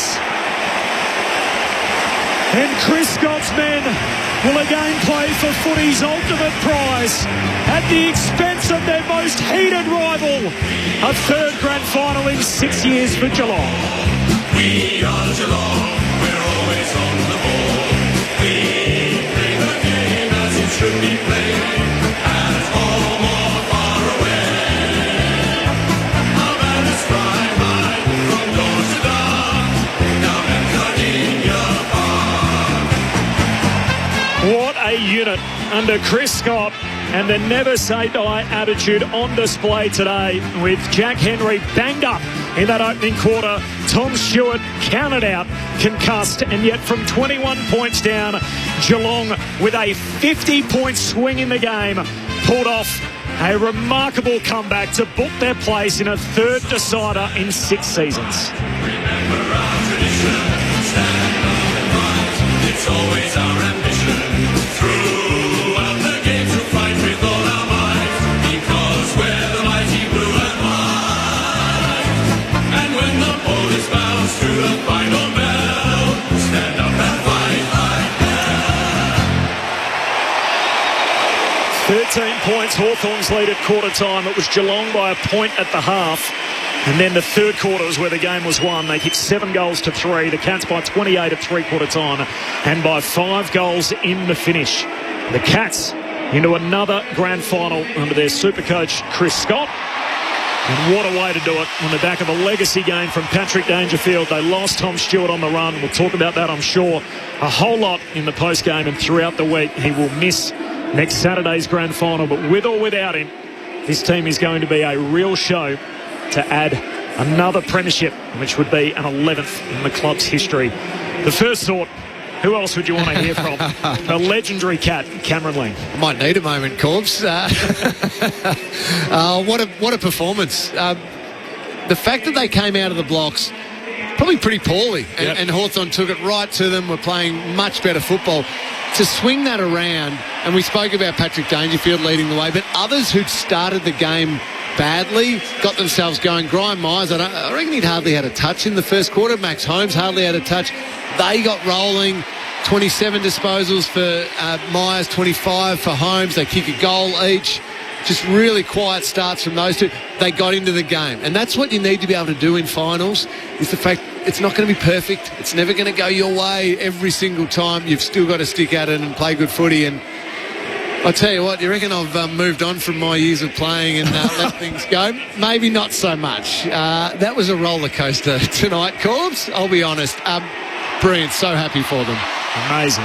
1963 last time they beat the Hawks in a knockout final, which of course was the trigger for the comments from Jeff Kennett, and for all the wins that the Cats have had against Hawthorn in between, they have not eliminated them from the finals race until tonight. So that's something that this team can tick off. I'm so happy for the team. I'm so happy for the club. I can't help but feel that tiny bit of just devastation for Tom Stewart. What a great player he's been, and the fact that he can't play next week with the concussion protocol. I know we can discuss that in greater detail, should or shouldn't happen with the bye, all of that. I just know that bloke puts in a lot, puts his body through a lot. He'll be devastated, but I imagine he'll straight away be one of the leaders in getting around the group and making sure it's not about him this week. It's about the 23 who front up next week. What is it about this team, Mick? How do they keep doing it? Well, outside of the fact that they get good players in and under a system that has obviously been very, very well established by former players to create an environment that is highly competitive, that is, and non-accepting of anything less than their best. And I think when you've got high standards and you stick to those high standards, you might lose a couple of games on the way, but inevitably you'll get back on track pretty quickly. And then not only through the year, but clearly we've seen it today. I guess the thing about Hawthorn today was, and this will be the same with Brisbane tomorrow, what has to play the extra game in the middle, what does it take out of you, particularly when you're playing the two oldest teams that are able to recoup, get their bodies back in order. But I think the writing was on the walls through the second quarter when Hawthorn couldn't get the football. Geelong were getting it, but then the cream started to take over.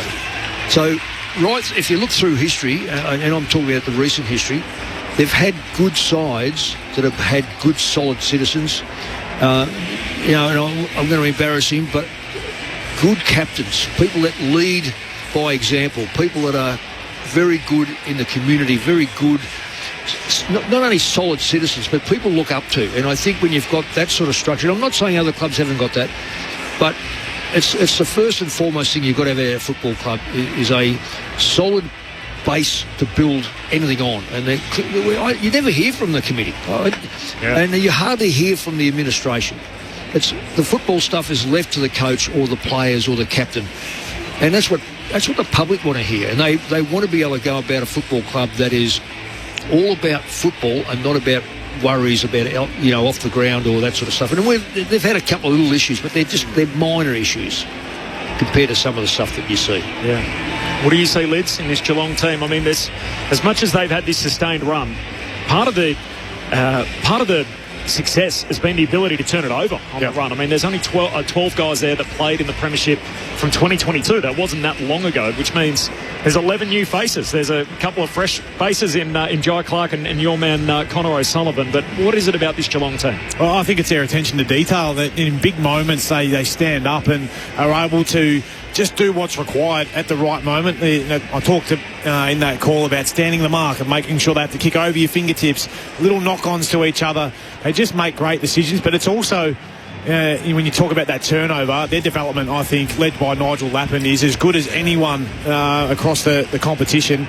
And you see the guys that have come in and they're able to perform their role. You spoke about young Connor and Jai Clark. Jai Clark had some big moments out there where he was just clean, his ability to, maybe lay a big tackle. But then Tommy Atkins, the way he's been able to elevate himself, sneaky chance for BNF, mind you, I would have thought. Yep. And then Brian Myers, Brad Close, they have to bide their time to Conning as well before they come in and they're expected to play big roles. But they're filled with that much confidence. But it's off the back of, that attention to detail that I spoke of. And some of that you're talking about, Lids, extends all the way to the way that they've constructed it. So the Bailey Smith gets all the highlights, and certainly deservedly so, and he's the headline act and everything like that, the big recruit. But the fact they got Sean Manor and Oisin Mullen and Jack Martin, all different ways they've put this list together to give themselves a shot at another grand final is really impressive. A third grand final in 6 years. Tim Hodges is down there with the winners. The Cats by 30 points. Hodgie. Oh. He might not be able to hear us, but we can hear him. So I don't know if that helps Hodgie on that front. But 17-13, 115 over 13-7, So we might do our best to listen out if we can. So we'll get that song for you in just a moment. Just continue on, I guess, in the interim on the Cats for us, Lingy. Well, I can keep going with, throw another name, Lawson Humphreys, Waffle Reserves. Obviously, Shawnee Manor out of the VFL playing at Werribee, just finding different ways to improve the list. And yes, you still want to add your marquee signing and your Bailey Smith, and prior to that it was Jeremy Cameron, and prior to that it was Patrick Dangerfield. But it can't just be about that one player. It's got to be about constructing the entire list to give yourselves a shot at a grand final, at a premiership. Timmy Hodges is down. What did they get Neil at? Here we go.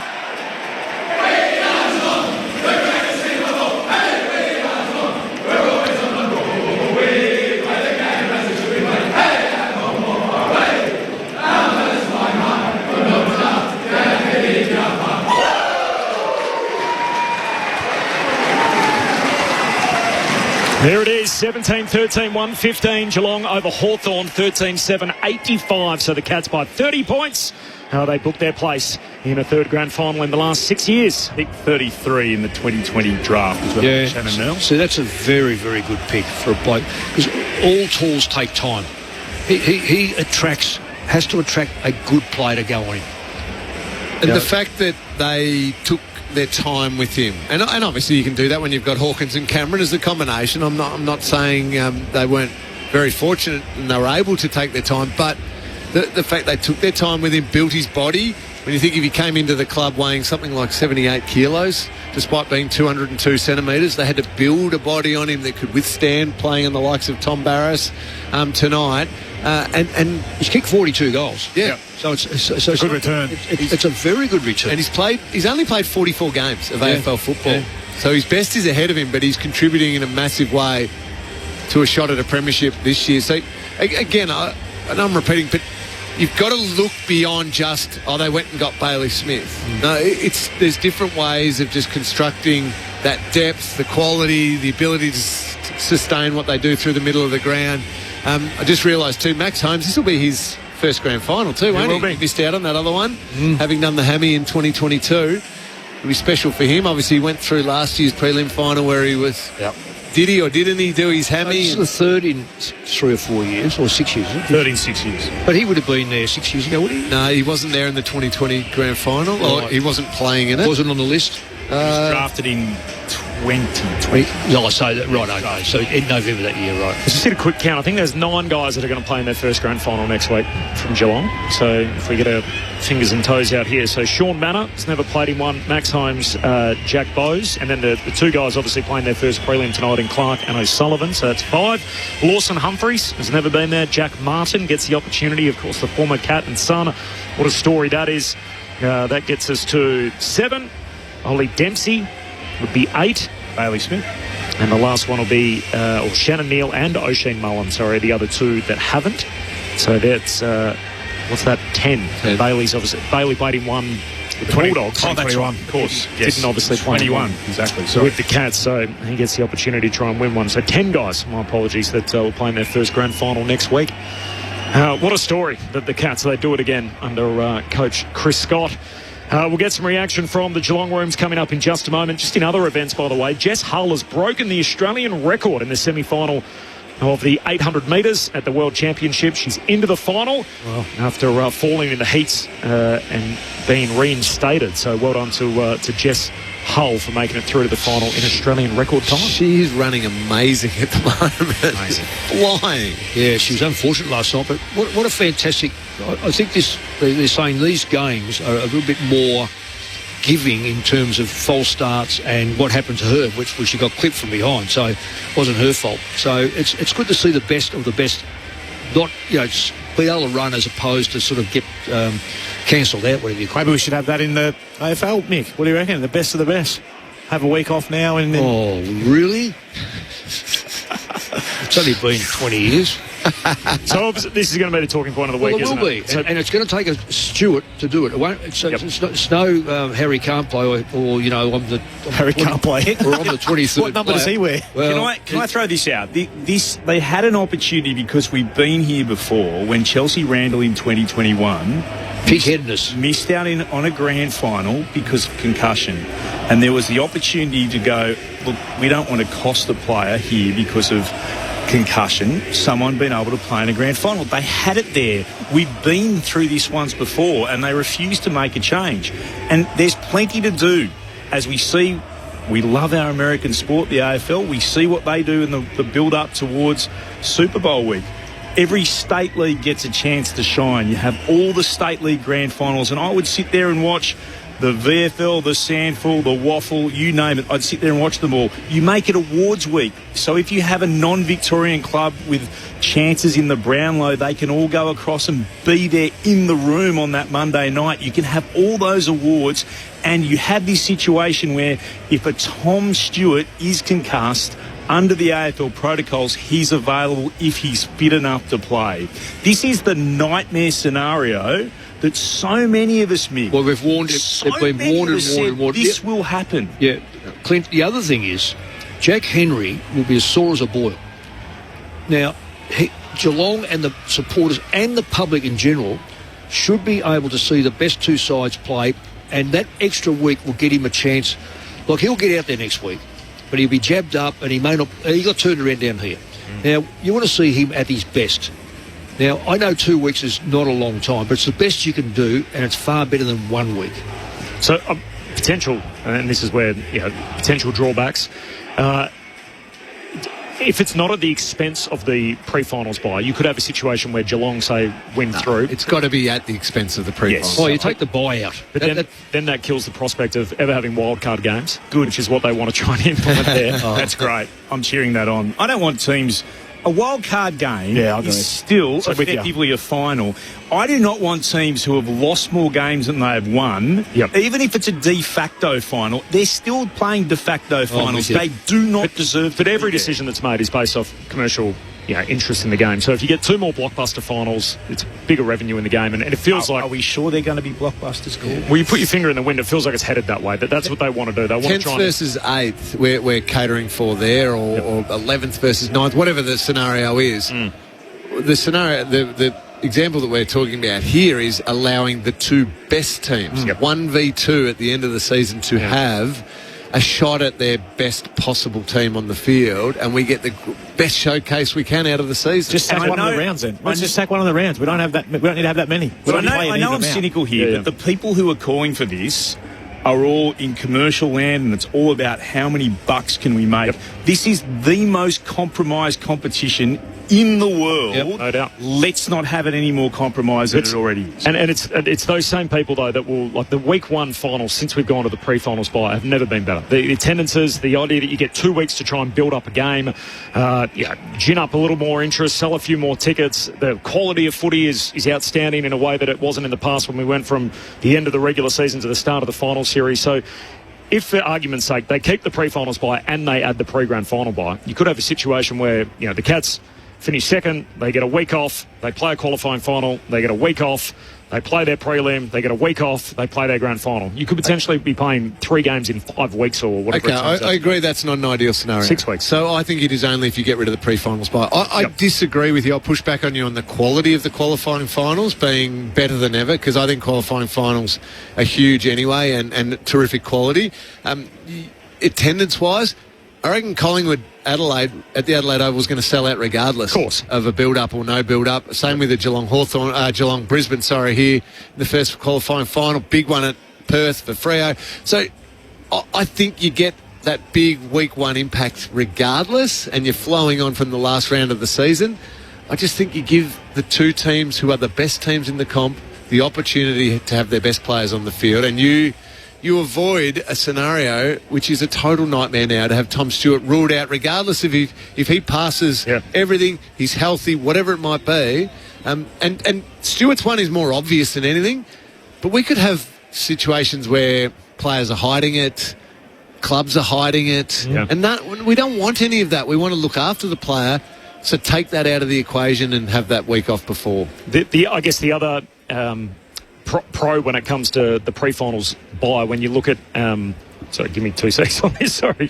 We'll get some reaction from the Geelong rooms in just a moment. The other pro when it comes to the pre-finals buys, we've seen in previous years where back in the old days, under the previous system, the qualifying final winners would more often than not advance through and there'd be less jeopardy or upsets from the lower portion of the table. And so one way to look at that is to say, well, it's given the teams that finish lower a better chance, so that's unfair. Why are we trying to advantage 5, 6, 7, 8? The other way to look at it would be, maybe they shouldn't be 5, 6, 7, 8 if we played a proper fixture where we didn't have this imbalance across the course of the season where you get to play North Melbourne and West Coast twice or whatever, and that bumps you up a few more wins. And so a team like Hawthorn that wins through from 8th, maybe they are the 3rd or 4th best team in the league this year, and we get a chance to see that a little bit more when everyone comes back together and is fit and healthy and they get a chance to duke it out come week 1 of the finals. So I'm just playing devil's advocate for the sake of the play everyone once, you reckon, Corbs? And to have an actual... What a great idea. Fair fixture. That'd be even. Yeah. Awesome. Who would have thought of that? Stop working sense, Corbs. So it's, I mean, that's as much of an... It's almost like the pre-finals bye solves the issue that we haven't addressed, which is the fixture. I mean, one thing I think we all agree on, that the game is headed, or needs to be headed, for major fixture reform. It's high time that we just go, this isn't working, we need to do something different. Except, and I agree with a lot of what you said in the devil's advocate argument, but what I would say is the pre-finals bye wasn't brought in for any of that.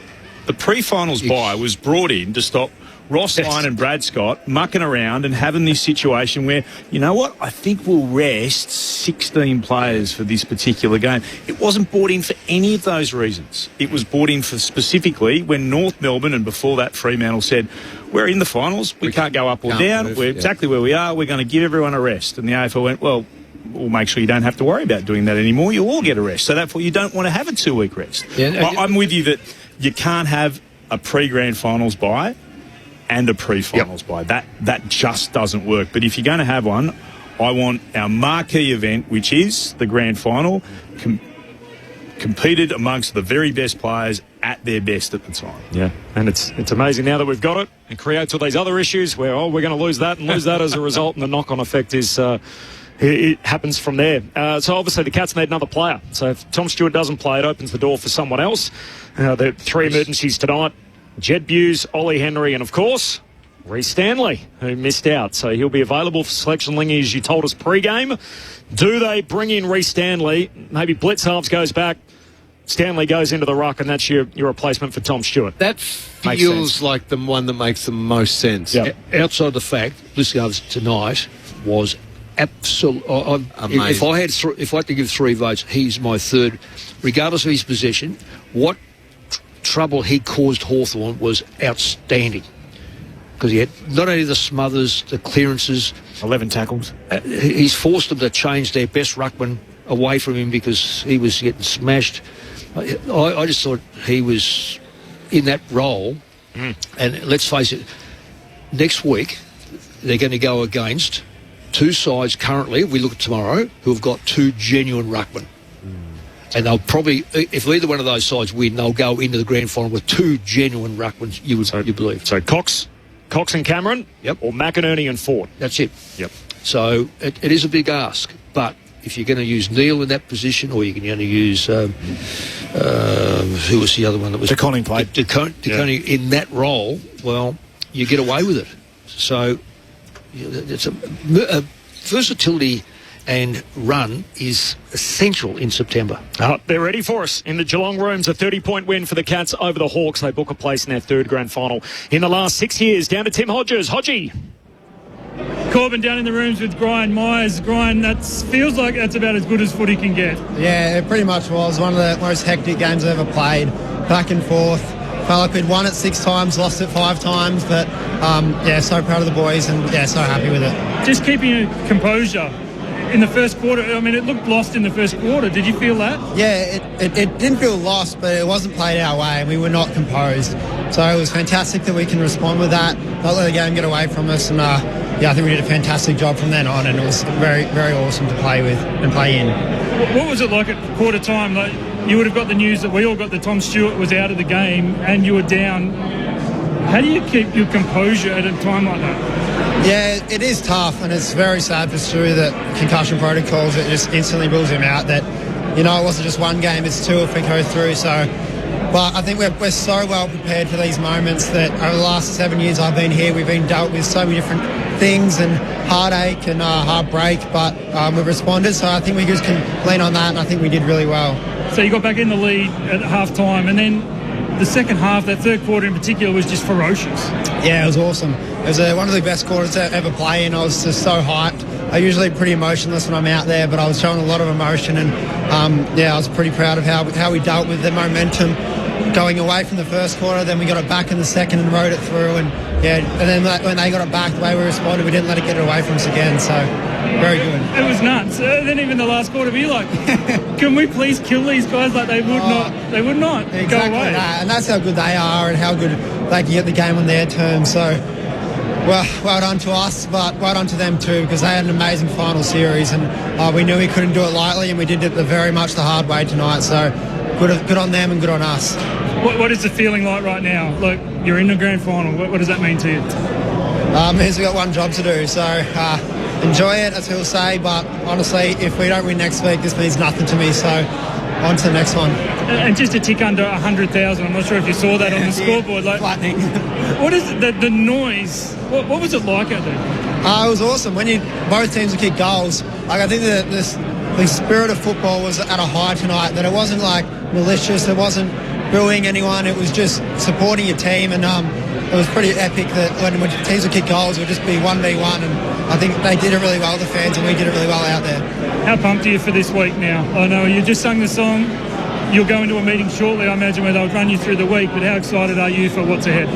It's so important. It means everything to us, and it means everything to me that we get these moments in our career and make the most of them, so can't wait. Can I be a downer? Just the Tom Stewart injury and the concussion. It's going to be a storyline of the week, and it's probably the heartbreak story, unfortunately, for your footy club. Mate, it absolutely sucks. The pre-finals bye, kind of the discussion, they were waiting for this moment to probably do something about it. It's flattening that it's just taken away from him without a choice, but we'll rally around Stewie. He's one of the best people I know, one of my best mates, and I hope he can find some joy in tonight. I saw him before and he was very happy, so he's in good spirits, so hopefully his well-being's good, but also he can enjoy this moment with us. He's going to live a really difficult week though, isn't he? It's hard enough to watch your team play when you're not playing any round, in a practice match, training session, let alone a grand final, so we've got to support him as much as we can. He's a good person. I think he'll be okay, but it will be tough, and I reckon I'll struggle, so I don't know how we'll go.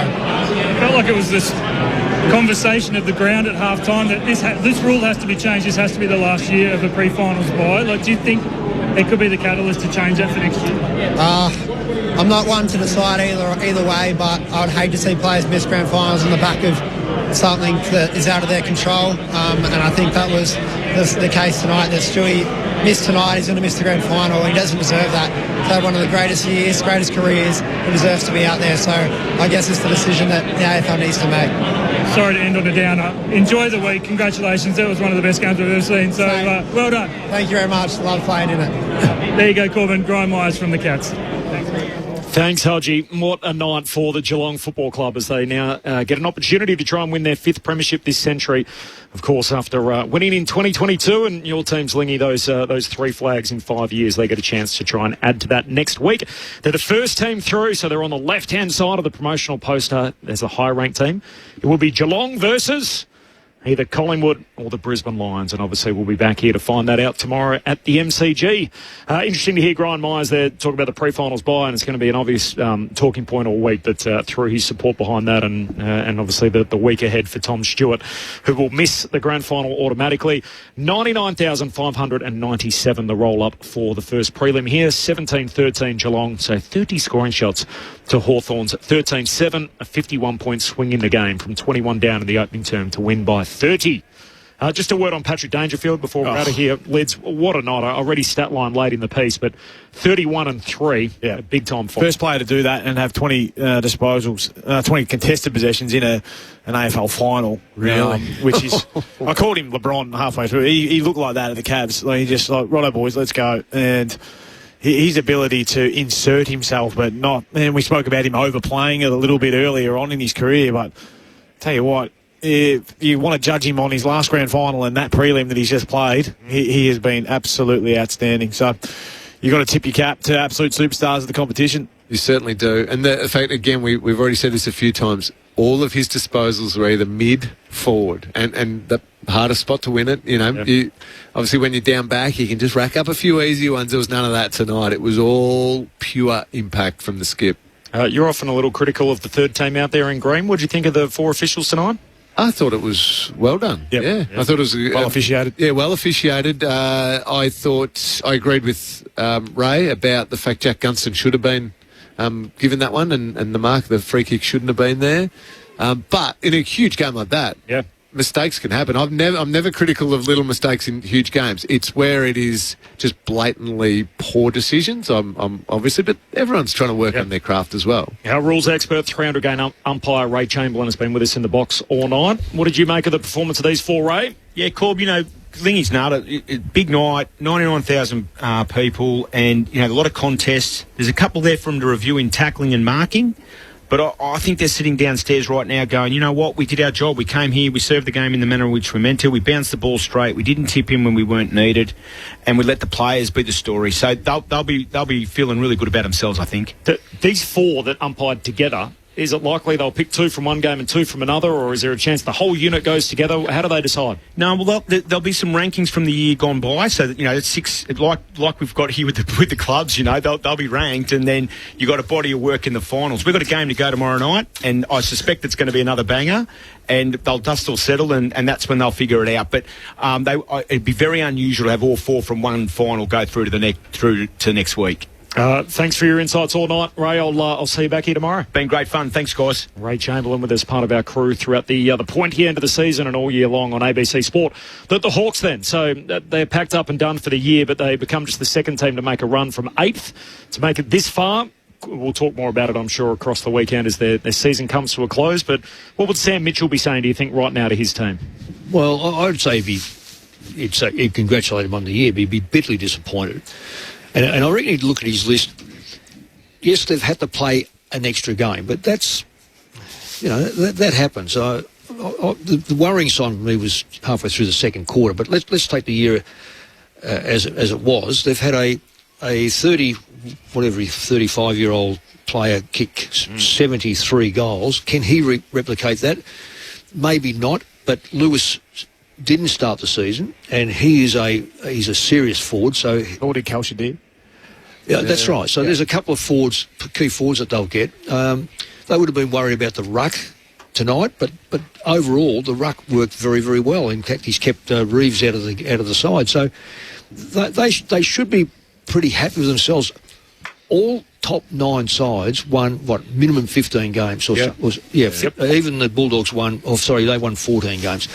That's a pretty good season. It's just that you've got to hold up in finals. That extra little piece, obviously they're going to try and recruit, but the extra piece of getting Will Day healthy. Imagine Will Day running around on that field tonight.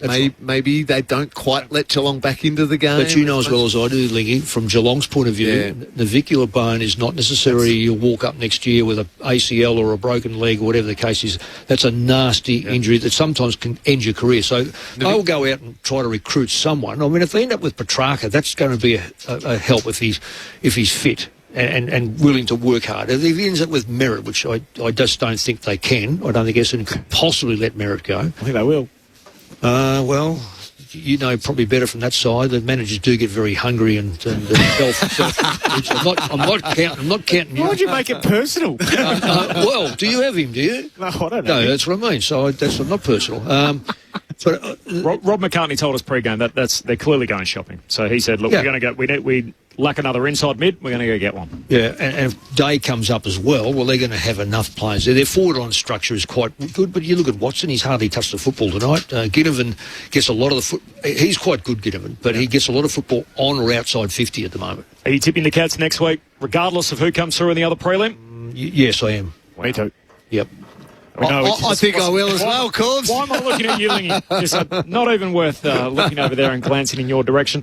Does that mean we miss you next Saturday? Yes, thank you for a wonderful season. I'm sorry I'm going to run off. I'm going to bring... Granted, I've got to get tickets first. I want to take my 3 boys along. Nicole and I are going to take the 3 boys, hopefully. Same deal as last year. If they win, we'll send Kelly out there to come and have a chat with you. I wonder if I can get on the ground again like last time. I'm certain you'll be able to get on the ground. I might get tackled to the ground. You're trying to get out there. Enjoy the week ahead with your family, Lingy.